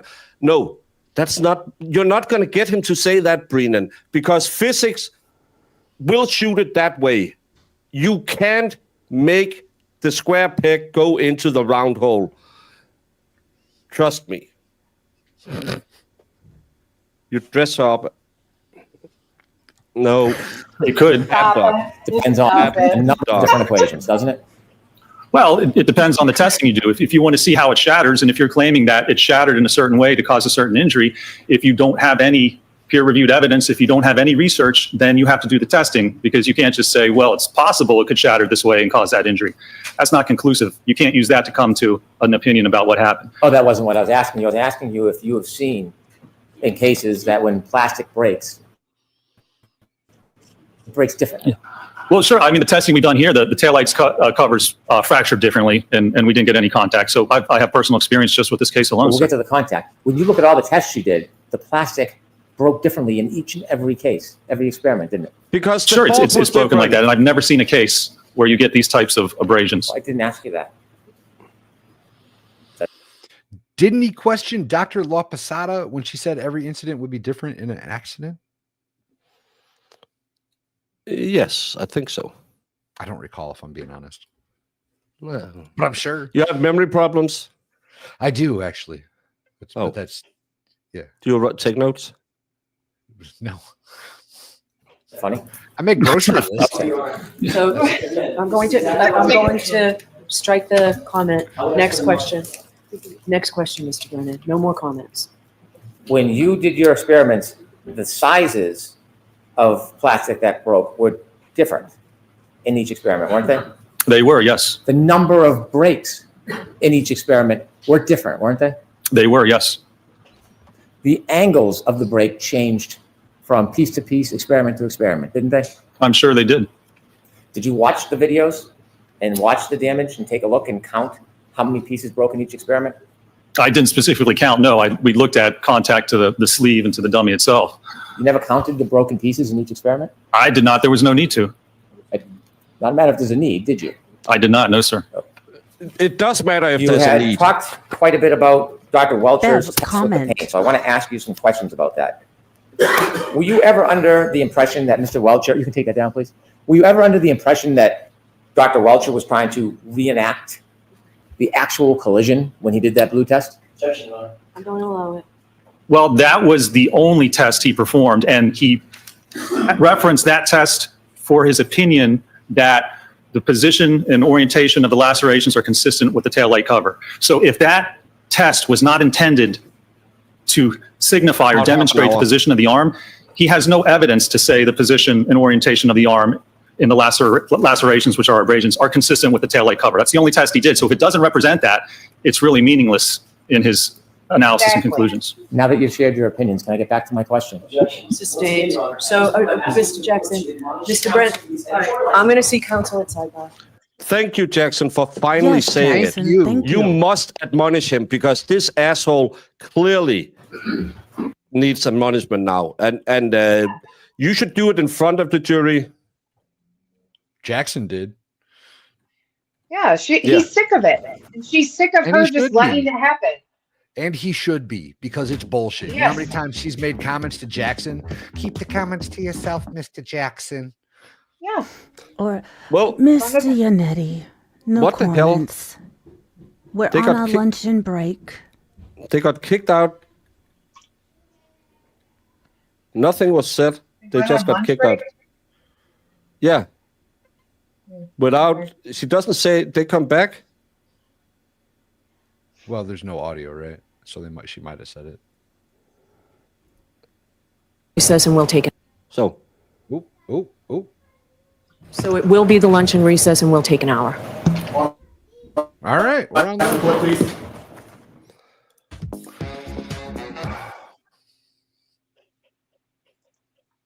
He's such a doof. It's unbelievable that it's gone that far without her saying anything. Again, she's chided every one of the defense for their comments during questioning, but Brennan has gone roughshod and been able to do it the entire 31 days of this trial without a single reprimand. But it's bullshit. This is egregious. This is more than he's ever done. And I will say that Marissa reminded me that Bev did say she was going to give him wide open, nearly all open, latitude on cross because of the hidden, text messages of hiddenness. Yeah, she was allowing them to do that with Arca. Let's see if it works, y'all. Baker's chat. Hey, you can spell ham. You can, but it's still 3 letters.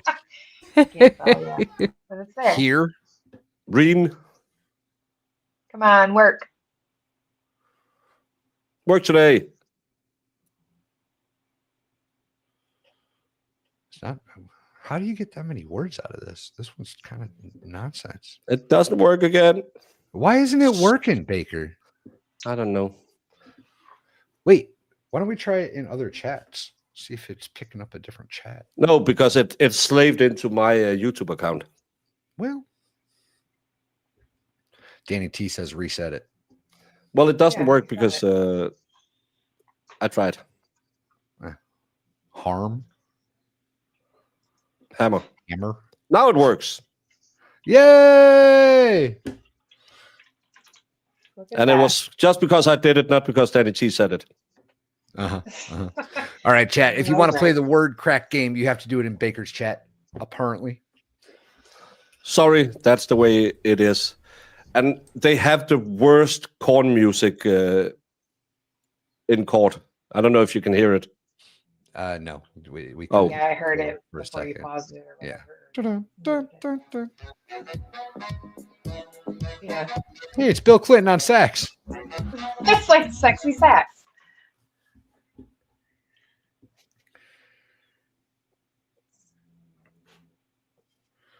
Gosh. What? I have a question, Val. You're it's- camping and have some oat sodas. You have a choice. Quit beer forever or fight a bear. What's the move? I'm fighting the bear every damn time. What kind of bear? What kind of bear? Oh Black my bear? God! Here he Definitely. goes again. Definitely fighting a black bear. Definitely fighting a black bear. No, you have to do it only works. grizzly. It only works for David Nelson. Is it because I have it? No, I don't have members only. I only have subscribers only. Maybe if I no, anyone can participate. I don't even have it in the subscribers only mode. Let's try again. Everything's coming up, David. Maybe he's just faster than the rest of you guys. What is happening? Why is all this? No, it's not on Rumble. It's my YouTube channel. Oh, you went to the QR code. That's why. But it shouldn't do that. Oh, the early lunch is to accommodate a juror according to one juror asked for court officer. She looks sick. Juror is taken out. She looks like she was going to faint. Sidebar continues. Court is in session. She looks very still to me this morning. Early lunch to accommodate the juror. Someone had low blood sugar. Oh. Well, so the only way you can do it is to scan the QR. That's stupid. So he's playing from his phone, not on the YouTube chat? Yeah, it must be. Yeah. Interesting. Why is But it why doing won't that? it? Why doesn't it work? It's annoying. Yeah, the game's called Words on Stream, not Yeah. words if you click on this QR What code. did you do, Baker?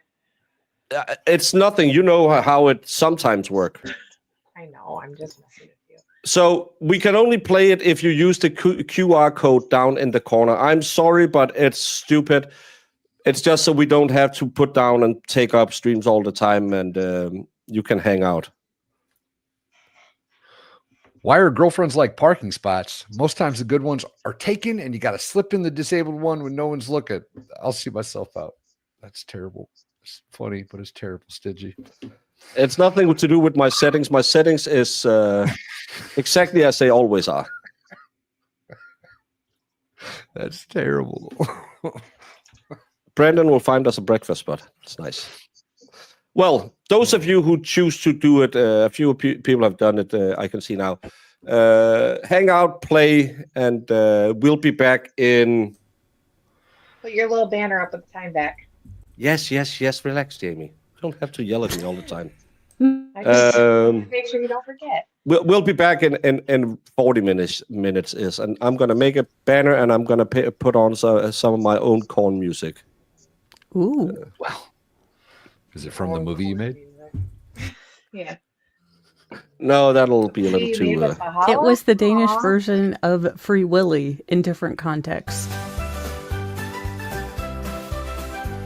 Exactly, Marissa. The hematoba, dark and white, bloomed where John was left outside. The hematoba, EMT's alarm. Not from a fall, not from a charm, not from an arm in some old bar, but from an arm struck by a car. The hematoba tells it plain. All right, I'm peacing out until we're back. So, bye. Same. See you in a little bit, y'all.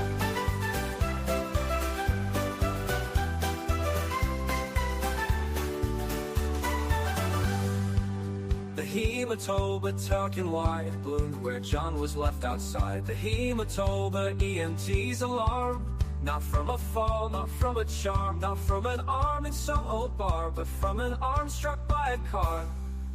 The hematoba tells it plain this Bruce was... What's the worst part about eating a vegetable? That was dark, Bad Dog.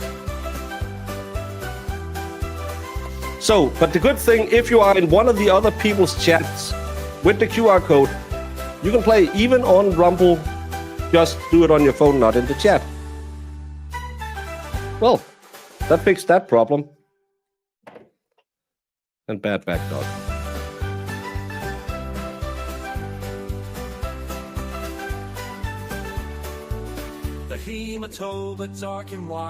No, but I have higher expectations to you, Bad Dog, than Brandon. Not from a fall, not from a charm, not from an arm in some old bar, but from an arm See you struck later. by a car.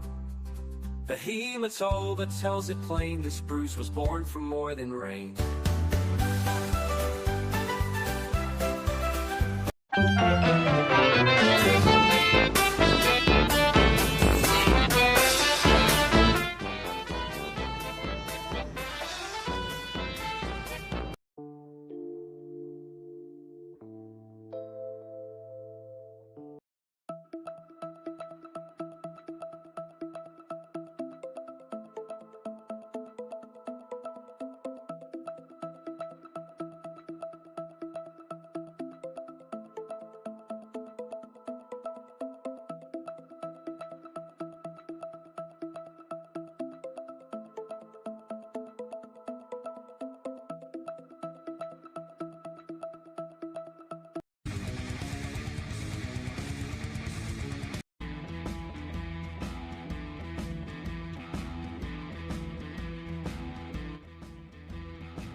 master of the mind game. Whispers your downfall, you don't even know his name. Silk tongue, steel trap, every word a blade.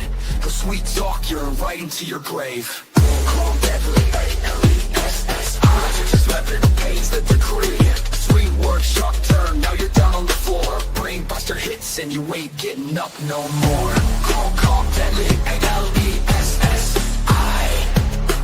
Logic's his weapon, pain's the decree. Sweet word, sharp turn, now you're down on the floor. Brain buster hits and you ain't getting up no more. He don't yell, he persuades. He don't fight, he invades. Step in the ring and you'll understand. This ain't brawn, this is chess, play my hand. Calm, deadly, A-L-E-S-S-I. I'm logic like TNT. He'll outthink, out of the make you regret. One brain buster later and you're losing that bet.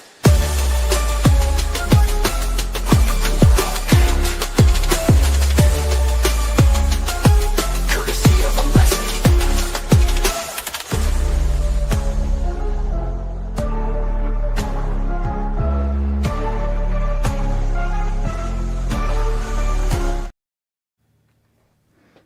Howdy, everyone. Wherever you are, whoever you are, wherever you may be, or whatever Baker says. And dark chocolate. No recorders. Well, I was trying to be you, so I didn't want to, throw my own stuff No, in. but I'm trying to be you because it's Pride Month and I am in contact with my inner woman, who is a raging PMS-filled chocolate hungry. My inner child might need to be kept in a locked box because she's kind of evil.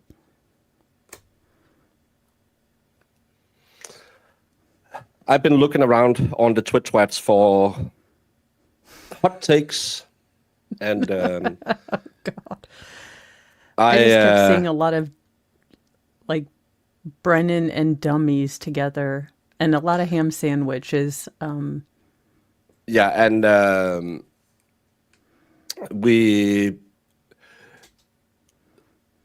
Rungel believes that the door was kicked so hard open that there wasn't even a door frame left. I honestly, there is no way that it couldn't have been. I mean, he's basically now alluding. This again is giving false impressions to the jurors. Again, I'm surprised that Mr. Alessi hasn't come back and said, this is a blatant, again, misrepresentation to the jurors. And if we aren't allowed to correct it, then it's going to look like they were getting something from some nebulous source that their company is, I would say nefarious. Nefarious. That's his most beloved word. No, but he spent over an hour on cross, and he brought absolutely nothing other than, well, the force would be different because of the arm. Yes, it would have been higher. So you didn't calculate that. No, I actually gave you leeway. Dr. Wolf didn't make any corrections, did he? No, all of this would actually be worse for your case if we had done the corrections to it. Well, and the fact that, again, this is why if you don't have an engineering background, the different calculations that each of them used, he was trying to get him, Dr. Wolf said it was this amount and you said it was this amount. And then to have an expert come back and say, no, it's just, it all comes out to the same thing, but he was using a different frequency. Yeah. It's, we have just actually told Brennan no more comments. I'm still catching up. Well, he keeps commenting. And the big problem is his constant nonsensical questions. Who, if anyone, drove you? Is he going to ask if, I don't know, the sun was shining that day, and because the sun was shining, it's an indication that that he was starstruck or something. Yeah, and again, any comments that he made while eating a ham sandwich was after his testimony. I believe he's allowed to comment on how absolutely stupid Lolly was, after his testimony. We have a rule in Denmark that you have 2 weeks to appeal your case after we have given you the verdict. And as a basis, even though I don't think technically, but we don't talk about that case until those 2 weeks are up, because it's just a comme il faut. We found the Yeah. handshake. We found it. But we don't talk about it after. But again, if you're in the room, us who were at the court case, yeah, of course we can talk about, oh my God, did you see that thing? Like that lady I've had her twice sitting in the back of the room. She was cleaning her nails and then she was licking her nail file. What? Yeah. And she was actually, she was a pretty lady, and then she pulled out a nail file and started doing this. Ugh.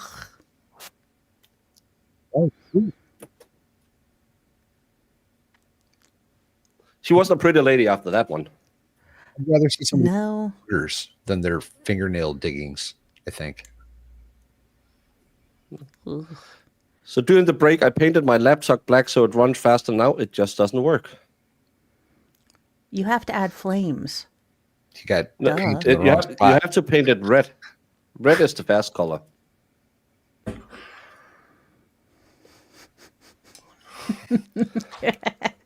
How is that pronounced exactly? Cock County. I'm moving there for no reason. Oh, there's a reason. I'm glad that Runkle agrees The with me. t-shirts I can make, of course. There you go. I'm glad that Runkle agrees with me with the door being kicked wide, the F open, because that's ridiculous. Well, and I like that, again, as not a lawyer, that other, I can go on Twitter and look for, others. Jason JJ, I removed my afternoon stream. My morning stream should be up. I just made this full day.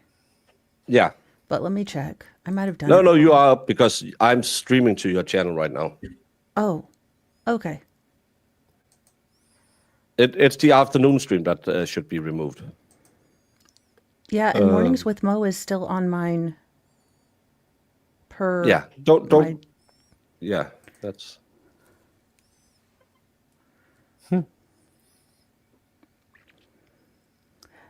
Now, I do wonder if Bev is actually going to admonish Hank, because he has been absolutely all personal comments, adding, shading sarcasm and denigration into each one of his questions.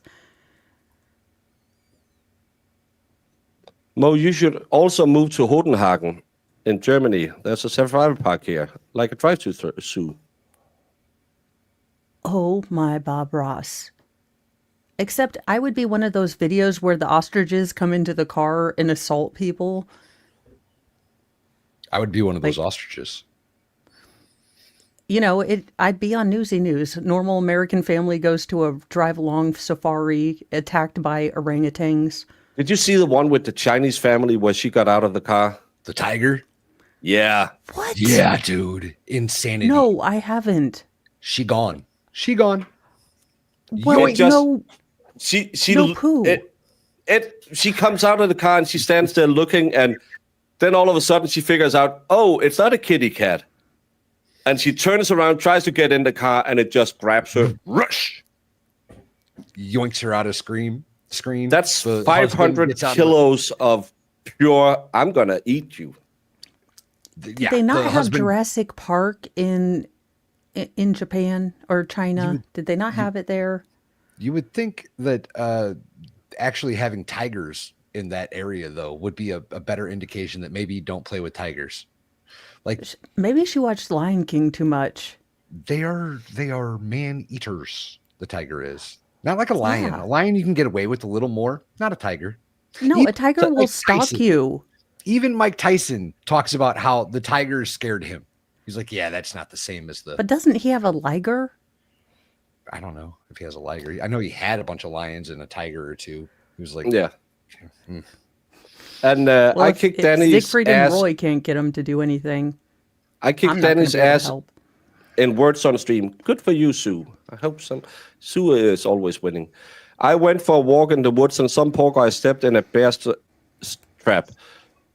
Didn't tell us all about it. Went back a week later and he was dead.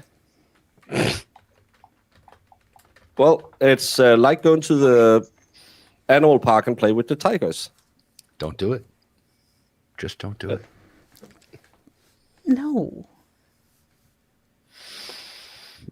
Thanks, MLS. Appreciate it, man. By the way, your cake is in the expert's fridge. Yeah. Yeah. I do want the goats off of that, by the way. Expert. I want the goats off of it. What did AJ say, yell to ask for the sidebar? It's enough, Your Honor. He is, and then she started talking, get to sidebar, get to sidebar. It's his constant commentary and his implications that there was something nefarious going on. Well, he keeps insulting the poor guy. Yeah. Yeah. And he hasn't asked him anything about his testing other than you didn't use, a heavier doll. So how can you even mathate this? Another person got gored by a buffalo in Yosemite this week. People are dumb. Yeah. Why do people think Valhalla that and they I can- have driven in military vehicles that's smaller than a buffalo. And people still think, oh, it's pet-shaped. No, it's not. It's when we ran across the prairie before we got really trigger happy as Yanks, we could tip over trains.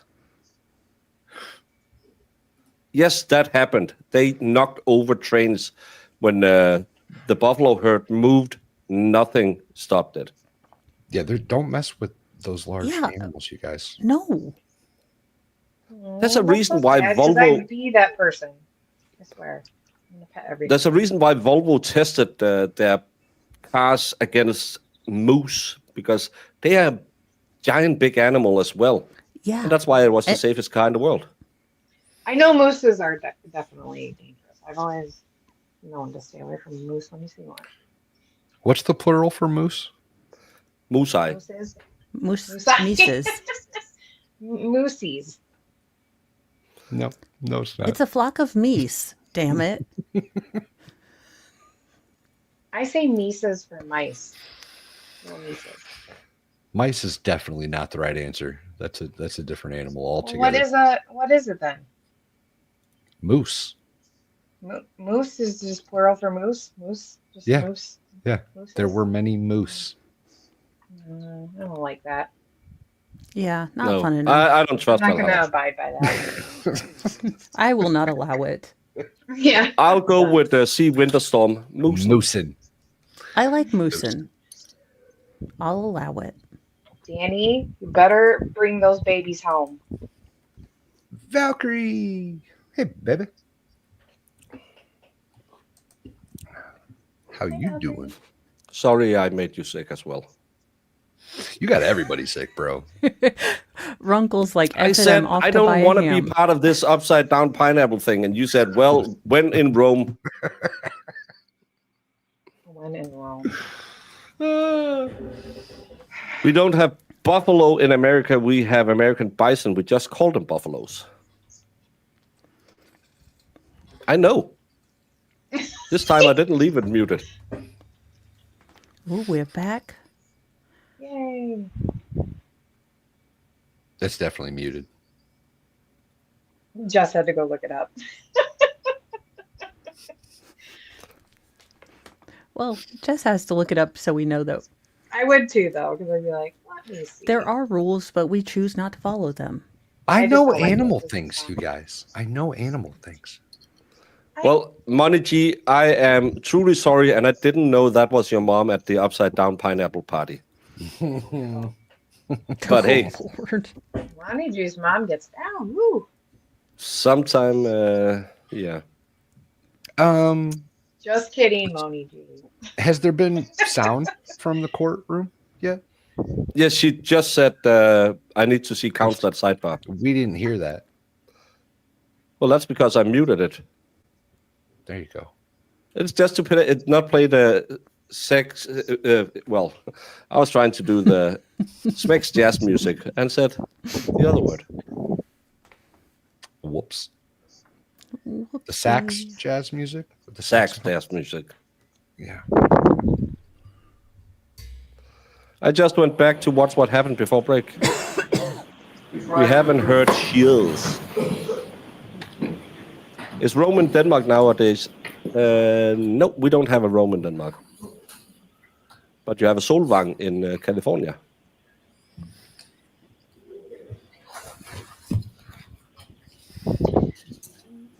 Thank you, Valkyrie. You are a good egg. Stop it. We all know it was Baker's fault. Just because he's European, don't go easy on him. Well, she approximately traveled as much as I did. So, yeah, getting in those steel tubes with all these people. I should have done like that lady at the airport. Mr. Brennan. Who put her mask on. Jurors, hopefully it'll be comfortable enough in here this afternoon. The court officers has done a great job keeping the AC going while we were out of the courtroom. So. Congratulations. Do they generally cut the AC off when people aren't there? Dr. Rentschler. No, they keep it on to keep it cool and then turn it off when they come back in. It's because there was a juror who got sick before lunch. Oh. That's why they went on early lunch. Yeah, AJ was asking Beveridge to admonish Brennan before the trial. And she should have. Yeah. Yeah, buy ævleskiver in Solvang, but eat them the proper way, not the way Americans do them as a side dish. It's a dessert for itself. What is it? Ævleskiver. Okay, English. It's apple slices is the English word. It's kind of like a beignet dough with, back in the day, you had a slice of apple in it. Today, you just use, not a beignet, more like a waffle or crepe dough, and you'll make it in a small round ball on a special pan for it, and then you'll eat it with... You twist it as it fries. No, it's just round. Well, but to cook it, you have to twist it around unless you... Yes, halfway done, you turn it around so it becomes a ball because you'll only bake half of it. And then you'll eat it with powdered sugar and some raspberry jam or strawberry jam. But Americans think it's kind of like your waffles that, oh, let's put some Italian sausage in it. Oh, that sounds good. I had a Southern style Italian waffle. It was good. Yeah, why would we put Italian sausage? Like breakfast pork sausage, maybe. Yeah, like a. I think it was Italian sausage I had in my waffle. It was good, and it had Was it a savory waffle or a sweet if it has waffle? Italian sausage in it, it's savory. I don't think it was Italian sausage. I just like the way you say You Italian. weren't there. I know, but I'm pretty sure we don't put Italian sausages in waffles. That doesn't seem like something I would see at a restaurant around here. It was Southern something at Pete's. It was good because it had a hot bechamel on top of it. We're gonna. It had a what on it? Hot bechamel. white Bechamel. sauce. Not a Bechamel. white. No, it was. Hot bechamel. Yeah, I think it What was did you say? bechamel. So it's the same as you have on your eggs Benedict. Is that bechamel? No, that's not. That's well, No. Hollandaise sauce. That's what. Hollandaise. There you wrote go. a report back in February 2024. yeah, hot hollandaise. Yeah, that's correct. Yes, sir. And in that report, you provided was a the number of breakfast called? opinions, didn't you? Southern waffle something. Southern breakfast? No. Beautiful. I did, yes. Do you remember if you opined or had the opinion that the injuries on Mr. O'Keefe's arm would not result from impact with a non-damaged tail lamp cover? I believe that's correct, yes. And the amount of force required to fracture the tail lamp cover would result in extensive soft tissue and likely bony injury to Mr. O'Keefe's right arm. Correct. And so your opinion back in 2004 was that if a person's arm were to cause the damage to that taillight on that Lexus, you would expect to see extensive soft tissue and likely bony injury. Yes, soft tissue referring to ligaments and tendons of the elbow and shoulder, correct, and the wrist. And so you're saying not superficial abrasions, but in the arm? Yes, when you look at, and you can see from the testing we did for this case, for this round, that the arm extends and you have contact with the arm, you would expect at those speeds damage to the tendons and the ligaments, the elbow, the shoulder, likely the wrist. And the x-rays that we looked at, or that we saw, and you offered the words of the medical expert, there is no MRI studying any ligament damage, is there? There are no MRIs that I'm aware of, no, sir. And x-rays wouldn't fairly depict some of those internal injuries that you're referring to, would they? As I described before, it can show laxity of the joint, but it normally doesn't show the actual soft tissue damage itself, no, sir. And a crash test dummy is different than a person, isn't it? Certainly it is, yes. No sir. muscle, That's correct. no ligaments. That's correct. The crash test dummy does not react or respond like a human being. Well, it does to a certain extent, yes. There are differences. Certainly there are, yes. And so when you're looking at a crash test dummy, you can agree that there are significant differences between what you might. It was a deep South waffle, breakfast sausage, corn, cheddar, cheese, and onions topped with 2 eggs and a chipotle hollandaise. What kind It of was sausage great. did you say? What kind of sausage was it? Chorizo, you said? Did you say breakfast sausage? I can't hear what Jamie's saying because she's outside. I said Italian sausage. But to make it, because the South don't like foreigners, they call it breakfast sausage. See on the dummy's arm and what would maybe happen to a human being's arm on the inside. There can be. That's why you have to look at the acceleration and the force, and that's primarily what the ATD is utilized for. But focusing on the actual observation of the arm, you would agree, doctor, that looking at a crash test dummy arm is not comparable to actually looking into a human being's arm with an MRI and seeing if there's any damage on the inside. No, of course, opened up they're not the his same, no, skin. sir. You were speaking about references earlier. You did have a chance to see Dr. Welcher's report, didn't you? I did, yes. And in his report, there were a number of references, weren't there? There were different references, I think maybe 26 within his report. In addition to his references, you were sent a number of gigabytes of information, weren't you? I was, yes. And in those gigabytes, there was different references to different materials, wasn't there? Well, first of all, there were only 26 references in his report that he cited to for his opinions. There was material contained within the batch of documents. Yeah, I don't know why he thinks that this guy is doing autopsies, because he just testified earlier he wasn't a medical professional. But again, it's Brennan. The less you think about it, the smarter he sounds. So is now Brennan saying that we should use humans now because crash test dummies are no longer analogs for humans, like entire industries have relied on for years? Exactly. That's what I mean. Like, what does he think that we're supposed to figure all this stuff out from? That they sent over. It was a bibliography or CV of different papers that he had submitted, I think 20 pages of papers that weren't referenced in the original report. And the most recent paper in that auto head packet was from 2004. Most of them were from the 60s and 70s, but there was an additional packet of information. When you read his report and saw his references, did you look up the references? I did, yes, sir. Okay. And when you were saying That's when earlier he said that they were all from the there was only 70s, one you reference, idiot. you were referring to the pink test, correct? Well, I was referring to, there's only one reference specifically with respect to automobile pedestrian impacts. When you looked at his references, sir, did you have an opportunity to read any of the articles? I did, yes, sir. And many of them are peer reviewed? Yes, sir. In addition, 60 when you years look ago. at the 20 pages of materials he sent over that were not in his report, how many references did you read out of those 20 pages of references that he offered? Well, I didn't read any because they weren't referred to in his report for his actual opinions in this case. Do you know whether or not he considered those references? Or He didn't mention it in his report, ergo, he can't use it as a basis. He can't evaluate it because he didn't list it. Brennan, No. again, you only hire hacks. whether he read those references? We're going to allow that.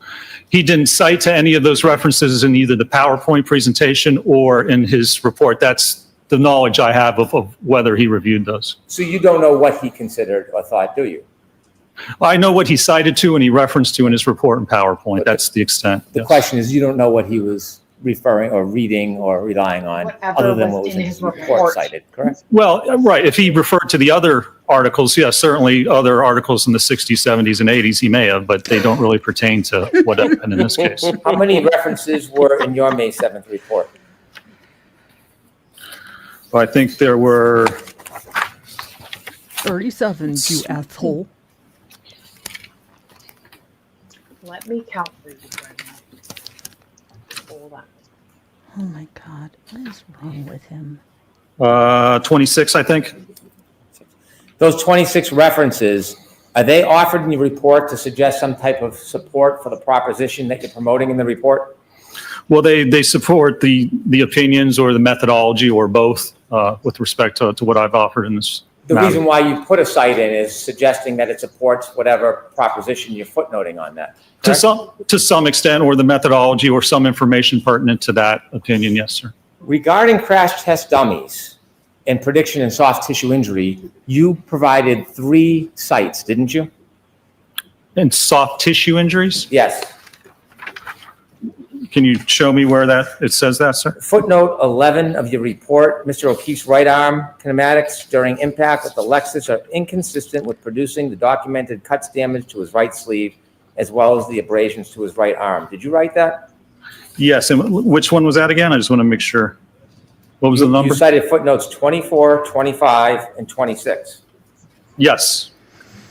And when you cited 24, 25, 26, did any of those 3 sites, in fact, those are the only sites that you cited for that proposition, correct?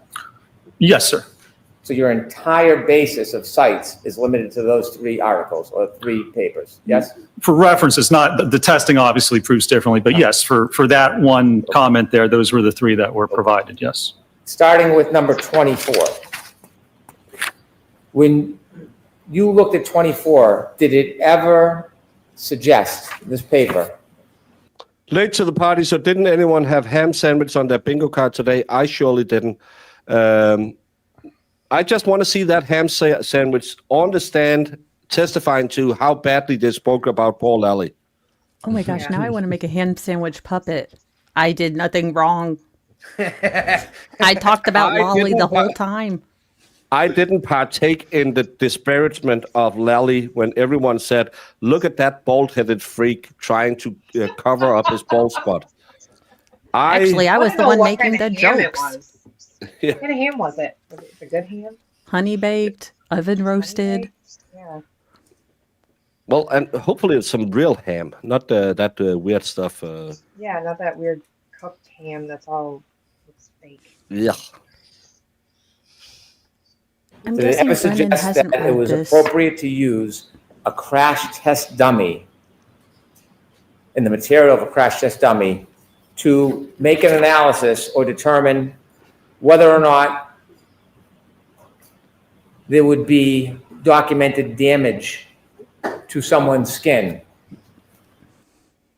That's not what he did, you idiot. He looked at the ME's report and saw the damage to the skin. Not to mention, he was looking for damage on the hoodie, not the skin. The whole thing has been about the hoodie. He's trying to attack Dr. Wolf with the road rash situation that Dr. Wolf was talking about before. But again, it just, and I love that he couldn't even formulate his question because I think he got lost in his brain trying to. No, it didn't, and that's not what I did in this matter. In That's this what I article you didn't think. cite supporting He the was gonna claim that use you made, there is this guy nothing against that guy, that guy in here against that this would guy. suggest that a Not crash test directly. dummy is appropriate to use in making that determination, is there? There is not, no, sir. In fact, in this article, it gives you details on what actually should be used to make that analysis, doesn't it? No, sir. It tells you certain ways to look at sharpness and how lacerations are caused. This is titled Skin Tissue Cutability and its relation to lacerations, severity, indices. You know that, you cited that. That's correct. And it looks at specifically, I think, laminated glass and its ability to cut the skin. Number 24 in your site, correct? Yes. And it tells you 3 types of skin were examined and used for this type of study. Post-mortem human skin from 2 different body sites, Cameos leather, and Napa goat skin. Is that correct? Right. To look specifically at laminated glass and it's the cutability of that type of glass. And the reason why this goats, is suggestions is because a crash test dummy's arm and fabric, the way it's made, is different than how real skin would respond. Yes? Well, it is different, sure. Yeah. And I didn't do that type of comparison. You did not do any comparisons with any of the suggestions in the site that you cited He looked at the ME's report. in support for your God, this proposition. is did you? ridiculous. Oh, I did not evaluate that. No, not in that manner. No, sir. And then you cited number 24 or 25. You cited a book, Forensic Pathology, correct? Correct. And in this forensic pathology book, in the entire book, it never suggests that crash test dummies are appropriate to use when making this type of analysis, does it? Correct. And that's why I would not do that type of analysis with respect to lacerations. That's not what my analysis involves, sir. My question was, nowhere in that book does it say that crash test dummies. Objection. Let him answer the do question. it. You did it all the time with the defense. Come on, Bev. Let him answer. This guy never, ever pertained to do what Brennan is telling him now. I can't wait for recross. These are appropriate for analyzing skin lacerations on a collision, does it? Sure. I mean, for that sake, it doesn't say it's inappropriate either. And then you also cited an article, your third article, Understanding the Acute Skin Injury Mechanisms Caused by Player Surface Contact During Soccer. Did you cite that? I did, yes. And again, there's nothing in there that talks about the appropriate use of a crash test dummy when you are trying to support the proposition that someone's arm is consistent or inconsistent with producing cuts and damage in a collision. That's correct. Are you aware of literature relative specifically to the use of the hybrid 3 crash test dummy, which was used in this case? There's a lot of literature with respect to the hybrid dummy, yes. Have you ever heard of the person by the name of Stanley Bakatis? I don't recall that I have. Okay. How about Harold Mertz? Isn't he a leader in the field with crash test dummies? He is, yes. Right. Would you agree that we also do not believe the current instrumented arm configuration is suitable either for prediction of soft tissue injuries? Would you agree with that? Well, for laceration, sure, it shouldn't be used for that. It shouldn't be used in that manner. That's why I don't use it in that manner. It's plastic. Do you have any source that says it's Why would she suitable for use determining superficial abrasions? I do not, no, sir. You have no other sites whatsoever supporting that proposition, which led inevitably to one of the opinions you gave to this jury, true? Not true. That's a misrepresentation of what I performed, the testing that I performed, and the results that I. Brendan, this is Brennan again lying about what was testified to. He is claiming that this guy said the lacerations to his arm, which is abrasions, was made, and he could determine that by the crash test dummy. This guy never ever stated anything like that. He said, I looked at the ME's report and looked at their description in the report about the abrasions. I made a mistake because I used Dr. Welch's words from his slide that said lacerations, but it was abrasions. I have to correct myself. That's all he said. And when Brennan was asking about punctures, he said, I don't do medical determinations. And now Brennan is making him say 24 times no, because he didn't do it and didn't use it for that. Objection. Get him out of here. Analyzed in this case. Now, you've talked a lot about Dr. Welcher's pain test. A bread sandwich is 3 pieces of bread. you don't have any information that Dr. Welcher ever claimed that his test was intended to represent exactly how Mr. O'Keefe's arm was when he was hit, do you? Well, the evidence I have for that is that in his report, he says that the orientation and position of the lacerations are consistent with the orientation position of the taillight cover. And then right under that, he has reference to that test that he performed. So again, if he didn't intend to do that, then there's no evidence that he can provide with respect to the arm impact at all. That's the only test that was performed to look at the arm and the taillight cover. If it doesn't represent the actual position, then apparently he has no idea how the arm was positioned or how it was impacted. Let's get back to my question. Yes.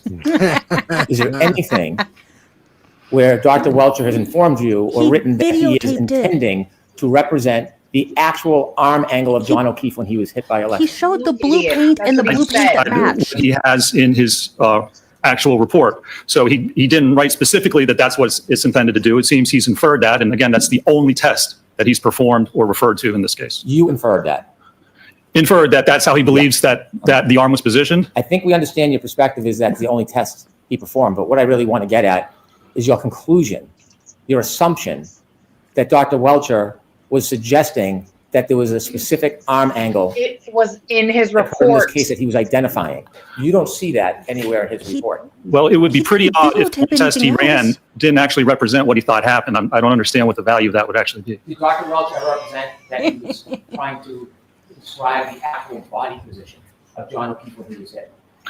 Actually, he doesn't state that. He states very little in his report or in his PowerPoint. He demonstrates through the video of his arm like that and contacting it, and then he holds his arm up to a picture of Mr. O'Keefe's right arm to compare and apparently demonstrate that it's in the same area. But again, he doesn't actually state that opinion. He doesn't state any opinions that the contact actually occurred, except in one point, and has no evidence or foundation for that. Would the answer to my question no? You would have to ask Dr. Welcher, I suppose, but if it's not, again, then I'm not sure what that test actually accomplished Well, or I'm represented. asking you, you've made assumptions and then have given opinions to this jury. God, I He hate didn't make you. assumptions. He He read didn't make the assumptions. report. Bev. Can I say the word? He read the report that your stupid witness came and testified to.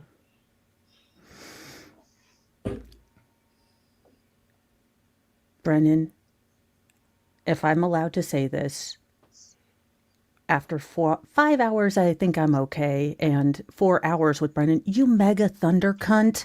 Like, seriously, I am a woman with crazy hormones that they'll never tell me what the hell they're thinking. And I managed to not be such a bitch.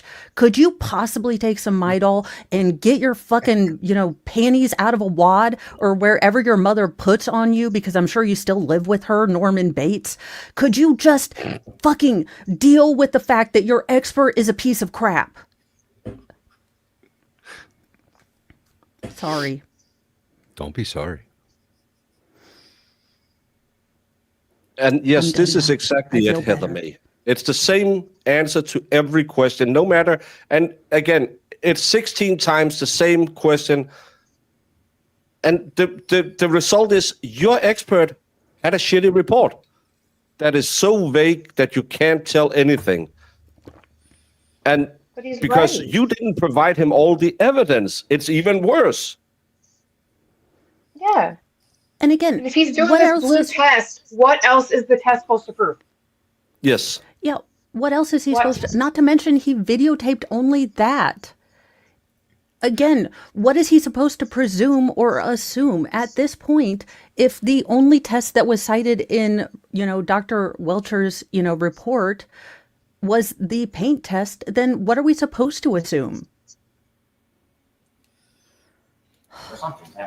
I've evaluated the evidence in the one test he ran. If that's incorrect, well, then I would have to correct my opinion and my assumption and say that not only is the test not actually show what occurred, but he hasn't performed anything to actually link the arm contact to the taillight cover. If it doesn't represent that, you're right, I changed my opinion that there's no evidence, no analysis, no conclusion whatsoever. I'm gonna try to make my question a little clearer. Yeah, Is exactly. there anything in the report where Dr. Welcher has stated that the arm angle in the demonstration was in any way attempt to replicate exactly how John O'Keefe's arm was when he was struck by a lesson? I don't believe anything's written in the report with respect to that, no. Is there anything? So why did he Why did he do that test? Just because he wanted to be blued? It's... Hank, I know you're an idiot. Well, I know you're not an idiot because you made $350,000 at least on this case. I know you're laughing all the way to the bank. But please, oh God, you do this whenever you have a cross-examination because you're a defense lawyer. You know that you have to be aggressive because you want to have that cop slip up and say, yeah, well, we didn't have probable reason to search that car and those 40 bags of weed. Yeah, well, let's toss it. But you are again and again and again impeaching your own witnesses' shady work. Do you know how stupid it makes you look that you paid $400,000 taxpayer money for an expert who just chose to stand like this to prove that I can't prove anything? And you're now saying his report is wrong because he never ever states anything in it. You paid $400,000 for that report. Also, Valhalla, would you like to get in on Baker and I's accident reconstruction on a budget? It's called Excellence. And thank you, De Floofy Cat. The overlords give money for curative chocolate. I'm going to need it. Thank you. Hank, as a prideful man, you know how it goes. Sometimes you eat the bear, and well, sometimes he eats you. Richards for life, homie. Let's play tummy sticks. Thank you, Brendan, for saying what we all think. In the report, Dr. Lexman, that states Dr. Welcher was stating or claiming that he knew the body position of John O'Keefe when he was struck. And why did he do the test? So no, I guess there is no opinion or conclusion that he knows how Mr. O'Keefe was actually positioned at the time of this alleged incident. You You're know correct. whether Dr. Welcher Good point. has been clear that he does not know? Let me say this differently. You would agree, Dr. Welcher has never stated in his report that he can identify the speed at which Mr. O'Keefe was struck in collision. He does not state what he thinks the speed is. That's correct. He never states how far, if at all, Mr. O'Keefe was thrown after being in a collision. That's right. He does not. When you don't know the speed, you don't know the body position. Neither do You don't know the angle. It's almost like you can't prove it happened. This is what's called reasonable doubt. Right. What an idiot. Val. A collision will crash just down to a reasonable degree of scientific certainty.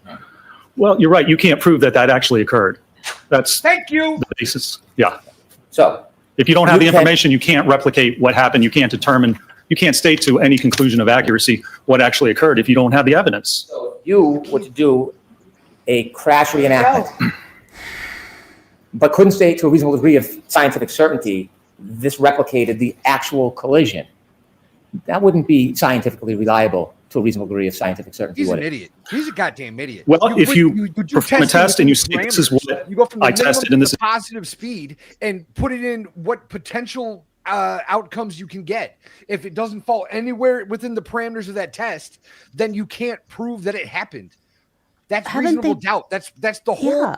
just to Brendan just said he didn't have the time, the position, or the location of any of these things. Why are we here? Why the hell are we we should here? not be. Why are we in trial number 2?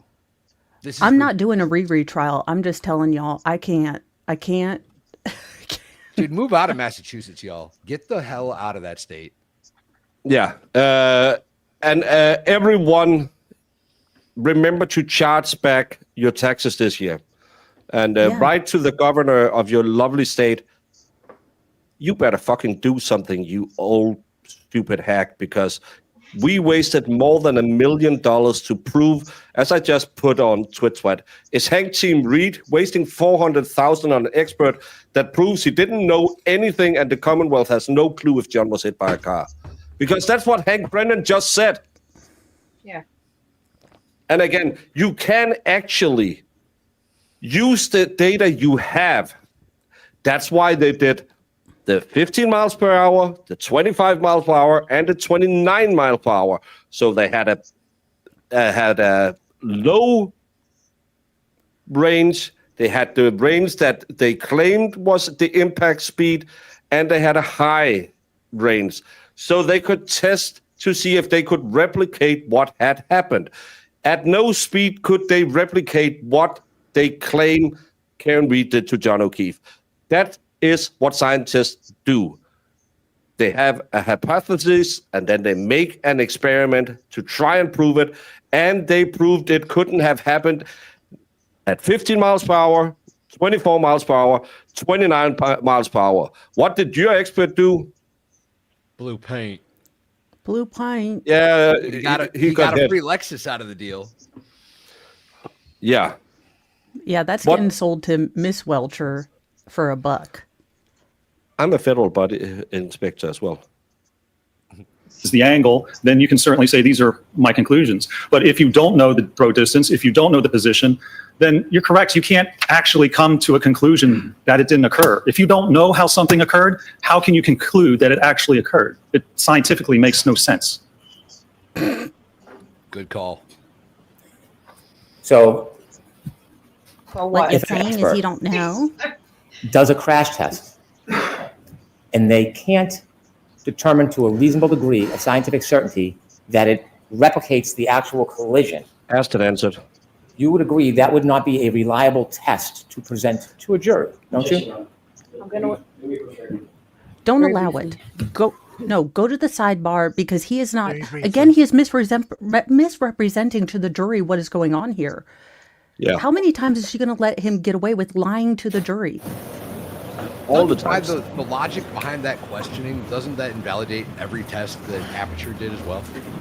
Yeah, Exactly. it invalidates any. Well, they didn't do any crash In tests. reading the They reports did and a the arm PowerPoint, paint test. would you agree there is no statement by Dr. Welcher ever in anything that you reviewed that he is claiming or stating that his paint test was supposed to be a reenactment, identifying the details of how Mr. O'Keefe was standing, moving, or holding his arm at the time of the collision?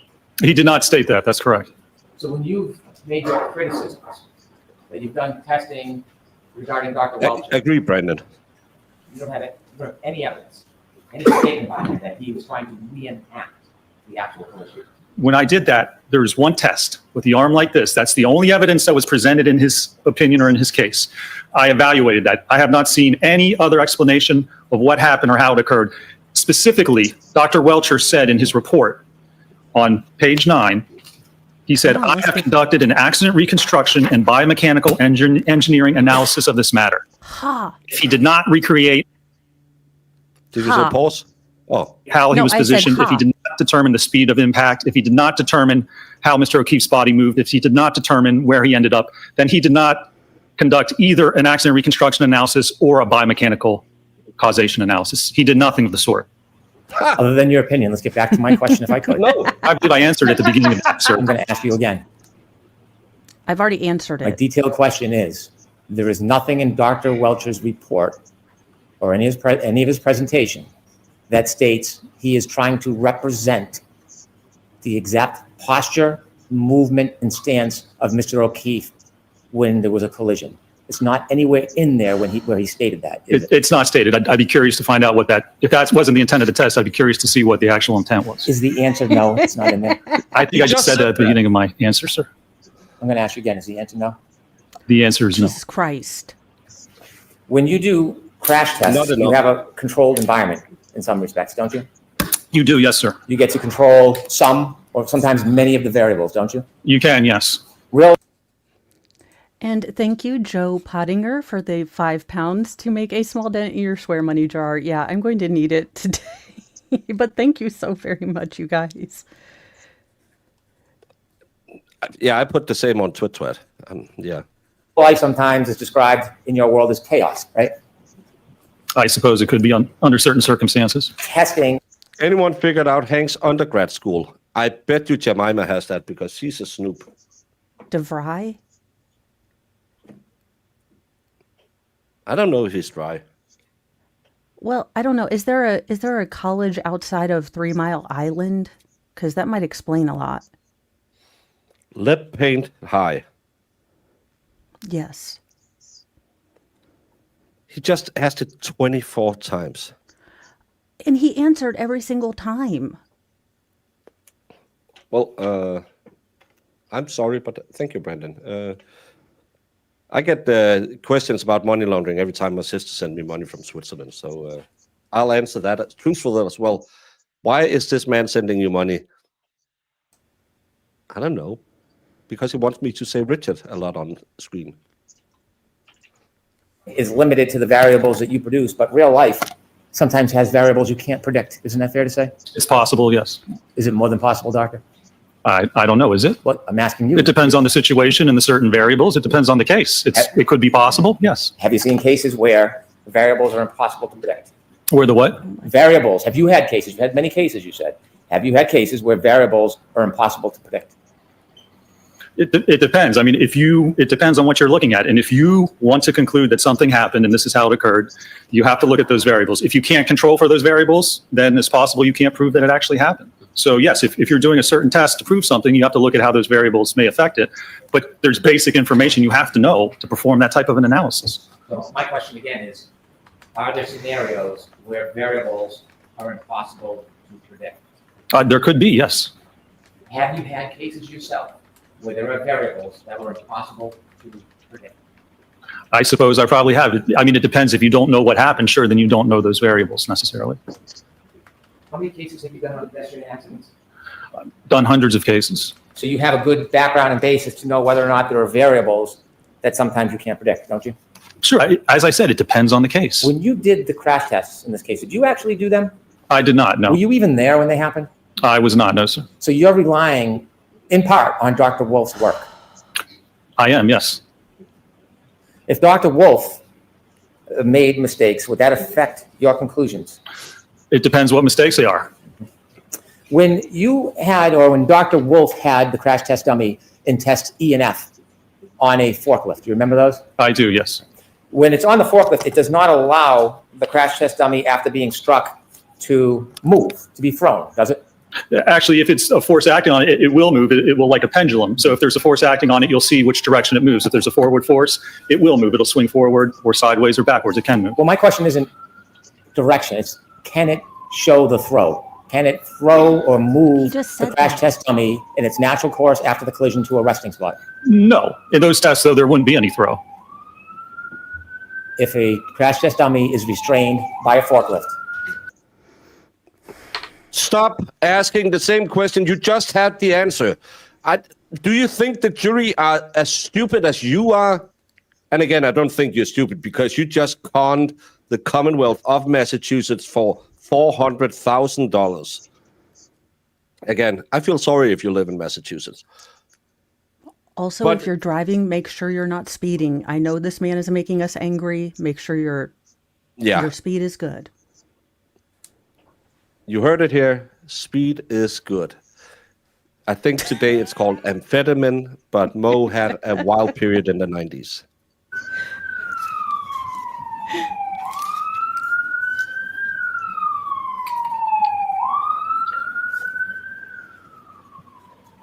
If a crash test dummy is restrained by a forklift, it does not allow the crash test dummy to be thrown, does it?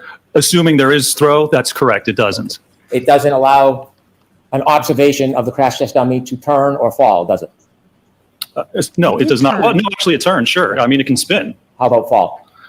No. And a crash test dummy would just fall down anyway. Have you seen crash test dummies where it is held in place electromagnetically, and when the collision happens, then the dummy can move? Have you seen that? I have, yes. Have you seen... Did your expert do that? Excuse me. Have you seen a crash test with crash test dummy where there is a light? I'm sorry.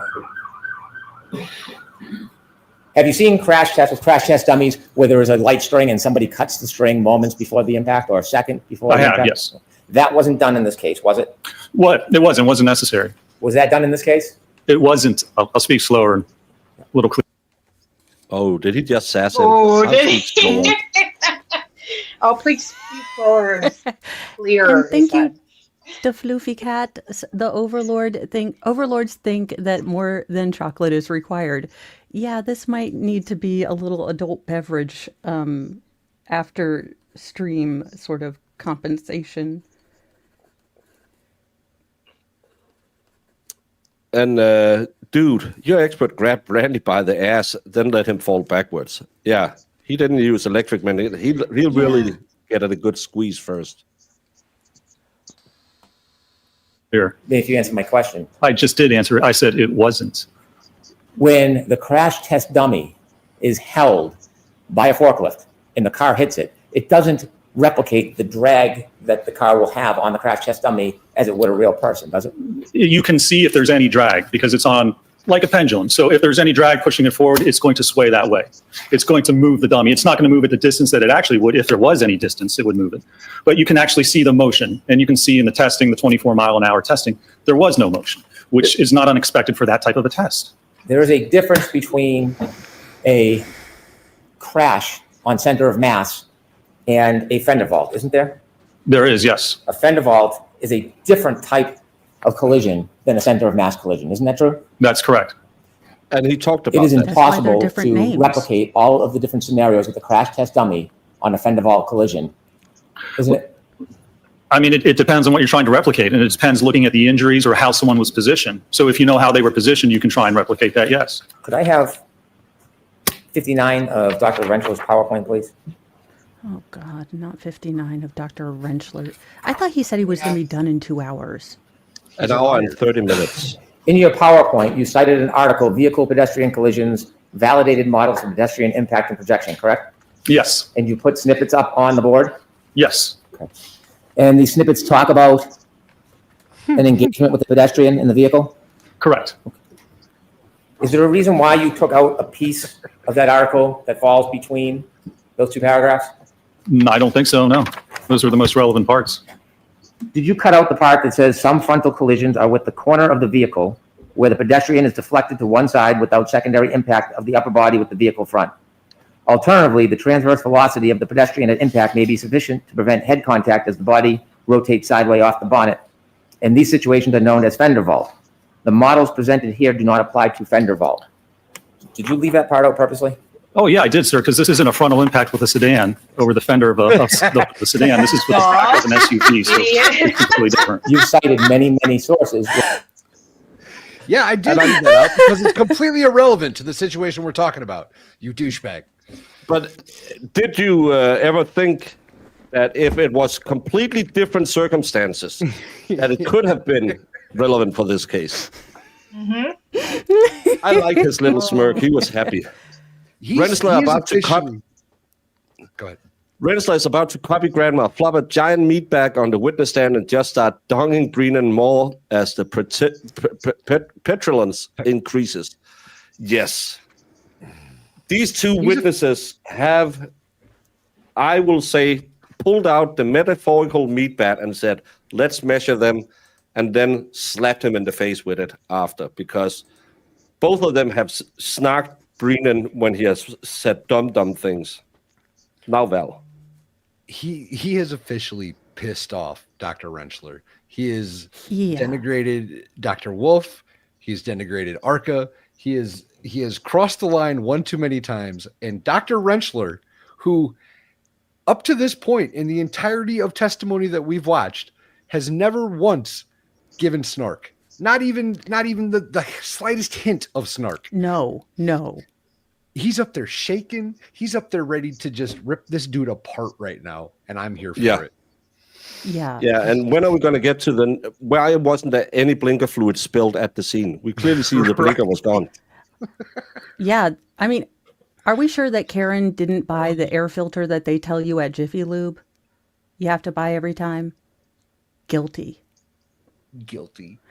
And thank you for being a member for 13 months, Marissa. You are now a deacon in the Church of Mo. That really doesn't get you much more, but you can make your own name tag if you want. Rentschler's going to ask for a raise. Yes, he is. He's going to be like, screw being salary. I want extra compensation for having to deal with this douche. I need douche recompense. And thank you, Marissa, for the swear jar contributions. It's greatly appreciated. This dude is Where unbelievable. it talks about front end collisions, because that is the majority of pedestrian collisions, the front end, isn't it? The majority, it is, yes, sir. And so there is a difference between fender falls and a center of mass collision, isn't there? That's correct. And that's why you see a center of mass, you look at the testing we did, that's a center of mass impact. On a frontal impact, usually, if you're hit by the front of a car, it doesn't usually get your center of mass, you're too tall. That's why you do it. Someone, I think it was Christina Rex, said Brennan isn't reading the jury right. It might not be Christina Rex. I saw it on Twitter. I'll try and go Sue from Boston, whatever, normally puts up. She always, everyone's taking notes. I don't care. I want to have those people sitting up there at Brennan. The fender vault, or you flip onto the hood, or you flip over the top of the car. So yeah, it's completely different. It doesn't pertain to allegedly what occurred in this case. So let me get back to my question. When the tests were done, E and F was a center of mass collision at 29 miles per hour, wasn't it? That's correct, yes. Right. E, are you considering E a center of mass collision? Which was he, the 24 miles per hour? No, it didn't hit the center of mass of the dummy, it just hit the arm. Exactly. So there is a difference. In this case, you don't know the position of Mr. O'Keefe's arm at impact. But he knows it wasn't a center of mass. Nobody knows. I don't think his arm was even impacted by the car, so no. I don't know the position of the arm at impact because it wasn't hit by the car. You don't know the angle of his body at impact, do you? The alleged angle? Marissa, 14 months as a part of the goat herd. Outstanding. Oh, a free one here too. Welcome. 14 months. That's impressive. Appreciate you. Thank you. So ask the question again. Okay. For the swears. You have no information about the angle of Mr. O'Keefe's body at the time Shouldn't the you defendant's hang? Lexus No one was does. traveling backwards on January 29, 2022, do you? We have no information that he was even hit by the Lexus. So there wouldn't be any information on the angle if his body wasn't hit. When you talked about force equations with this jury, you cited a number of pieces of literature, didn't you? I did, yes. When you cited the literature, you cited all literature regarding concentrated forces, didn't you? No, that's not true. There's a difference between concentrated and distributed force, isn't there? Yeah, I talked about that on my direct, yes, sir. When you showed your slides, for example, the hand, Yes. could we see slide 8, please? I don't understand how this came to trial. I really don't. Let's try slide They 56. said mean things about the police, so that's why. Mm-hmm. You would agree with me, Doctor, there's a difference between a concentrated and a distributed load, wouldn't you? I would, yes. When you gave your opinions in this case, it was based on concentrated load, wasn't it? No, sir. When you gave your force equations, was that distributed load or concentrated load? Well, that was the load at the center of mass. And so you can evaluate that on a distributed load. You look at acceleration and you look at bending moment. So you can do both. When you gave your charts and numbers, was that based on concentrated or distributed load? No, that was based on the distributed load with respect to the center of mass of that arm and where the accelerometer was. But this was not a center of mass impact. But we're assuming. Center of mass of the Oh, arm. you're so dumb. Center of mass means the mass of the body. Yes, the center of mass on the hand. Just Yeah, so because dumb. you said it was over here in your forearm area was the center of mass.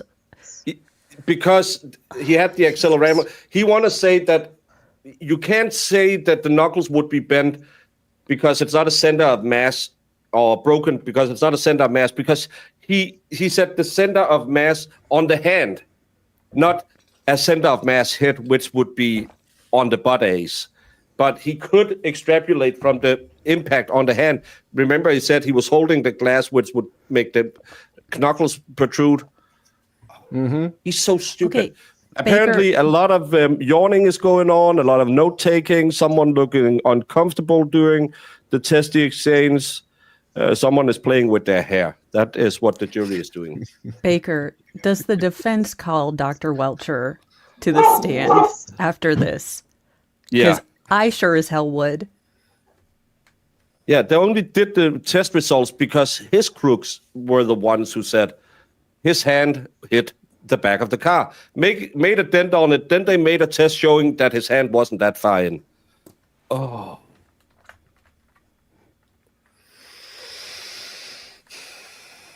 Yeah, I'm glad they're not going in and then confusing everyone with the third-party corporate defense after this one. Center of mass is the most dispersed impact. So if we want concentrated, then we look at a focal point, and you can do that with the hand. But center of mass acceleration and distributed across the entire arm, that's where it's the least amount of pressure if we're talking about force over area. And that's what I evaluated in this case. When you gave your demonstration about the hand with the different hexagons on it, do you remember that? I do, yes, sir. Okay. There's a difference between taking a small object and putting pressure on the body as opposed to a larger, wider object, isn't there? Well, it depends. You're not using Welter's stabbing himself with a difference when you look at pin. the size of that impactor and the Jesus. size of the knuckles and the metacarpal bones. So for example, if somebody took a book and hit somebody off the forehead, it may or may not leave a mark. Don't But if they give me use the ideas, same Brennan. force and they took a high heel, the heel of a high heel, and hit somebody, there would likely be more damage with the high heel than there would with the book. Isn't that fair to say? Well, soft Brennan, tissue, why did you pick the a force is high the same, heel? you would expect the fracture to occur. You have to look at the distribution, you have to look at the strength of the bone, and you have to look at the overall force that's being applied. Now, you said in your differential diagnosis, you considered all evidence. Did you say that on direct examination? I don't believe I did. I believe I considered evidence for a biomechanical and accident reconstruction analysis in this case. So you didn't consider phone data. Has nothing to do with biomechanics or accident reconstruction. Did you consider text stream data? I'm going to allow that. I'll strike it. Did you consider Apple healthcare data? No, sir. Health data. No. Did you consider phone temperature, battery temperature data? It has nothing to do with Has nothing to do with biomechanical. biomechanics, sir. I'll ask again. Did you consider it? I did not, no. You said it would be improper to ignore evidence. Are those your words? For a biomechanical analysis, yes, sir. Have you been to the scene of an accident before or a collision? I have, yes. Do you know what a debris field is?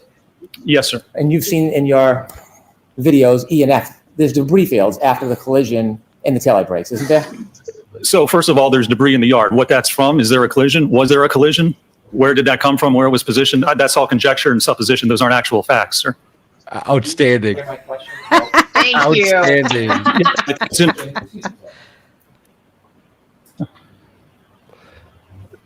I love you, sir. Bev, In a collision. Bev is why. Debris fields. I have, yes. Have you seen debris In a fields friend where way. every taillight was shattered? I have, yes. In fact, in your video, yes or no, after the collisions, in video E and F, Thank you, Leslie, hope for you- the $10 super sticker of a pair crying, laughing on the floor. I That's genuinely hope that he says that this doesn't look like a debris field as much as somebody dropping taillight pieces all over a yard. I genuinely hope he goes there. I At this love this point, guy. say all of us laughed at Aperture, like laughed our balls off. We had no idea what the hell he was trying to say. So Hank, how about you make it make sense? Yeah, Although and that would probably get him contempt. Gigi is right. The last three witnesses has smoked Brennan. Yeah. are debris fields, aren't they? There are at a certain point, yes, sir, absolutely. So if you're looking at your studies, do you consider debris fields? It depends on the evidence. It depends on how it was collected. It depends if it is accurate or reliable. But from a biomechanical standpoint, no, you don't need to look at the debris field or alleged debris field of a taillight cover. That has nothing to do with the injuries or the position or the movement of Can I an have exhibit individual. 73, please? He's so mad. Cut them off. He's looking at him like, "Go ahead, douche. Just say something. I want to Do you get see done." that, sir? We're glad to have you here, Leslie, and thank you again for the super sticker. And pair, all pair. I don't make the super stickers. Other than that, I would have made Cora, the Pomeranian who identifies as a German Shepherd. I do. Do you know what that is? Looks like possibly part of the taillight cover. Right. Is that an alleged part of taillight cover, or do you think that's Oh part my of a taillight God, cover, you sir? idiot! I don't know specifically. It might be part of the actual taillight Well, cover. when you studied this case and you looked at all the evidence and all these different things, did you look at these photos and see that alleged piece of taillight shard recovered from the front yard area of What 34 planted Fairview Road? Did you consider that? Call it planted Well, evidence. was that part of the one that was recovered by a leaf blower or not? When you were doing your sir, Yes. what I'm asking you is, when you were looking at all the available evidence, when you looked at this photo, Let's never finish Cross. I don't say this, and I never thought I'd ever say this, but keep this man on Cross forever. Yeah, I Did I like just it. fall in love a little bit? Yes. First of all, 2 thumbs up for that answer. Second of all, that was not a cover for a taillight. That was a part of the diffuser that couldn't happen in any way they tested it from ARCA. I had a friend who got kicked out of Boston College, ended up at this place called UMIC in a random house. We showed up drunk, tossed a female friend through I shouldn't say that. That's even worse. A female toy through the door, Reginald West, then rolled a keg in. Who's Reginald West? I don't know. I don't know. Brandon, do you name your female toys? And why would you name it Reginald? Regional West Medical Center? Oh. Oh, No. well, that makes more sense, I guess. Why is that Regional West? I have to Google. This alleged taillight chart on Did the you front fall? lawn of 34 Fairview Road. Foul humor No. return? Oh, I was aware that there was debris in the yard, but again, that has nothing to do with the biomechanical analysis. If you can't prove that the impact happened, then everything after that doesn't actually matter, does it? Because all of that would be from something else. So unless you prove the core issue at this case, the contact, the post-impact movement, the head injury, without proving that, everything else is ancillary to what you're attempting to conclude. Oh, shit. Do you have any evidence in your biomechanical studies how this alleged piece of taillight shard ended up on the front lawn of 34 Fairview? That's not his job. I don't know, sir. I didn't evaluate or investigate that. Could I have Exhibit 76A, please? Oh, God, he was just going to show him all the taillight pieces. Yeah. This is so dumb. By the way, Did you did see you this know photograph, sir? I hit him? I do, yes. Is that part of a red taillight shard or an alleged piece of a taillight shard? It looks like it, yes. Did you consider this in your biomechanical studies that He said this no, taillight you shard was dumbass. found He said no 55 million times. in front of 34 Fairview Road? Well, sorry, can you give me a precise distance from where the body was found and where that was found with respect to Mr. O'Keefe, with respect to a reference point? Did you consider this, sir? There is none, so no, I did not consider that. Do you know how this taillight Picture of a light piece shard got that there? no one knows where it came I got there? Yes. That wasn't part of my analysis. There are certainly different possibilities of how that actually occurred. Exhibit 990. I love this God. man.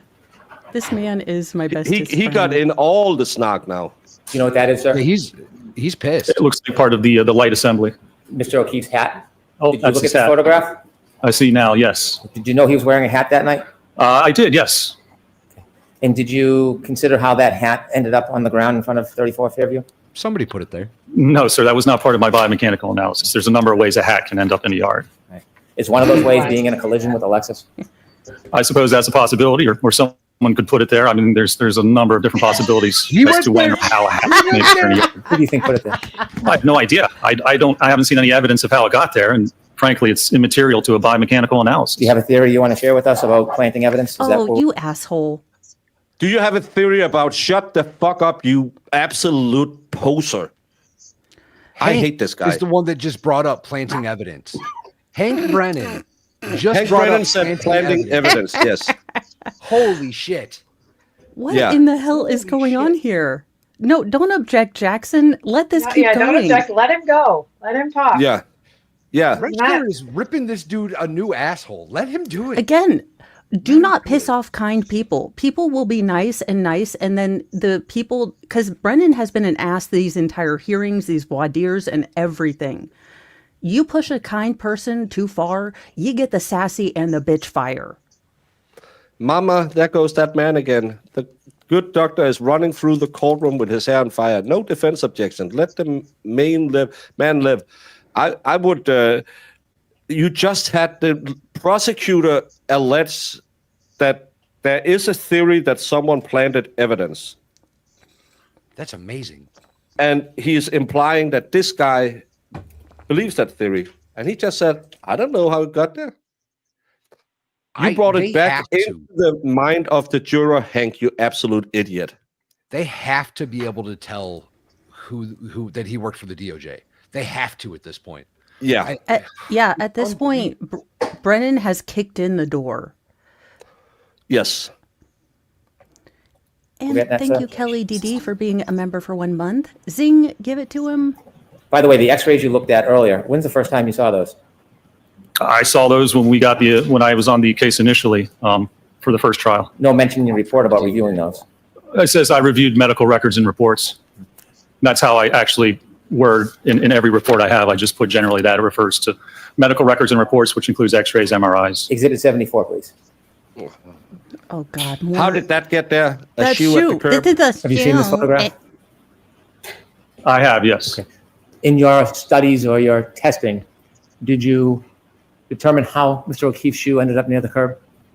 No, sir. Exhibit 201A, please. I love this dude. I don't know if he's trying to throw this trial. At this point, I would actually consider it an option because he knows he didn't prove shit and he isn't good enough. So I think he is actually trying to bait the defense witnesses to declare a mistrial instead of having her declared innocent, and then the Commonwealth will say, well, we don't want to try it again. We still believe she's guilty, but we can't prove it. I think they would. I think the Commonwealth would go after her a third time if given the opportunity. This is with a ringer, and they can't even prove it. I think they might, man. I think they would. Have you seen this They're going to just photograph run her before? out of money. Not the lawyers. I don't know that I have. Have you ever seen any container that had tail light shards that matched the defendant's Lexus that were removed from his sweatshirt and his shirt? Have you ever seen any container Oh, the holding those? microglass I that no haven't. one can see. Well, I believe there was evidence collected like that, but yes. Okay, could we have 201E, please? And you're going to Have you seen this photo? microscopic. I believe I have seen that, yes. Do you understand those are tail light shards matching the defendant's Lexus, the broken tail light, Yes. that were recovered from Mr. O'Keefe's sweater or shirt? I'm going to allow that. Did you consider that? I'll try. I'd rather try to reformat than come sidebar.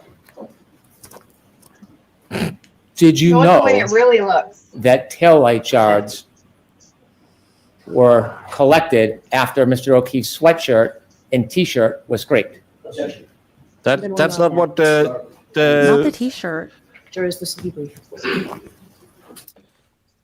it didn't happen because Study of the they found it in the same bag. She never said she found it in from your scraping extensive the shirt. study of the detail of this case, did you know that these pieces of plastic were removed or scraped from Mr. O'Keefe's clothes, specifically his sweatshirt and his T-shirt? Did you know that? I was aware that samples were recovered, yes. Were you aware that these samples were consistent with the broken tail? I'm sorry, Trey Mill. I can recommend Court TV or Law and Crime. We do the same here. I'm sorry that you don't like the super chats. I'm sorry that you don't like our commentary, but we will do stops now and again instead of talking over court when we have something to say.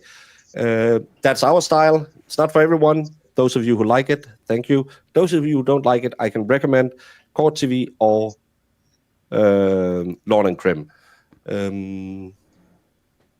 Of Miss Reed's Lexus. Did you know that? Yes. Did you do any analysis how these broken taillight shards got into Mr. O'Keefe's clothes? No, I did not. The first step involved with that would be to actually perform a biomechanical analysis to look at the movement of the body, how the body was positioned, where it ended up. So without that knowledge, you can't determine exactly how or if those types of shards were deposited there as the result of an actual impact.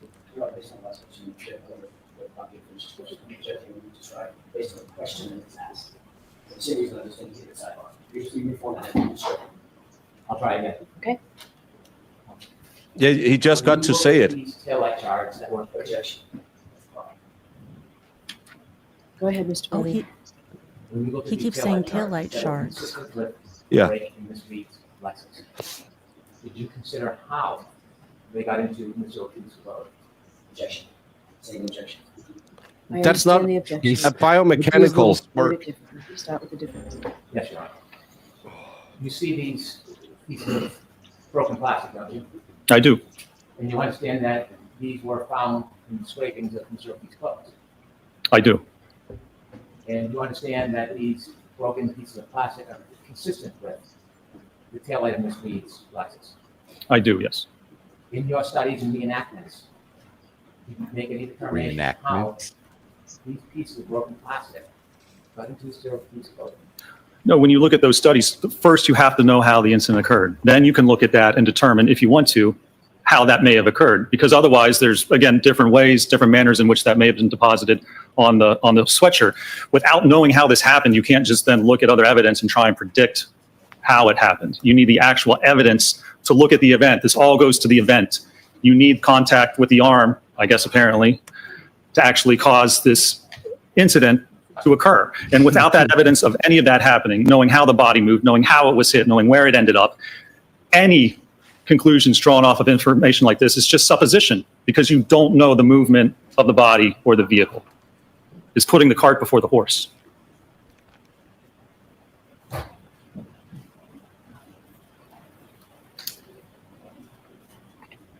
What the hell? Exhibit 201D, please. Do you understand this is broken pieces of plastic consistent with the broken taillight of the defendant's car? Do you understand that? I believe so, yes. And do you understand this is a photograph of these broken pieces of plastic under a microscope? Okay. Well, I'm asking you, do you understand So that? if that's what you're telling me, then I don't want you to rely on me. If you didn't see them, it's okay. I don't recall if I saw those or not. Have you seen this picture? I don't recall seeing it, no. Now looking at this photograph and seeing these broken pieces of plastic under a microscope. It doesn't change the question no matter how many times you show him it. In your analysis, forming your opinion whether or not it was a collision between Ms. Reed's car and Mr. O'Keefe. Again, if you can't do a proper biomechanical analysis, then that evidence is not consistent. You can't determine how it occurred. You can't say that that's consistent with it. You can't just look at certain evidence and not do a proper analysis. If you can't even tell that an impact occurred, you can't look at tertiary evidence and say, well, this proves that it occurred. In order to say from a biomechanical and accident reconstruction standpoint that an impact occurred and here's how it occurred, you have to understand the mechanics and dynamics before. This could certainly support that finding and those conclusions, but by itself, I don't know of any methodology in any study or peer-reviewed article that says you can just look at alleged evidence and then form an opinion as to whether an impact occurred. I love this dude. I absolutely love him. Alleged evidence. So true. You can't just see a taillight and go, oh, you know what happened. You disagree? Do you think they're not sharp? Well, I don't have an opinion as to that, sir. Let's take a look.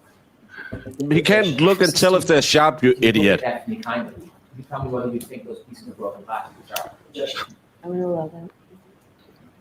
I guess they look sharp. I have no idea if they are or not. It's under a microscope. When you actually put things under a microscope, it looks much different, and it is much different than Let's go back to looking at the normal eye. Perhaps that can help. What do a burnt pizza, a pregnant woman, and a frozen beer have in common, Baker? Someone forget to pull it out in time. I almost burned my pizza yesterday. And Not I under a twice microscope. forgot to- If you pay particular attention to the larger one in the middle, that looks like a shark's tooth. Do you see Yes. that one? Yes. Do you think, doctor, that some of those appear sharp? Some of those appear sharp, could possibly cause a laceration, sure, as opposed to an abrasion. Do you think that any of those could cause an abrasion? Nope. I don't think that you could get a consistent level of superficial abrasions along the entire arm of minimal depth of less than 0.5 millimeter for impact with the glass. To have that minimal force on every part of the arm to only cause superficial abrasions would be highly unlikely. Do you think some of those sharp pieces, if they were lodged in Mr. O'Keefe's sweater, could cause an abrasion? It's possible if you had enough punctures and holes in the sweater to correspond with the abrasions on the arm, that would be, I suppose, that could be a possibility. Baby shark, toot, toot, toot, toot, toot, toot, baby In your shark. testing, not to belabor it, I'm just going to show you one. I want to show you video E. Could we go to video E, please? Oh, God.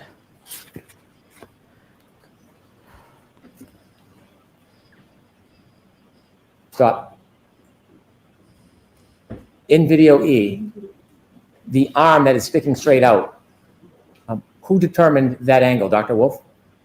Yes, well, we positioned it just so it would impact in the general area of what was shown in Dr. Welcher's paint test study, which apparently is irrelevant and doesn't show the alleged position of how the arm was at impact. But yes, we positioned it in that manner. Did you have input on the positioning of that, or did Dr. Wolf do it? Well, I had input into how we were going to position it. It would probably be both of us, I would say. So you and Dr. Wolf chose to position the arm straight out, correct? In that test, we did, yes. That's the only Is there a way it would glass have impacted. in Randy's hand? There is not, no. A drinking glass, no? No. In any of your studies, did you have a drinking glass in Randy's hand? We did not have a drinking glass in the Randy Miss hand. is sober. And you see when the taillight is shattering, He's our those DB. red things falling down. What are those? Those are part of the taillight. Continue a little bit, please. Stop. Did you count how many taillight pieces broke? We didn't count the taillight pieces. We counted how many punctures or holes there were in the sweatshirt, which was 0. If you had done this test and changed the arm angle, do you expect the damage would look different as far as the breaks in that taillight? Well, we conducted a number of tests. It may look somewhat different, sure. If you conducted this test and moved the arm angle, not another test, this test, but you move the arm angle, do you expect that the break would look different? That the break would look different? Yes. It could look a little different. I mean, certainly the breaks looked a little different in the test, but they were comparable to each other. You do not know how John O'Keefe was standing that night, do you? Nobody does. Well, No one does. No, I'm going to allow that. You do not know how John Ask an O'Keefe was standing insert. that night, do you? if he was standing, if the impact occurred, then no, nobody knows how he would have been standing. You would not know what his arm angle was, would you? No. You would not know the exact speed of any vehicle that hit him that night, would you? No vehicle hit him. The debris, the broken taillight, is that traveling in a consistent or a different direction? What do you mean consistent or Is it different? all going in the same direction or is it going in different directions? No, there's some spread to the debris. So the pieces don't all fall right in a pile with each other, do they? They do not, no. Continue, please. Stop. Do the majority of the pieces land on Randy? No, they do not. And so as they fall, if Randy were to fall, many of those pieces would not be among the immediate area of his body, would they? If the dummy fell right there, no, they would not be. Now, the dummy can't fall because the dummy is on a forklift, correct? It's suspended like a pendulum, correct? And you see in your test that the taillight, at what you say is 24 miles per hour, can be broken without the dummy's knees touching the vehicle. Isn't that fair to say? That's correct, yes. You can't tell the full movement and fall of this dummy the way you set up this test, can you? Well, knowing the physics, you can certainly determine or estimate where it would be, but no, you could release it and it would fall primarily straight down. It would twist and it would fall down. Is there something that could affect the dummy if you let it fall?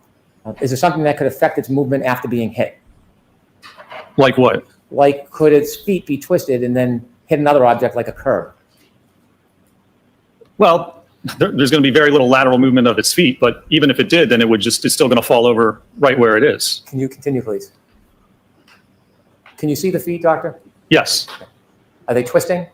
they are, yes. Is that because of the Because they're rotation of not Randy after he struck? anchored.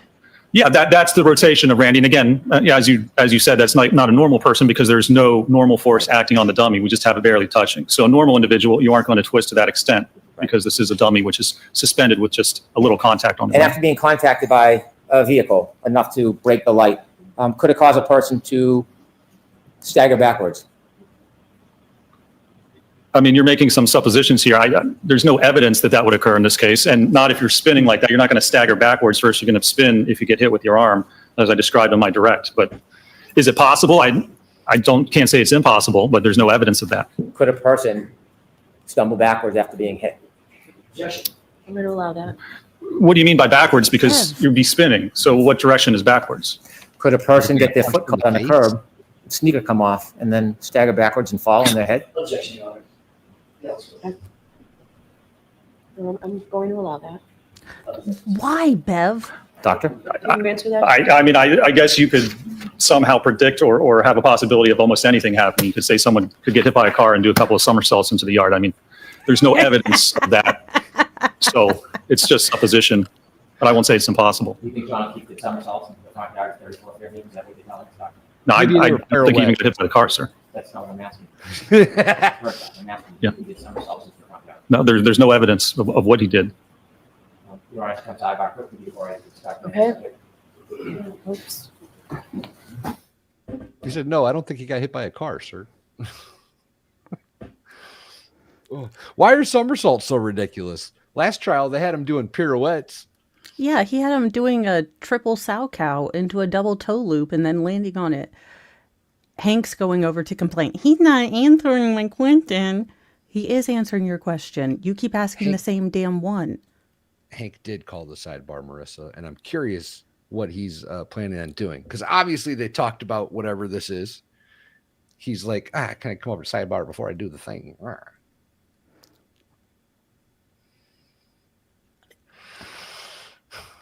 Rentschler is eating Brennan for lunch. Like, he is just destroying every single question. But this has been the problem. We didn't know exactly where he landed. I don't care what the grainy and bad footage, where it's blurry and we sort of see a blob that is John. We never know where he landed exactly other than a 10 to 20 foot radius.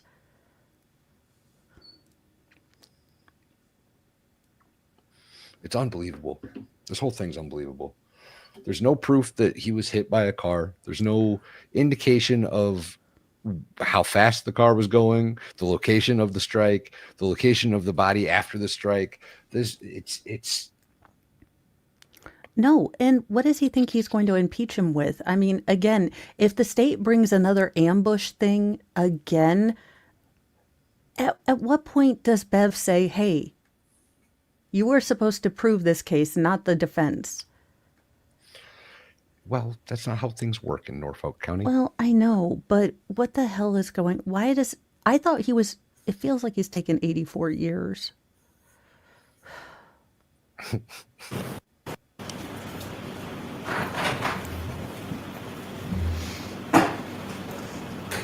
Did you see this photograph, sir? I did, yes. And do you see the cut on Mr. O'Keefe's nose, the left side of his nostril? I do. In your analysis of whether there was a collision with the defendant's Lexus, did you consider or know that there was evidence that a piece of glass or a piece of broken plastic was pulled from Mr. O'Keefe's nose? I'm going to allow that. I'm going to allow that. So hold on. Let's get an answer, Dr. Mitchell. Your objection's noted, Mr. Jackson. I was aware there was some piece of material allegedly pulled from the nose, yes. Allegedly pulled from the nose? Yes. Okay. And that alleged piece of material, were you aware that it was perhaps a piece of glass or broken plastic? Are you aware of that? So That's not an evidence. hold on, Mr. Jackson. Mr. Brennan. I can reword it. Okay. You're welcome. Are you aware of that object that was pulled from Mr. O'Keefe's nose? What material that was? I believe it was glass. Did you want to know in your assessment about collision where that came from? No. Well, I did evaluate that, and it's actually entirely inconsistent with coming from an impact with the vehicle. Oh, you so Exhibit dumb. 52A, please. How does a non-binary person unalive people? They slash them. They, them. Get it? No. They slash them. They slashed them. Now I get them. Thank you. Know what that is, Doctor? Oh, It's hard for me to see from here. I didn't get that. I believe that's a drinking glass. A drinking glass. Do you know where that is in relation to where Mr. O'Keefe was found? I believe it was found in the vicinity of where he was found. And could I have exhibit 195, Good one, please? Brendan. You recognize that? That is another photograph of the drinking glass, yes, sir. 197A, please. what are you proving here, Brennan? B. C. Yep, more glass that has nothing to do with anything, and all of it. And in your assessment, no did you know question. that a piece of Why glass is that he just fit showing the broken drinking glass was found in the street area in front of 34 Fairview Road? Yes, sir. 98, please.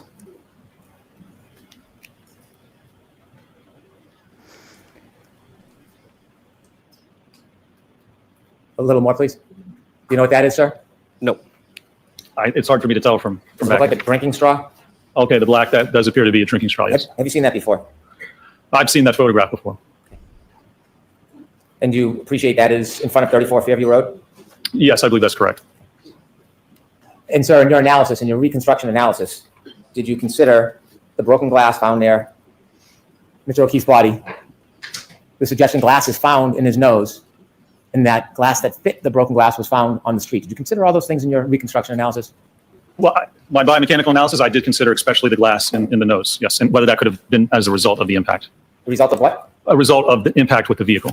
When did you find out about the glass from Mr. O'Keefe's nose? When did you learn that?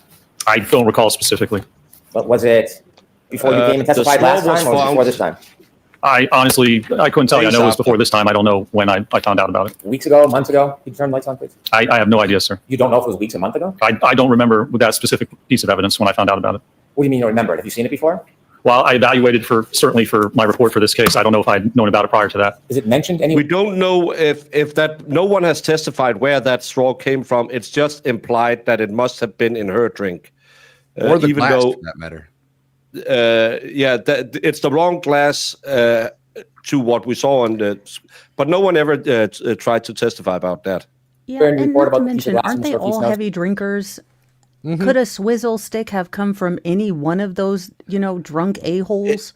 And It it could was have found- very easily It's come also from Higgins trash in the with his JMO and Ginger when he went and got in his Jeep. He could have chucked that at homeboy's face, knocked him out cold. He could have fallen backwards and cracked his head. That's a much more likely turn of events than this 30 mile an hour, 24 mile an hour back up through treacherous Hell Street and clipped pirouette somersault. Crazy talk. This whole thing is crazy talk. And again, this stayed in the street after the snow had started to melt and after the street was plowed. It lay just there.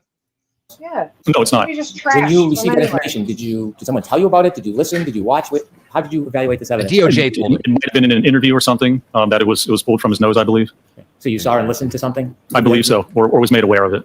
Just a couple more questions, FBI sir. agent. I had asked you at the beginning of your examination There was no DNA found on the whether you straw. denied that receiving information certainly helped prepare to understand what was going on during the trial. Do you remember those questions? With respect to the trace DNA, correct?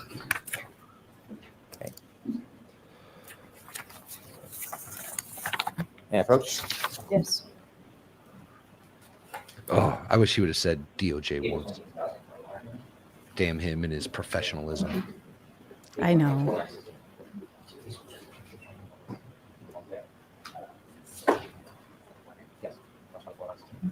I think they want him to bury his own grave. You've testified a few times under oath in this case, haven't you? I have, yes, sir. And you testified recently for a short bit in April, didn't you? I did, yes.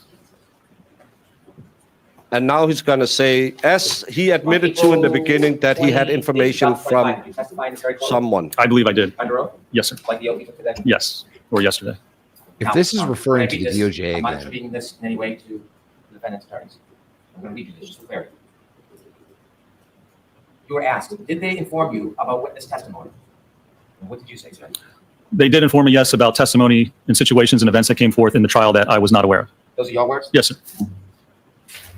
he's talking about the DOJ again. Yeah, and he said that in the beginning, but he just wanted to put it up there. In no way related to the defense. On page 125, line 7, I'll read the question. And if this is your answer, you should read the answer. Were you asked, and by calling and raising issues and telling you information, even if you weren't requesting it, it helped prepare you for your trial testimony, didn't it? What did you swear? I said it certainly helped prepare me to understand what was going on during the trial, yes. But it didn't change any of his opinions, you asshole. Yeah. He said that a bajillion and 12 times. They have to be able to bring in the DOJ. Yes. Yeah, but- I have no further questions. All right, Mr. Jackson? Ooh, Okay. sidebar. Recross. He's Sure, going to ask if they can bring in. Yes. Thank you. Dr. Rinchler, you were just asked a couple of questions about they provided information about the prior trial, correct? Correct. They is no one associated with the defense team, correct? That's correct. No one associated with you, and they provided information. And again, it let me know what was going on, but it didn't affect my preparation or my opinions. It in no way changed any of my opinions or what I testified to. Thank you for that. To get through this, I'm going to let you just Thank you. answer the question. Sorry, Dr. Ron. Rinchler. And with regards, and I appreciate that. Mr. Brennan asked you a couple of questions about they being your employer. Do you remember those questions at the beginning of his cross-examination? I do, yes. Who is your employer, actually? The actual employer that you work for? ARCA. Okay. Wasn't them. No, It's a client, correct? it was a client. A That's completely correct. separate entity that hired you for that work, correct? That's correct, yes. Thank you. You were asked about a fender vault collision, and you said They should be. Ooh, I don't like it. Right? Correct. What is a fender vault? They are not allowed A fender to talk vault is about when it. you're hit by the front of a car and you're moving across the car. So you're moving across the center towards the driver's side of the car, and the car hits you. You go up over the car and you fly over the fender to the driver's side of the car. So you vault over top of the fender. Dr. Rachel, where is my, as I stand here, where's my center of mass? Right about your belly button. Right there. Yes. So what would happen if I was hit by a vehicle, front collision, and the vehicle struck me below my center of mass? It's going to flip you. Your center of mass will go. You'd go right up. If it was coming right at you and it hit you at your legs, you'd flip right into the hood or over top of the car. Is that what's described in the industry as a fender vault? That is part of a fender vault, yes, but it's at an angle. So instead of going direct back, it's because if the person's walking across and you get hit, you fly kind of back and over the top of the fender. Did that set of circumstances, physics, have anything to do with your analysis in this case? Thank you. No, none whatsoever. The profile of the car is completely different. The back of the SUV. You were asked several questions about the debris field in the test F as in Foxtrot.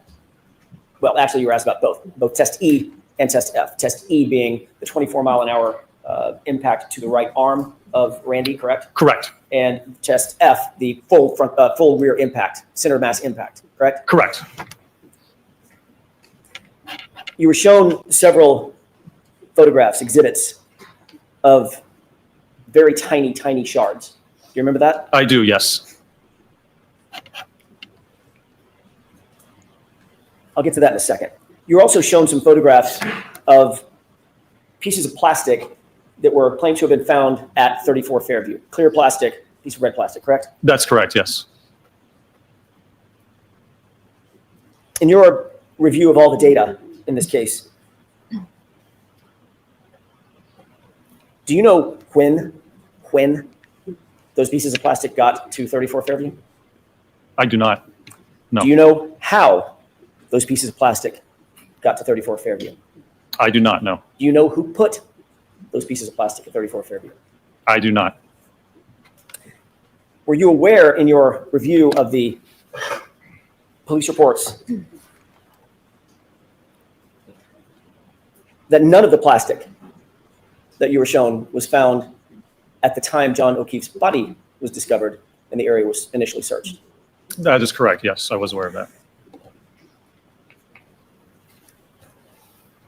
You indicated that the cut on Mr. O'Keefe's nose, the right side of his nose, was inconsistent with coming from a vehicle, correct? Correct. Can you describe why you came to that conclusion? Well, if you're standing at the back corner of the vehicle and it strikes the arm, and let's be clear, if nobody wants to say where the arm was or how it was positioned, if they're claiming the abrasions are a result of the fractured taillight, it has to strike the arm. You have to be standing like this. The debris goes forward with the vehicle. So it's with your arm like this, it already passes by the person.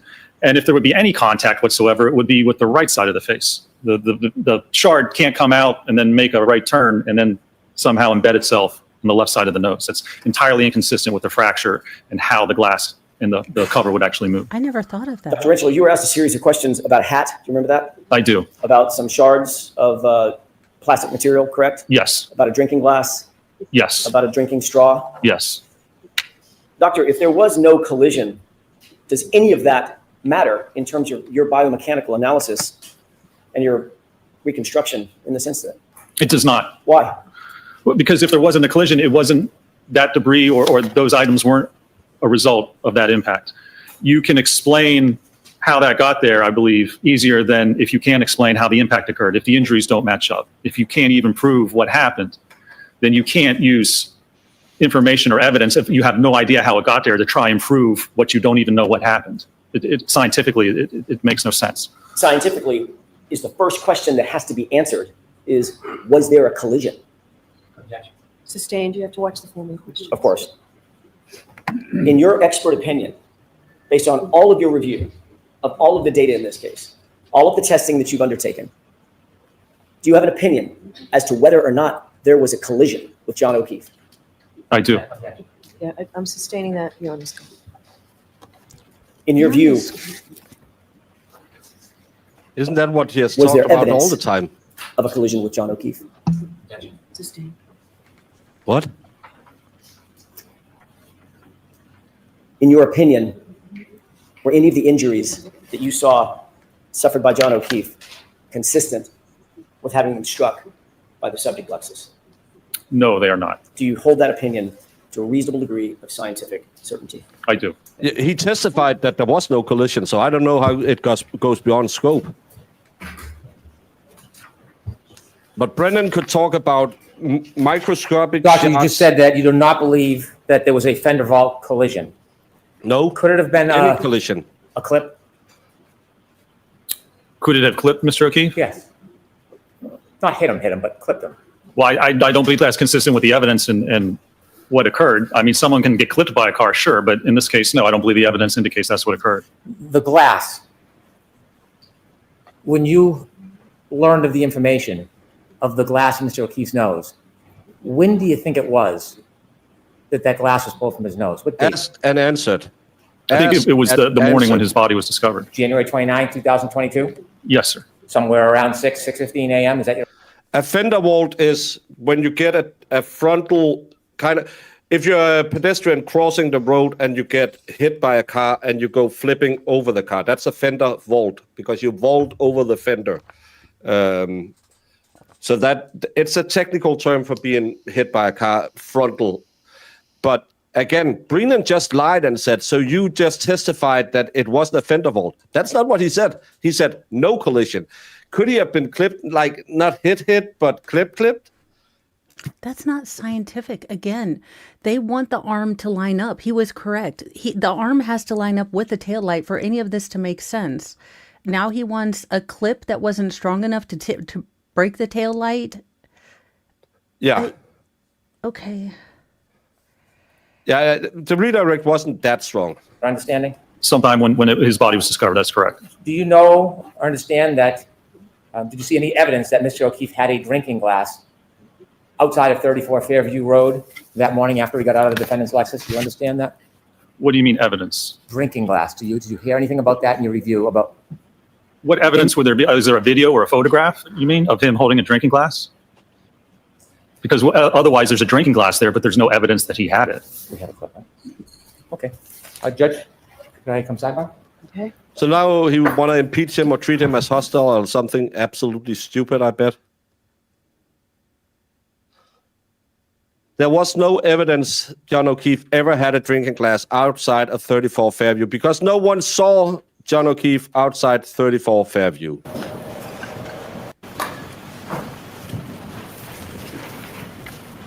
They're going to try to play that. Whether or not any plastic taillight shards were found near Mr. O'Keefe's body.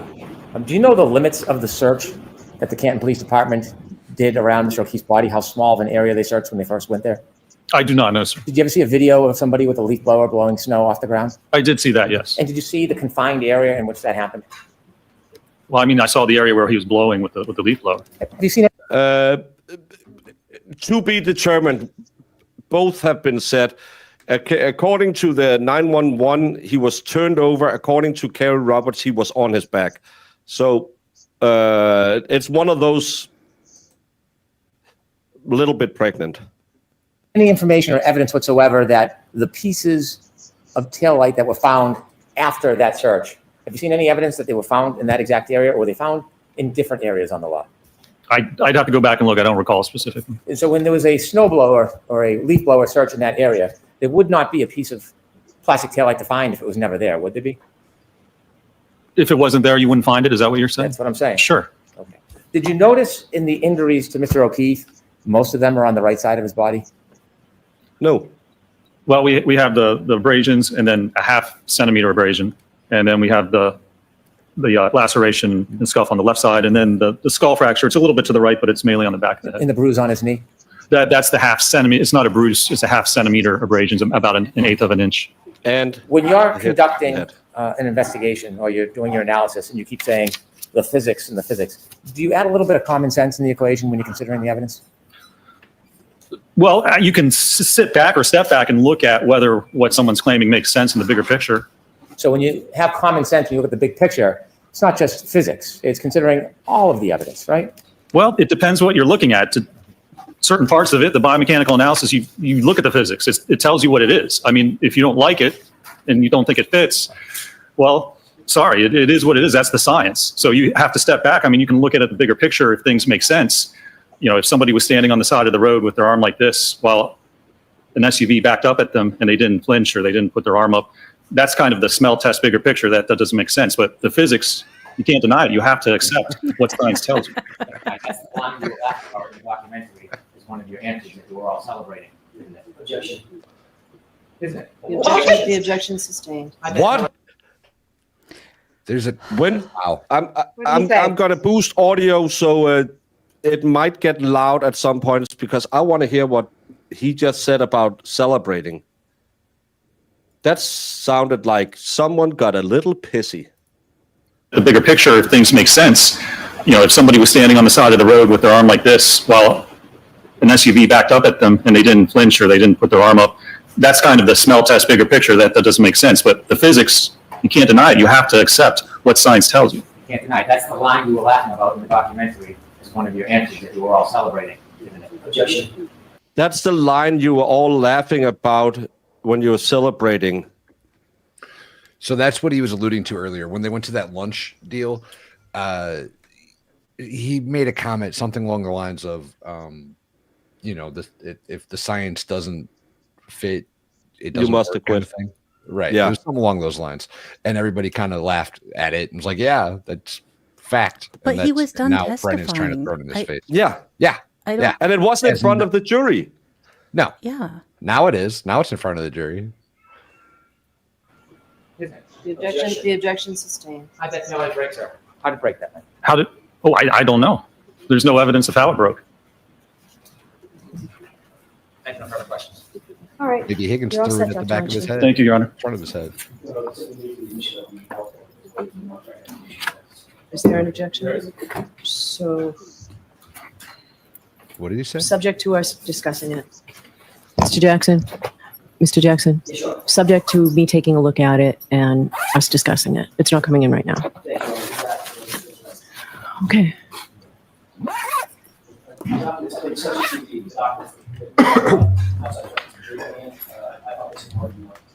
They've been marked for identity. Jurors, I want to see counsel for a couple of minutes over here. And that's a Mo specific question. Let's see. How in the Hades are you guys still sane after listening to this for as much as you have?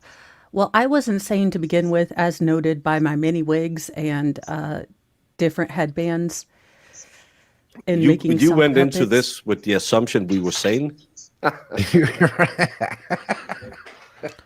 Oh. I have a graphic I was demonstrating entertained. So. what a Oh, fender vault awesome. looks like.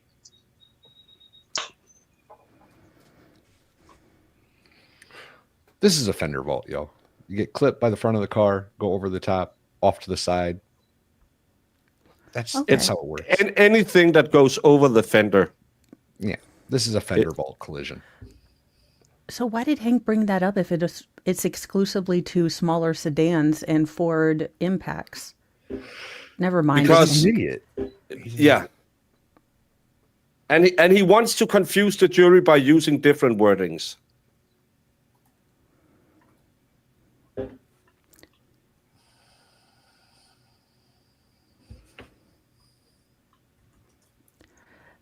Again, didn't Jen already say feds? And didn't Devers say feds? Why can't we say feds? Because then she will dismiss it and they will have to go again. Because they are not allowed to say it. There's Well, it doesn't help that everyone else has said it. They're not allowed to say it. She has made an order saying she's not allowed to say it. So them's the beans, sadly. the fact that that door hasn't been kicked open in Bev's mind is absolutely ridiculous. Well, it Yeah. has Absolutely multiple ridiculous. times, but this is Bev. Hoopa sent me this one, Mo. No, tell them I'm not guilty. I'm not guilty. I love it. Oh my God, it's the best thing I've ever seen. That's I good. love it. Oh, I never did. Ugh. Are they trying to get defense info out there now? He was trying to put something into evidence, but I don't know why. Probably they're going up to discuss that Hank Brennan, I don't want to do redirect because my expert is an idiot. Yeah, he was like the Bush, what is it, in Buff Man. Oh, yeah. Oh, He from kicks in the door. Duff Man. Duff. There you go. Is that Aaron not sitting with Paul O'Keefe? I can't remember the faces. I can only see that the fake widow is there, and she was smirking at Brennan again. I don't notice. I don't see I Aaron. don't see Aaron. Unless she's sitting Just hope in the on the other side of Denise.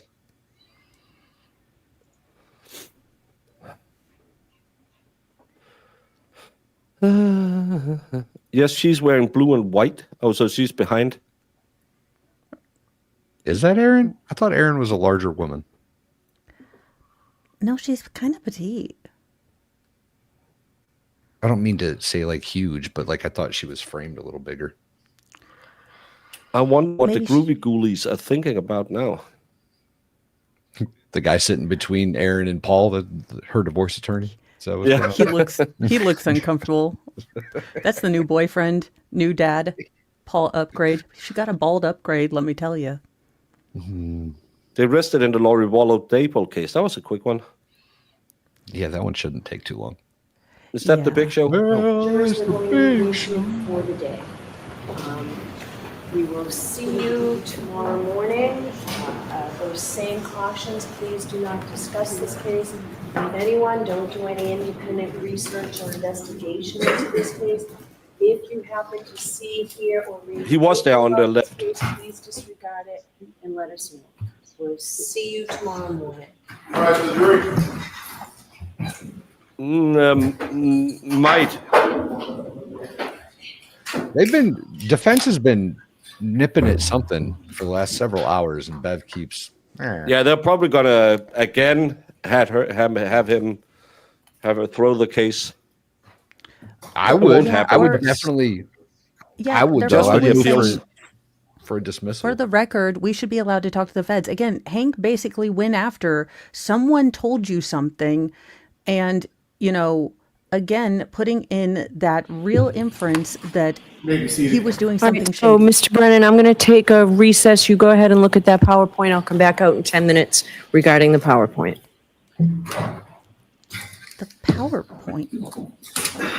All right, to the court, please. Is it because They're they still? still Oh my God, they're still arguing over the stupid PowerPoint slides. That were already shown?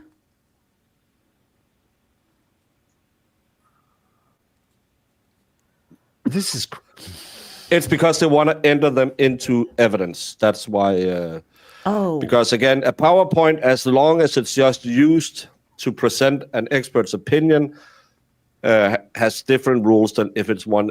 Because if it's introduced as evidence, the jury can take it back to the jury room. That's why there can't be any opinions on the PowerPoints. So it can't say, this is where you can see John O'Keefe getting hit by Karen Reed on a black piece of paper.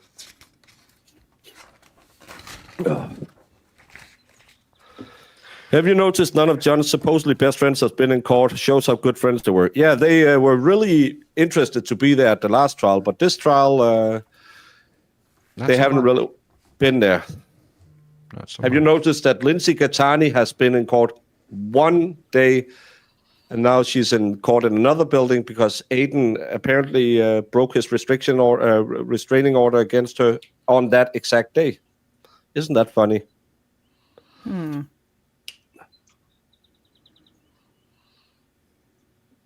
wonder how his trial. Wave What's sheep. the first?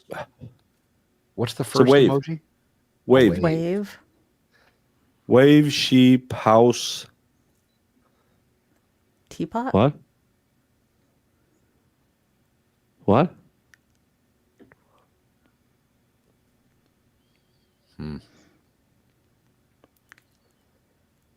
First one to figure out that emoji. Wave lamb house. Pimento cheese sandwich. Marissa, we're live. I don't know. Are you drunk? Are we live? They're back. Arguing motions. The court feed doesn't show it. We're live. Get off of Twitter. John's dad hasn't been there in a long time. I can try an update. Maybe this is just stuck in an old loop. Nope.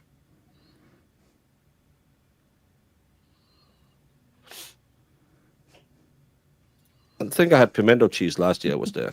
I can try and see if it's different on lawn and crim.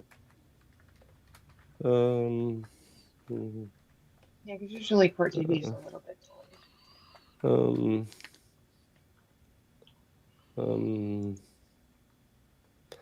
Bum bum bum. Bum bum bum. Nope, lawn and crim is the same.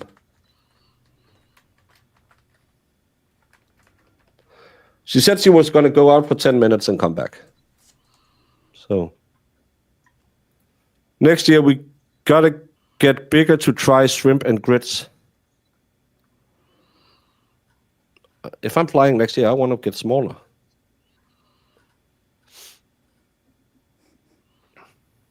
Something with sheep shack, I bet. Could be. What? We'd be terrible on a quiz show. Yeah. What's the name for a female sheep? A ewe.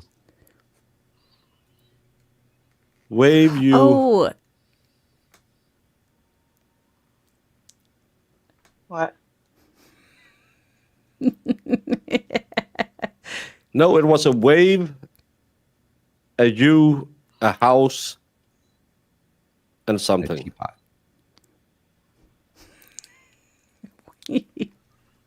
Oh, this sounds absolutely horrible. Oh. What was it? I mean, if you like it, yay for you. It doesn't seem like it'd be something on my list to try. No. We still need the PI. The PI was there Monday. Didn't really say anything because he was not allowed to say anything. You just gave the measurements. Yeah. It I'll wasn't pray the for you, original. Marissa. I had some pimento cheese with some crackers last year. I can't remember the name of the dish, but it wasn't good because it was cold.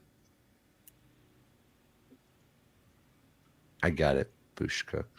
Bush cooks. Bush cooks. I see you. C-U-N-T. C-U-N-T.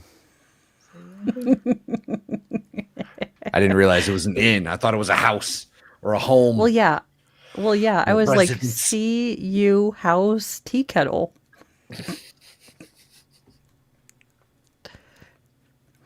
I thought we were going Possibly, something I hot. am not the friend you want to phone if you're on, wants to be a millionaire, unless it's about true crime.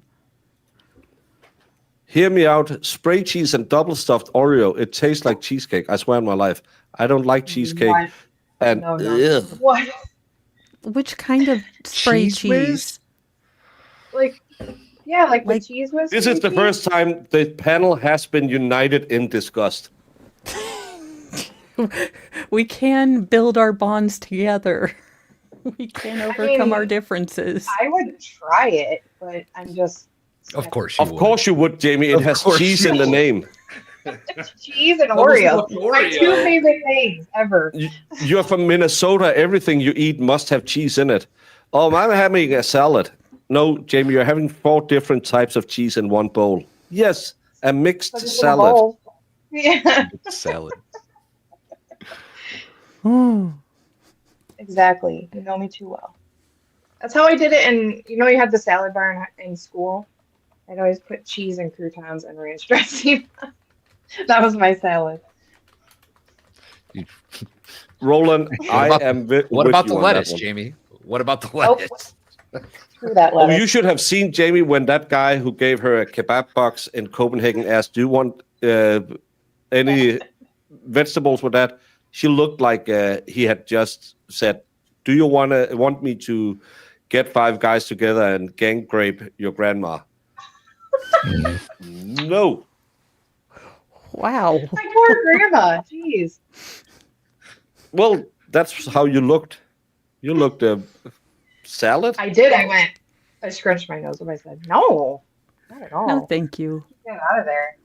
It's a meat box. That's what it is. Tell me By more the way, about your the meat box, expert Jamie. actually bought cheese whiz when we were out shopping, but I didn't try any. But I did eat the Twinkies with the blue filling. They were good. Blue filling. Blue. What's that What about? are they? Is that blueberry? It was 4th of July Blue Twinkies. raspberry? Ah, okay. Oh. Didn't see those. I would have tried one of those. I like Twinkies. Same. Who doesn't? Yeah, Jamie doesn't eat lettuce. It's yeah. F that lettuce. Blah. It doesn't seem like it should make sense.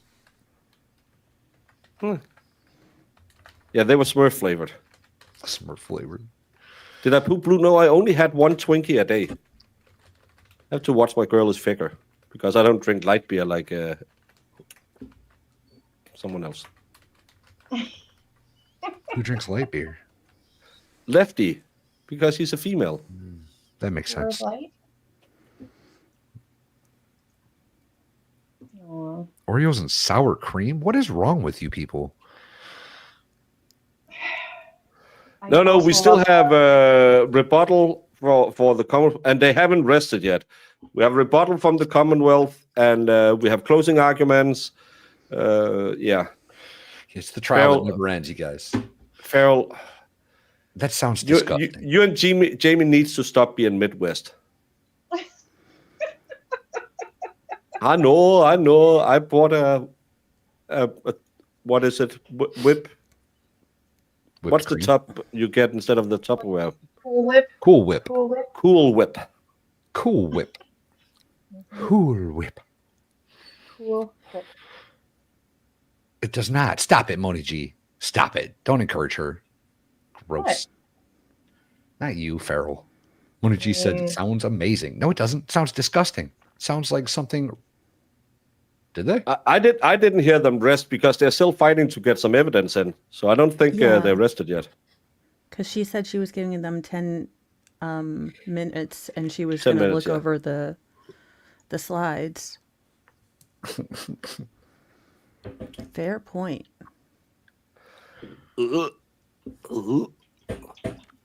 Hey, I've I heard tried people do the that. shrimp cheese that you wanted me to try. Deep fried Shrimp pickles cheese. and ranch is amazing. Hells I'm just yes. gonna. Not my cup of tea, but deep fried pickles, if you like pickles, doesn't sound like a bad idea. You can pretty much put ranch on anything, yo. Yeah. Yeah, that's kind of like my cooking. Pizza, taquitos. I knew a guy in the army that put it on ice cream, which I thought was absolutely disgusting, but each their own. That's a little too much. Like I'm full on, Hidden Valley, but Yes, Manda. Fried zucchini and ranch, fire. Absolute fire. Yeah, especially when they're packed with cream cheese, like a jalapeno popper. Delicious. Yes. Love a Delicious. good pepper. But I pull out the jalapeno and I just like the juice. I don't like the jalapeno part. Pending that the defense rests. Interesting. Cream cheese. Cream cheese is amazing. Mhm.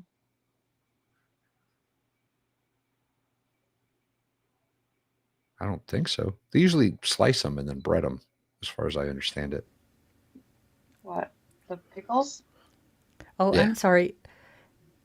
I will say I like, a lot of healthy proteins too, like, chicken breast and all that stuff. But if we're talking about, look, we started this talk with Oreos and Cheese Whiz.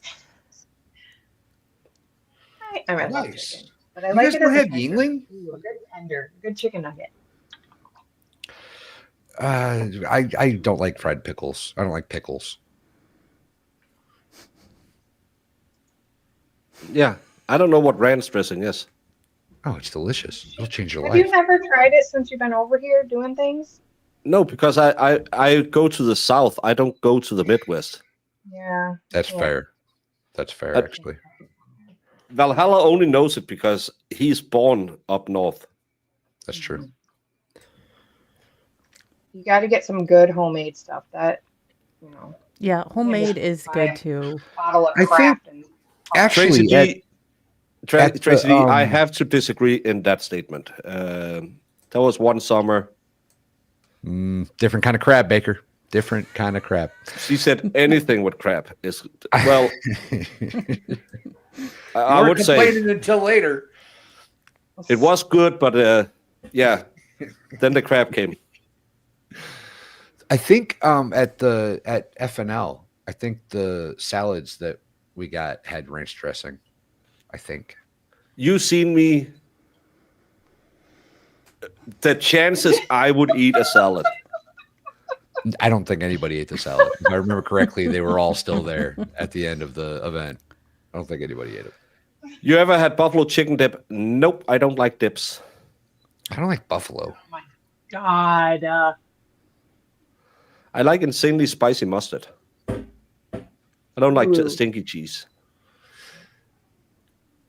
I love a I'm good pretty sure this is accurate. I could be wrong, but I'm pretty sure the only reason that buffalo sauce is in existence is because they had to find a way to sell people chicken wings.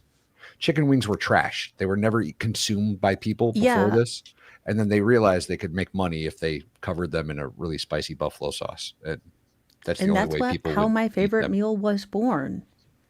Gross. I like them boneless. Oh, this sounds good. Oh, it's just a chicken nugget, basically. Yeah. Yeah. Ooh. Marinated chicken along with steak. Oh, I missed it. It's gone. There's no buffalo in buffalo chicken dip, Valhalla. I'm aware. Buffalo sauce is a silly spice. Doesn't make any sense. Well, isn't it from Buffalo, New York?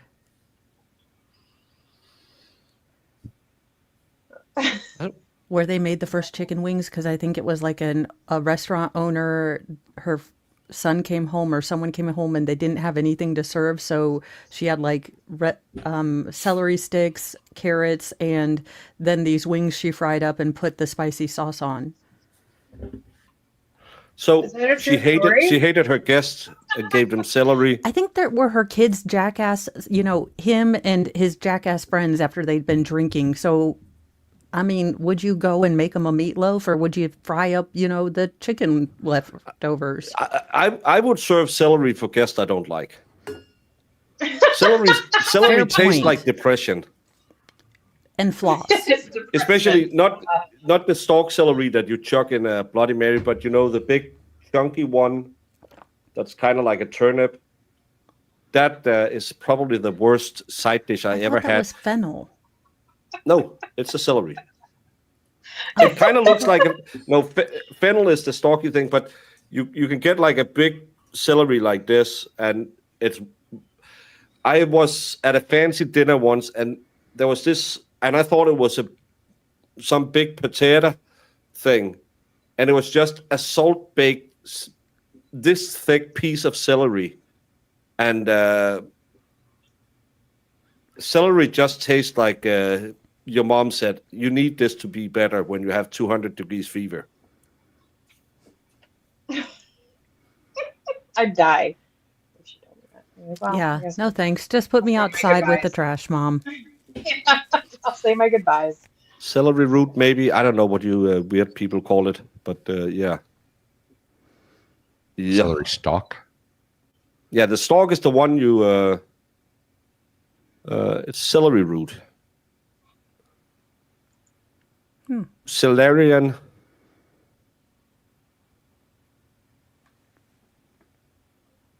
I love how this always turns into food talk when we're on break. We're always hungry at the end of the day. We need to come. It's because we don't get a long enough lunch. It's horseshit. All I got time to do is throw a couple pieces of sausage in my mouth. Now I'm starving. I said it. He did.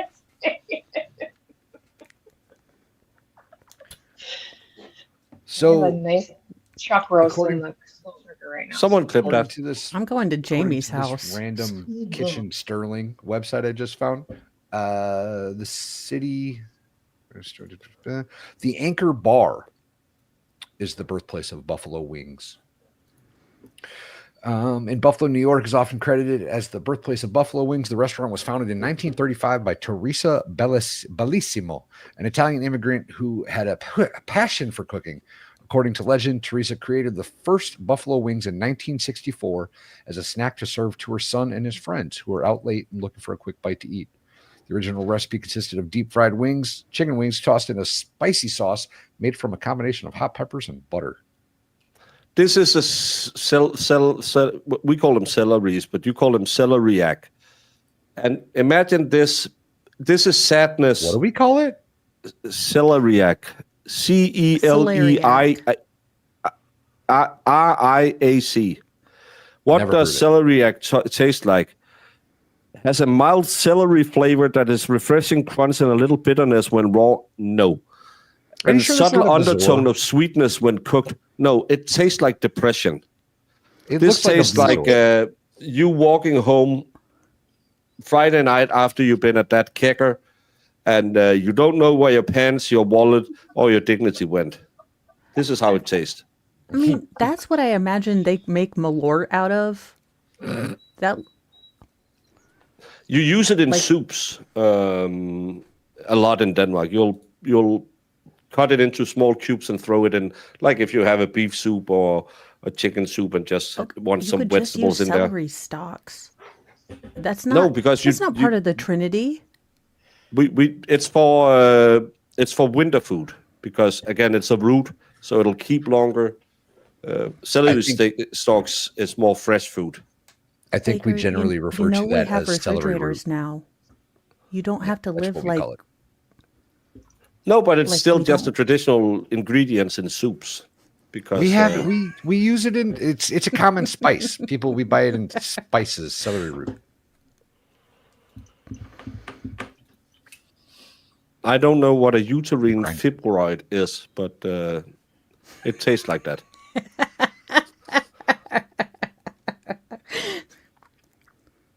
But again, it's a horrible, horrible thing that people. And again, imagine getting a slice this big, this thick, covered in salt, and you think, "Oh, this is a potato," and no, Ugh. it's sour. Ugh. Keep believing your lying country that you are the happiest people. It's not us. We know we're not happy. Why do you think we have the youngest drinking start in the world and the highest use of happy pills? Celery is good in a dry rub. Well, I like a little spearmint thing. Actually. Oh, this isn't my StreamYard. I wanted to play my little baby goat Haktua. I don't have my StreamYard though.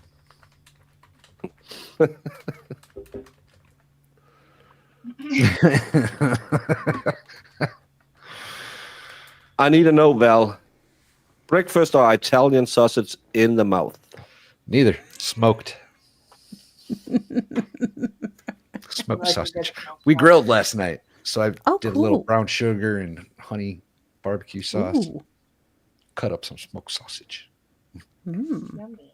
It's yummy. I want to watch that runs on Bev time.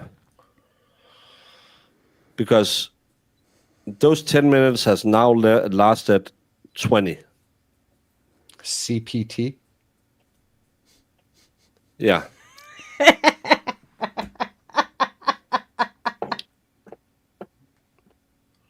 Commonwealth paralegal time. Should get some beef jerky for these long days. I'm not a big fan of beef jerky. We don't smoke meats a lot. It's always, it feels like you're eating the soul of an old leather shoe when you're eating beef jerky. Yeah, I'm not a fan of beef jerky, but my family loves it. I had mac and cheese for the first time. That's good. Ooh. For the first Yes, time? it How is. is that possible?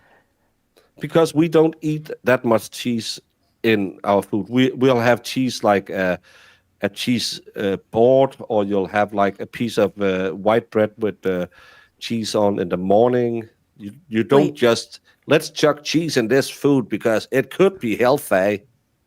Not Are healthy, you the delicious.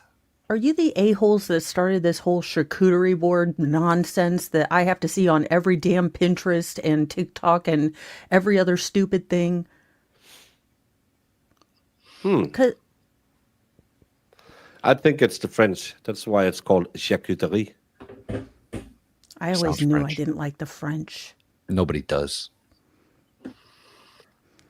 I'm 27, thank you. But no, we don't. When I was in Switzerland the last time, my sister picked up a box of that Kraft because my nephew likes it, and I never got to make it. So, but then I had it as at a side dish for my catfish burger. But catfish burger wasn't that great. The mac and cheese was good. Mac and cheese is a southern staple. Yes. When I was young and unaware, my ex-husband told me to ask for the tube steak at a barbecue. I did. It was really funny to everyone but me. Outstanding. That's why he's an Outstanding. ex. That's pretty good. What's the tube steak? The bean? The peen, yeah. Yeah. Yeah. We were looking at. Where were we when we were looking at the? I think that was at the barbecue place. They had tongue. Tongue is okay if it's cooked properly. Soccer taco. It was at the Mexican. Oh, that was place. sacate. Yeah, that was Oh, yeah, cool, yeah. They had tongue. I like that. Yeah, I had wanted it. to try that. I've had it at Soccer Taco before, and it's just tacos, y'all. Tongue tacos. It was so good. It was so good. Yeah, but it has to be prepared correctly because it can be very, very hard to eat. Tough. Yeah. It wasn't. It wasn't. It was delicious. Well, charcuterie sounds good. Yeah, I know these are bull testicles. I don't know if it's bull or pig, but yeah, somebody's bull. testicles. That'd be a Because giant. Are you sure? Like the size doesn't seem accurate in that. I guess. But I pigs' think testicles are the huge. Cowboys made it, so that's why. Yeah, beef tongue. A beef tongue stew is good. Bull. Okay. Yeah. Okay. See, I know my testicles. I don't. I've never eaten or consumed another being's testicles before. I You never can had tell it. it's the end of the trial, and we are just all out of F's to give. But the funny thing is, you think tongue is because it sounds weird, but it's actually every piece of meat is meat. So we were at Soccer Taco like forever ago. I think this is when we discovered that margarita rabbit is awesome. Actually, now that I think about it, but I just asked the waiter to make a couple recommendations, and he suggested the tongue taco. So that's what I got. Also, tongue taco is fun to say. Also, I want to see Margarita Rabbit. I need to live She's closer to you amazing. guys. She is amazing. One of my all-time favorites. Daggone it. Do you put out a relish dish for gatherings? Relish is something. I think in Denmark we have something that I think you call relish, but we call it pickles. It's that where you brine all the different vegetables. Same. Yeah, so it's just a relish dish is like, gherkins. My mom usually does banana peppers because I like them. And then it might be cauliflower or different things. It's different pickled things. That's yeah. No. Relish is a condiment that goes on hot dogs. That's what relish is. My grandma used to make it with cauliflower and cucumber and not cucumber, carrot. All right, let's so see I what had a nonsense minute to they're look up at the to. PowerPoint. Are you in agreement on the PowerPoint? We're not. I do not want to admit it. I don't think it's substantive evidence. Okay. Mr. Jackson? He doesn't think it's substantive evidence. Which was not objected to, right?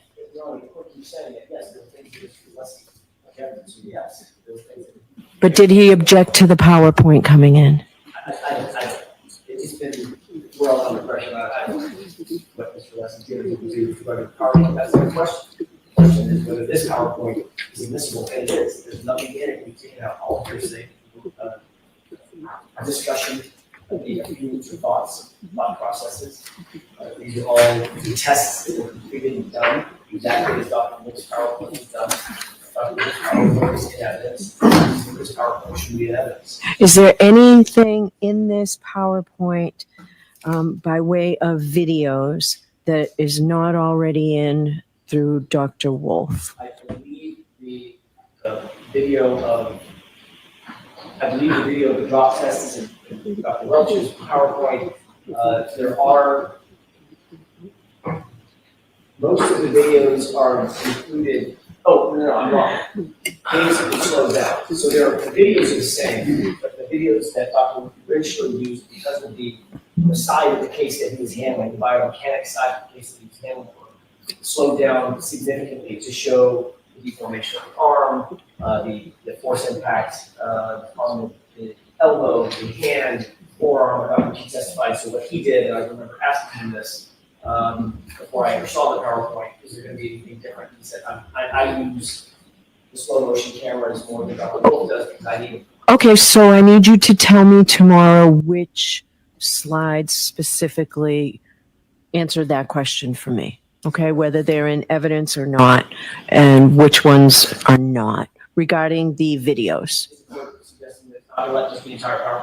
Maybe. I'm going to take a look at it. There's an objection before me now, so I have to rule on the objection. So I will take a look at this, okay? So if you let me know, and if you want to let me know tonight, I can let you know first thing tomorrow. All right. Have you heard briefly? Yes. Very briefly? Yes. I am objecting. It's not admissible. It's hearsay. It's a strategic decision. The past introductions have been strategic. The defense did not object to Dr. Welchers. I did not object to Dr. Wolf's, but that was a strategic decision. I'm objecting. Okay. The defense objected to Shannon Burgess. Only a select amount of documents were allowed. I wanted the whole thing in. I was precluded properly. Because there was objection. There was. I'm objecting. Okay. There's no hearsay. They objected to certain slides. We took out the slides. If they had an objection to the PowerPoint, they should have imposed that objection before it was displayed for the jury. The jury has now seen the entire PowerPoint. I mean, it's tactical. It's not strategic. It's tactical. They just don't like it because it hurts their case. If they didn't want certain things before the jury, which is exactly what admitting it into evidence does, brings it before the jury so that they can see it, they should have objected in a timely manner. When they objected, they chose certain slides, certain data on certain slides, and we took all of that out at their request and at the court's instruction. We did that with the court's instruction, with the Commonwealth's instruction, and there was no objection to playing before the jury. Given the fact that it's been displayed in, not in part, in whole, as it now assists for the jury, assists for the court, for quadruple K for identification, it should be admitted. Okay. Just like Shannon Burgess. It's no different. All right. Whoa, Lally. So, Mr. Jackson, when you let us know which slides answer my question about slides that are not in evidence, and They are all in evidence. you want to put in evidence, the videos, just the videos, let me know that. And if need be, I'll hear you all on this tomorrow morning. They as are well. arguing to Okay. put in the last right. PowerPoint presented. Is that it for today? Will we see everybody just tomorrow morning? What else do? Mr. Lesson needs to, I didn't mean to interrupt. Sacramento? After the defendant rests, we will not be calling any witness, putting on any further evidence. Okay. All right.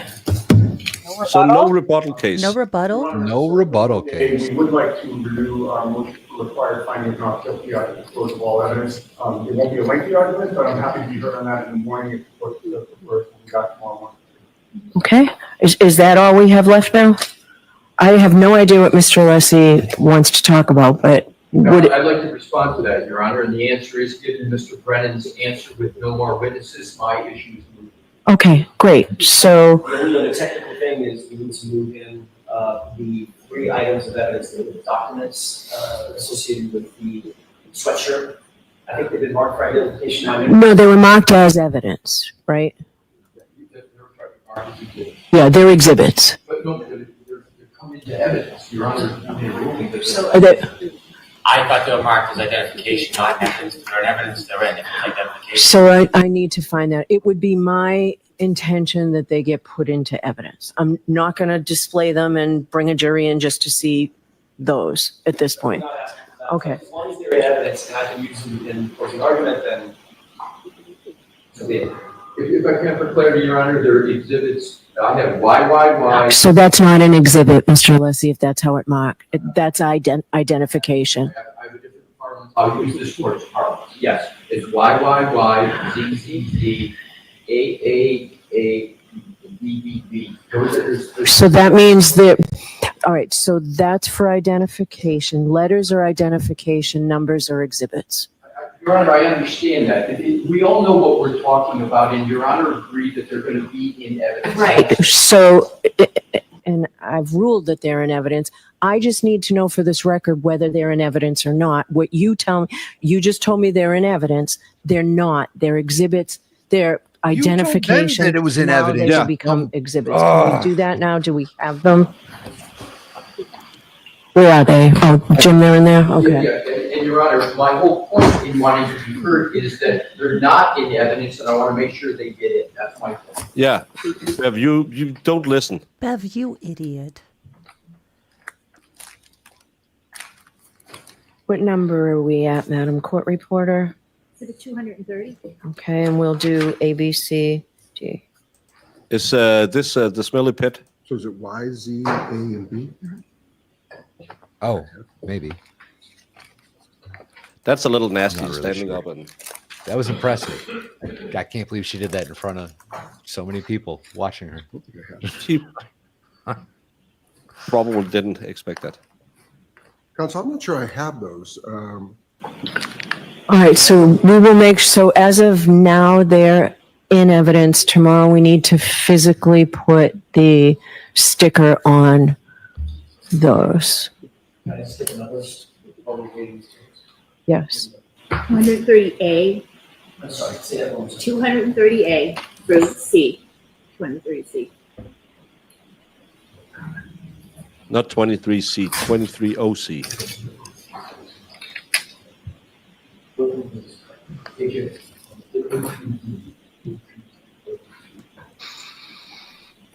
All right. Council, there four, Order vote, A through D. just so the record, this is limited in saying different things.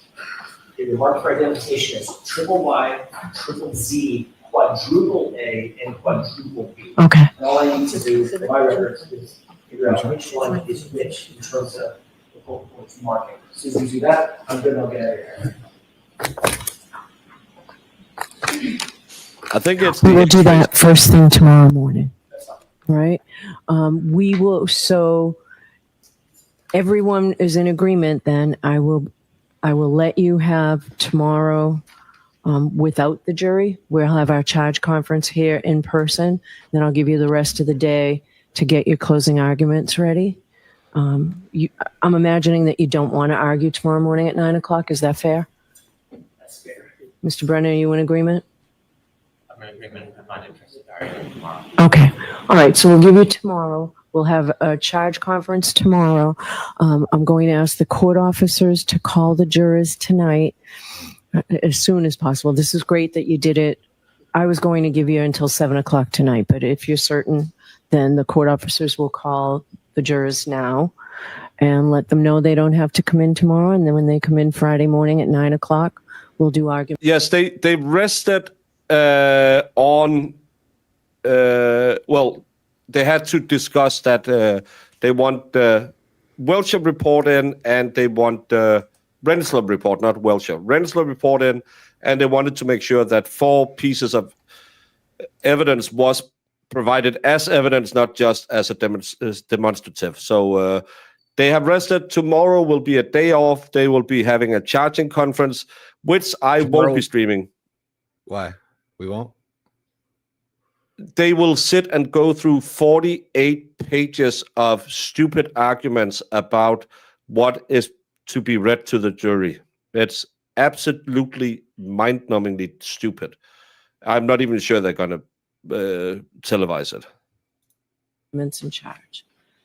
Tomorrow morning will be the charge conference. Since we don't have jurors, do you all want to come in at 10? She said, I will let you have the rest of the day for your arguments, which is the closing arguments. They can work on those. O'clock instead of 9 o'clock? What's up, buddy? Does that work for the Commonwealth as well? Yes. Okay. So I'll see everybody tomorrow morning at 10 for the charge conference. Do you have them now, Jim? I do, Judge. And just for the record, YYY, ZZZ, AAAA, and BBBB are 223A through D.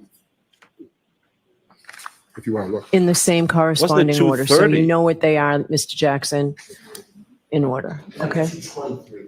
223. Thank you. My only other question, Your Honor, was All crooked trials do closings on Friday. last year we were relegated to 1 hour. I would ask 1 hour and a half. Please, just let this pass.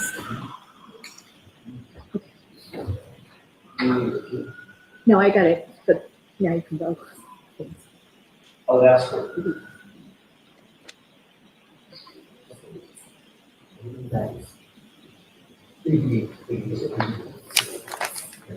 Speak English? I would ask for an hour and a half for a final summation, given the case, the length of the case, the amount of evidence that's been adduced. I don't think that's outrageous. I think the court normally allows only an hour. You might get an hour and 15 minutes out of me. Let me see it out now.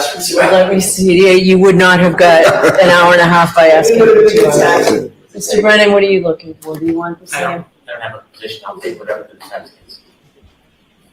Let me think about it. All right. So we will see. Thank you. All right. So I'll see everybody at 10 o'clock tomorrow morning. Is there anything else we need to discuss? No, thank you. All right. We'll see you tomorrow morning. All rise for the court, please.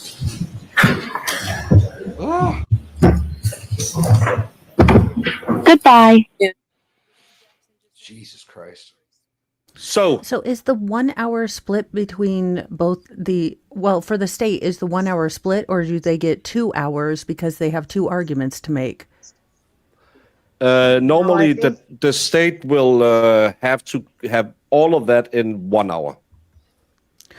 I was just checking. Both sides gets the exact same amount of time, but they can then split it. We've seen cases where defendants have 2 lawyers that they want to argue, Sarah Boone, where they split the time that way as well.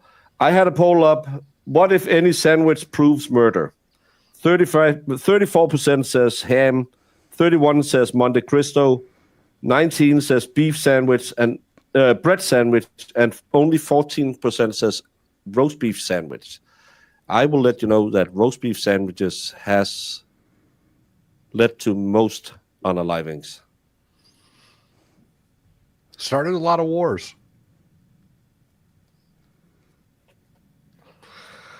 So, Jesus. If I had known we would be done, I would have put my normal poll up.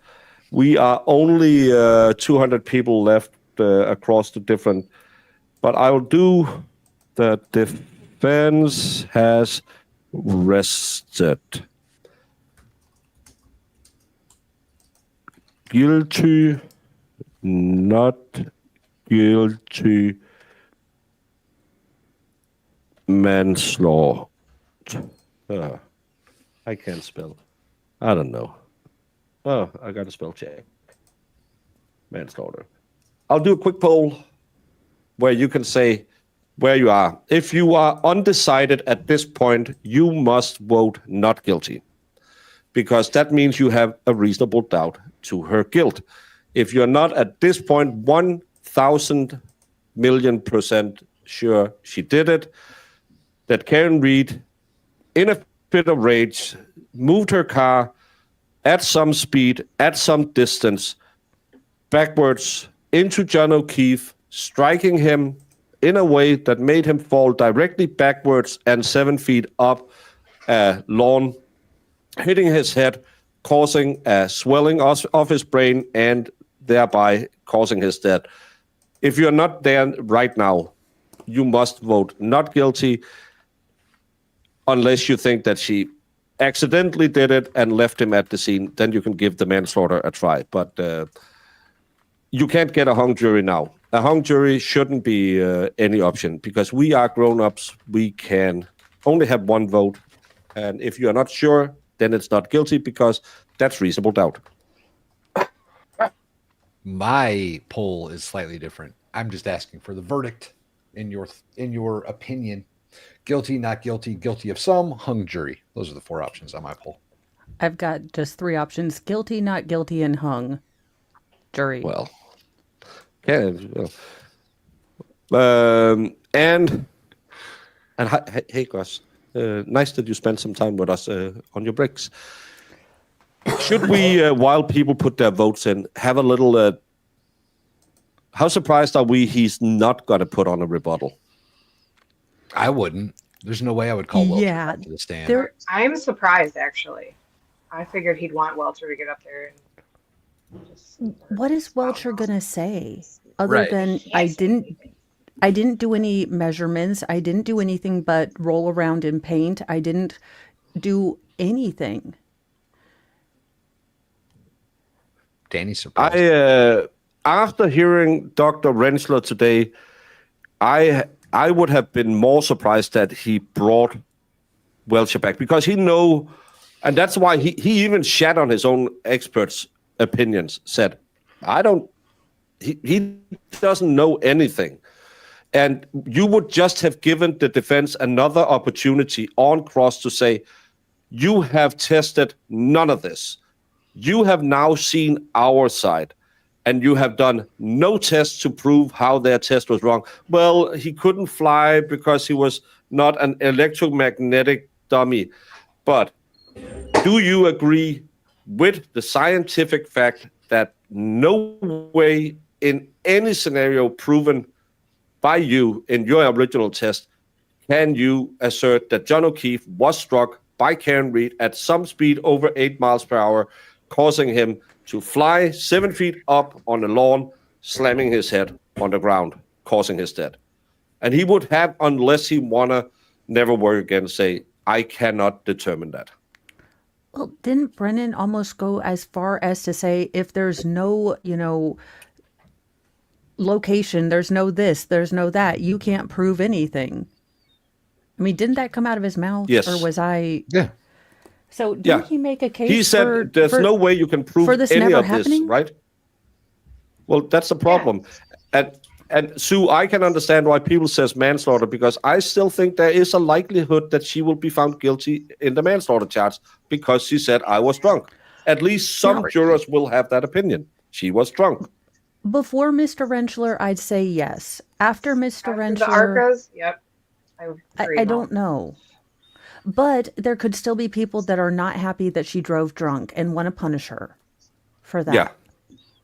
And by the way, Mo, you asked about, I think Massachusetts is one of those states where the state goes last. Yeah. I think defense will go first, then the state, which I think is wrong because it's the state that should prove their case. But that's how it is. Normally, they will get a preamble, and then the defense will go, and then they'll get an outro. That's why. But I think Massachusetts is a state where they say defense, then state. Alice, correct. Alice. Sorry if I pronounced it. Sorry if I butchered it. Tomorrow they're going to do charging stuff. It'll be the lawyers and the judges, and then Friday they'll do closings and go into verdict watch. So no trial tomorrow, but they're going to be doing behind the scenes stuff. Baker doesn't. Yeah, and I'm not sure it's going to be televised. And even if it's going to be televised, we are going to sit here and listen to Bev read the same document, which will take 4 hours because it always takes 4 hours, and I hate it. With all the fuckery from last trial, Well, I can set up a stream if you want to do it. We'll do it. F it, we'll do it live. F it, we'll do it live. We'll do it live. The thing is, we're going to hear the jury instructions on Friday anyway. Yeah. Because Bevs has to read them before they start opening statements. I'm okay with having a day off tomorrow. I'm all right Yeah, with I'm okay. Maybe I'll run the Petty Express and listen to Lori yell at a judge. Alice, du bist korrekt. He testified that, well, he didn't testify, but he elicited testimony that his own expert did nothing of the sort that he claimed he did. I understand why he didn't want to bring him on redirect. Baker, we might do at least the morning because there are going to be arguments from Yannetti that they didn't prove anything. They're supposed to be, Yannetti wanted to be heard for another kind of, I don't know, we might see some fireworks. That's the only thing I would say, but I don't want to stay for the whole day. Baker, if you don't want to do it, there are many streams, so I'd imagine at least one of them will do the boring stuff. I can read that in a snarky voice because I can feel that's, oh, Jobster just had a vacation. He doesn't want to work. It's okay. I'll bring my Pac-Man Semi-Fluffy doesn't game. want to work either. I'm going to sit here with my Game Boy and you can listen to, I think, line 46. The inference should be on I instead of we. Oh, I wholeheartedly object, Your Honor. I wholeheartedly object. Well, Oh my Lord. if you go to line 2220, shouldn't that have been a semicolon? No, you don't use semicolon ever. Well, it's on the keyboard for a reason. Well, I was taught never to use it. Well, I was taught never to use an exclamation point. There's Did they even televise it last year? Because I don't think they did. I don't remember. Yeah, they did. Isn't that 'Cause No, there I was don't think it argument was about televised. there was argument about the instructions. That was after the jury. That was after the jury had gotten the jury instructions. Yeah, you're correct. That's correct. How lazy can one man be? You just took a week plus vacation to engage in debauchery. At least cover part of the charge. Jury instructions are the case. I'll have you know, I the took debauchery- 6 days off. The debauchery was awesome too. I must say, it was awesome. We'll hear them again, guys. When they come in on Friday, we'll hear it all again. Well, I don't mind. I could be out frolicking, but I won't frolic. I'll do what everyone else says. At least for some part of it until get 1,000 views, so I get my $5 Woohoo! advertising money.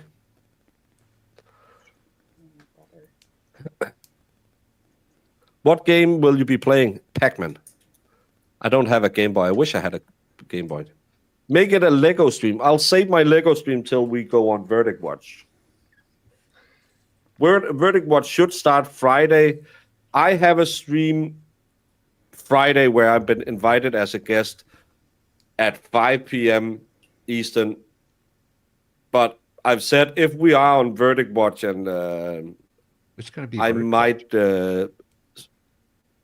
What? It's going to be Verdict Watch. Sorry?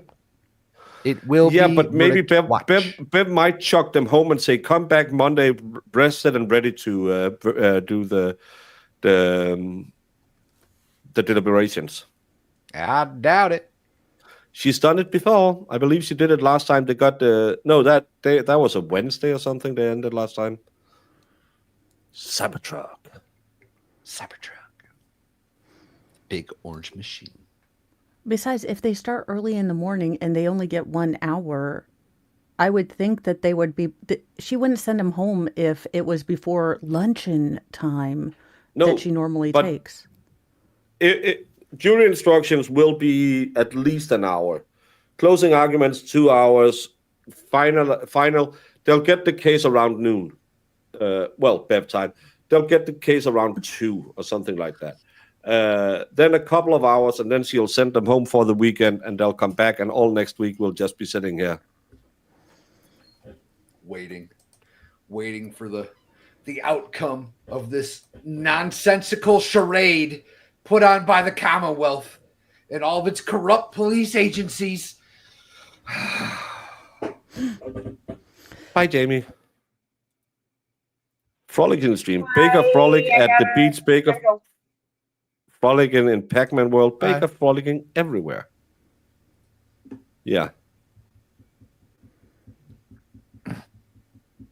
I'm not sure Tony Luke's. It'll probably get a little stale before it come over here. What the hell is Tony Luke's? Is that It's a place that makes cheesesteaks? Cheesesteaks. It's been bought up by a consortium. That's what I had at the airport. You can stream by yourself. You've done it before. Yeah, I've done it many a time, but I don't want to stream boring stuff. Why does he got to stream by himself? Dang, Sue, just trying to kick us out. It's a group effort.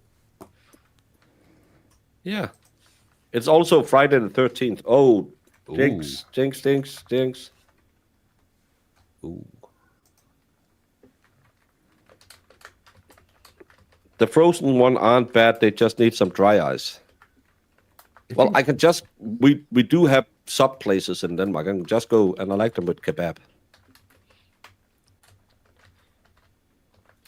Or shawarma, or whatever you call it, wherever you're from. How can anyone just watch this case, nothing else, know nothing else, and still vote guilty? The state did not in any way, shape, or form prove any part of their case. Well, some people just don't like the way she looks. Some people just don't like anyone who has been charged with a crime. Some people just hate the world. That's... And again, we have to accept that even though we believe wholeheartedly that this should be over in 2 hours, they should just come back and say, we know the car didn't hit him, which I thought would happen last time. We will be surprised. Sadly, that's happening in way too many cases. Can I send dry ice overseas? Is that a go to jail card? I don't know. Isn't it just frozen CO2? Isn't that all dry ice is? I think, I don't know. Because there's certain foods I can't bring to the Americas. Dry ice isn't food, though. No, but he's talking about stuffing a sandwich in between the dry ice. As long as, well, you might have to get it with without peppers. Because if the peppers have seeds, that might be against the rules. Yeah, we think we have the same peppers here. Guess I came from a land of fairness. Bias Bev has been ridiculous, and Hank has made me hate lawyers. Yes. How many times is he going to play every single snippet of all of those interviews? That's probably going to be his entire closing argument, just playing those video statements. The defendant's own words convict her. She said she left John in, a non-compos mentis, way on the lawn. She said it. Jury. Booze cooks.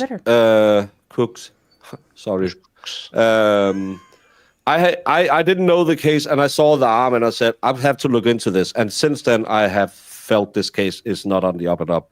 Defense has rested 93 votes, not guilty 97%, guilty 1%, and manslaughter 1%, which is, I think, maybe a little higher not guilty than I. But again, it's only 93 out of the 100 and something that was watching my trial. And sorry, Rumble, we don't have that function over there yet. But I, of course, would also like to hear your opinions because we have 28 people still hanging out over there. Speaking of 28 people, that's exactly how many votes I had on my poll. Ooh. The outcome being guilty 0%, hung jury 14%, guilty of some 3%, and not guilty 82%. 82% of you. I've got not guilty 91%, guilty 4%, and hung 4%. So we are kind of saying, don't $100 for a cheesesteak. Are you crazy? No food is worth that. Yeah. Unless gives you or it gives you a Hummer before you eat it. Well, I wouldn't eat it after. Don't get a Hummer from your food, Baker. Don't do that. Well, the sign with 50% on the flashlights wasn't I didn't see it this time. Apple pie. Obviously, either a fist fight in the garage or a dog attack. He fell and hit his head in the stairs in there. An accident. What are they protecting from? Is it a Smex cult? I want to have a Smex cult. I do that.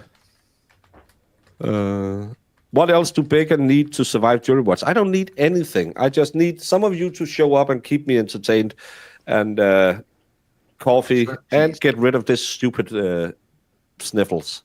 He needs shrimp cheese. That's what he needs.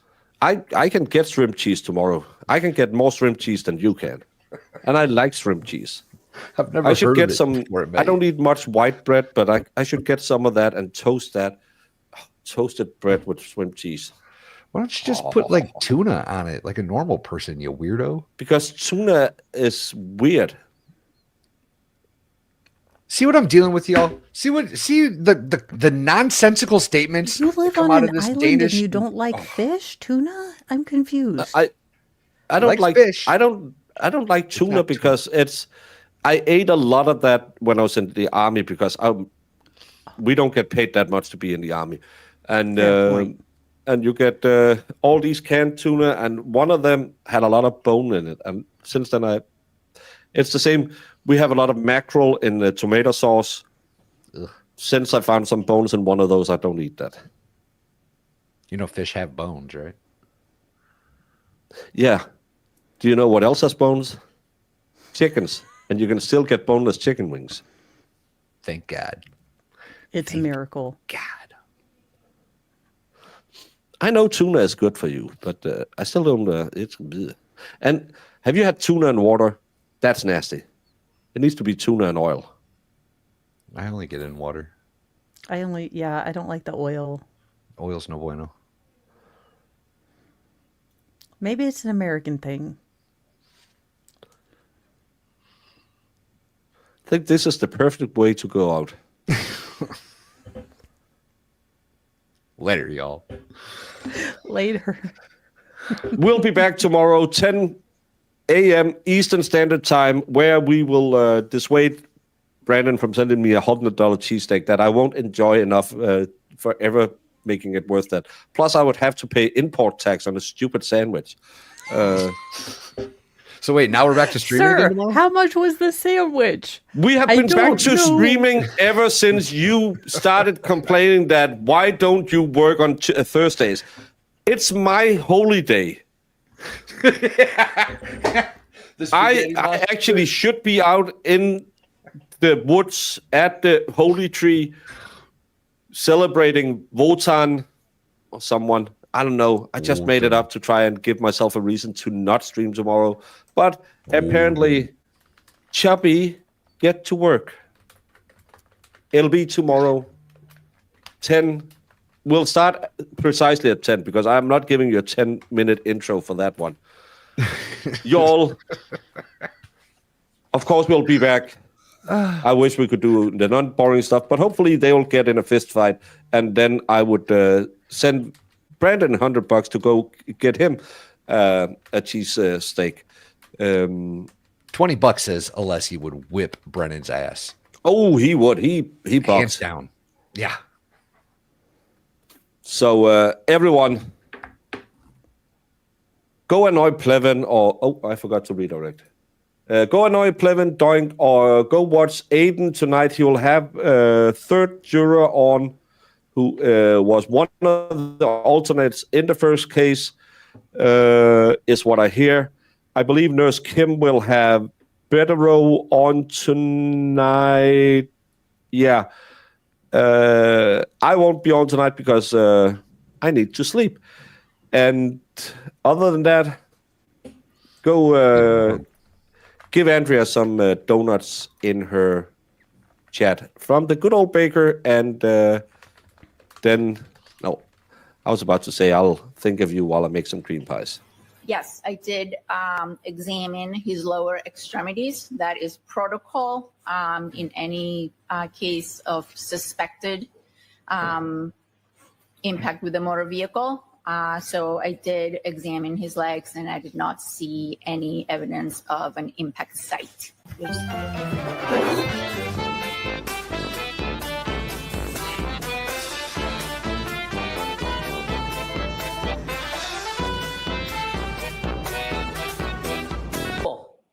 Just pin it on the girl, right?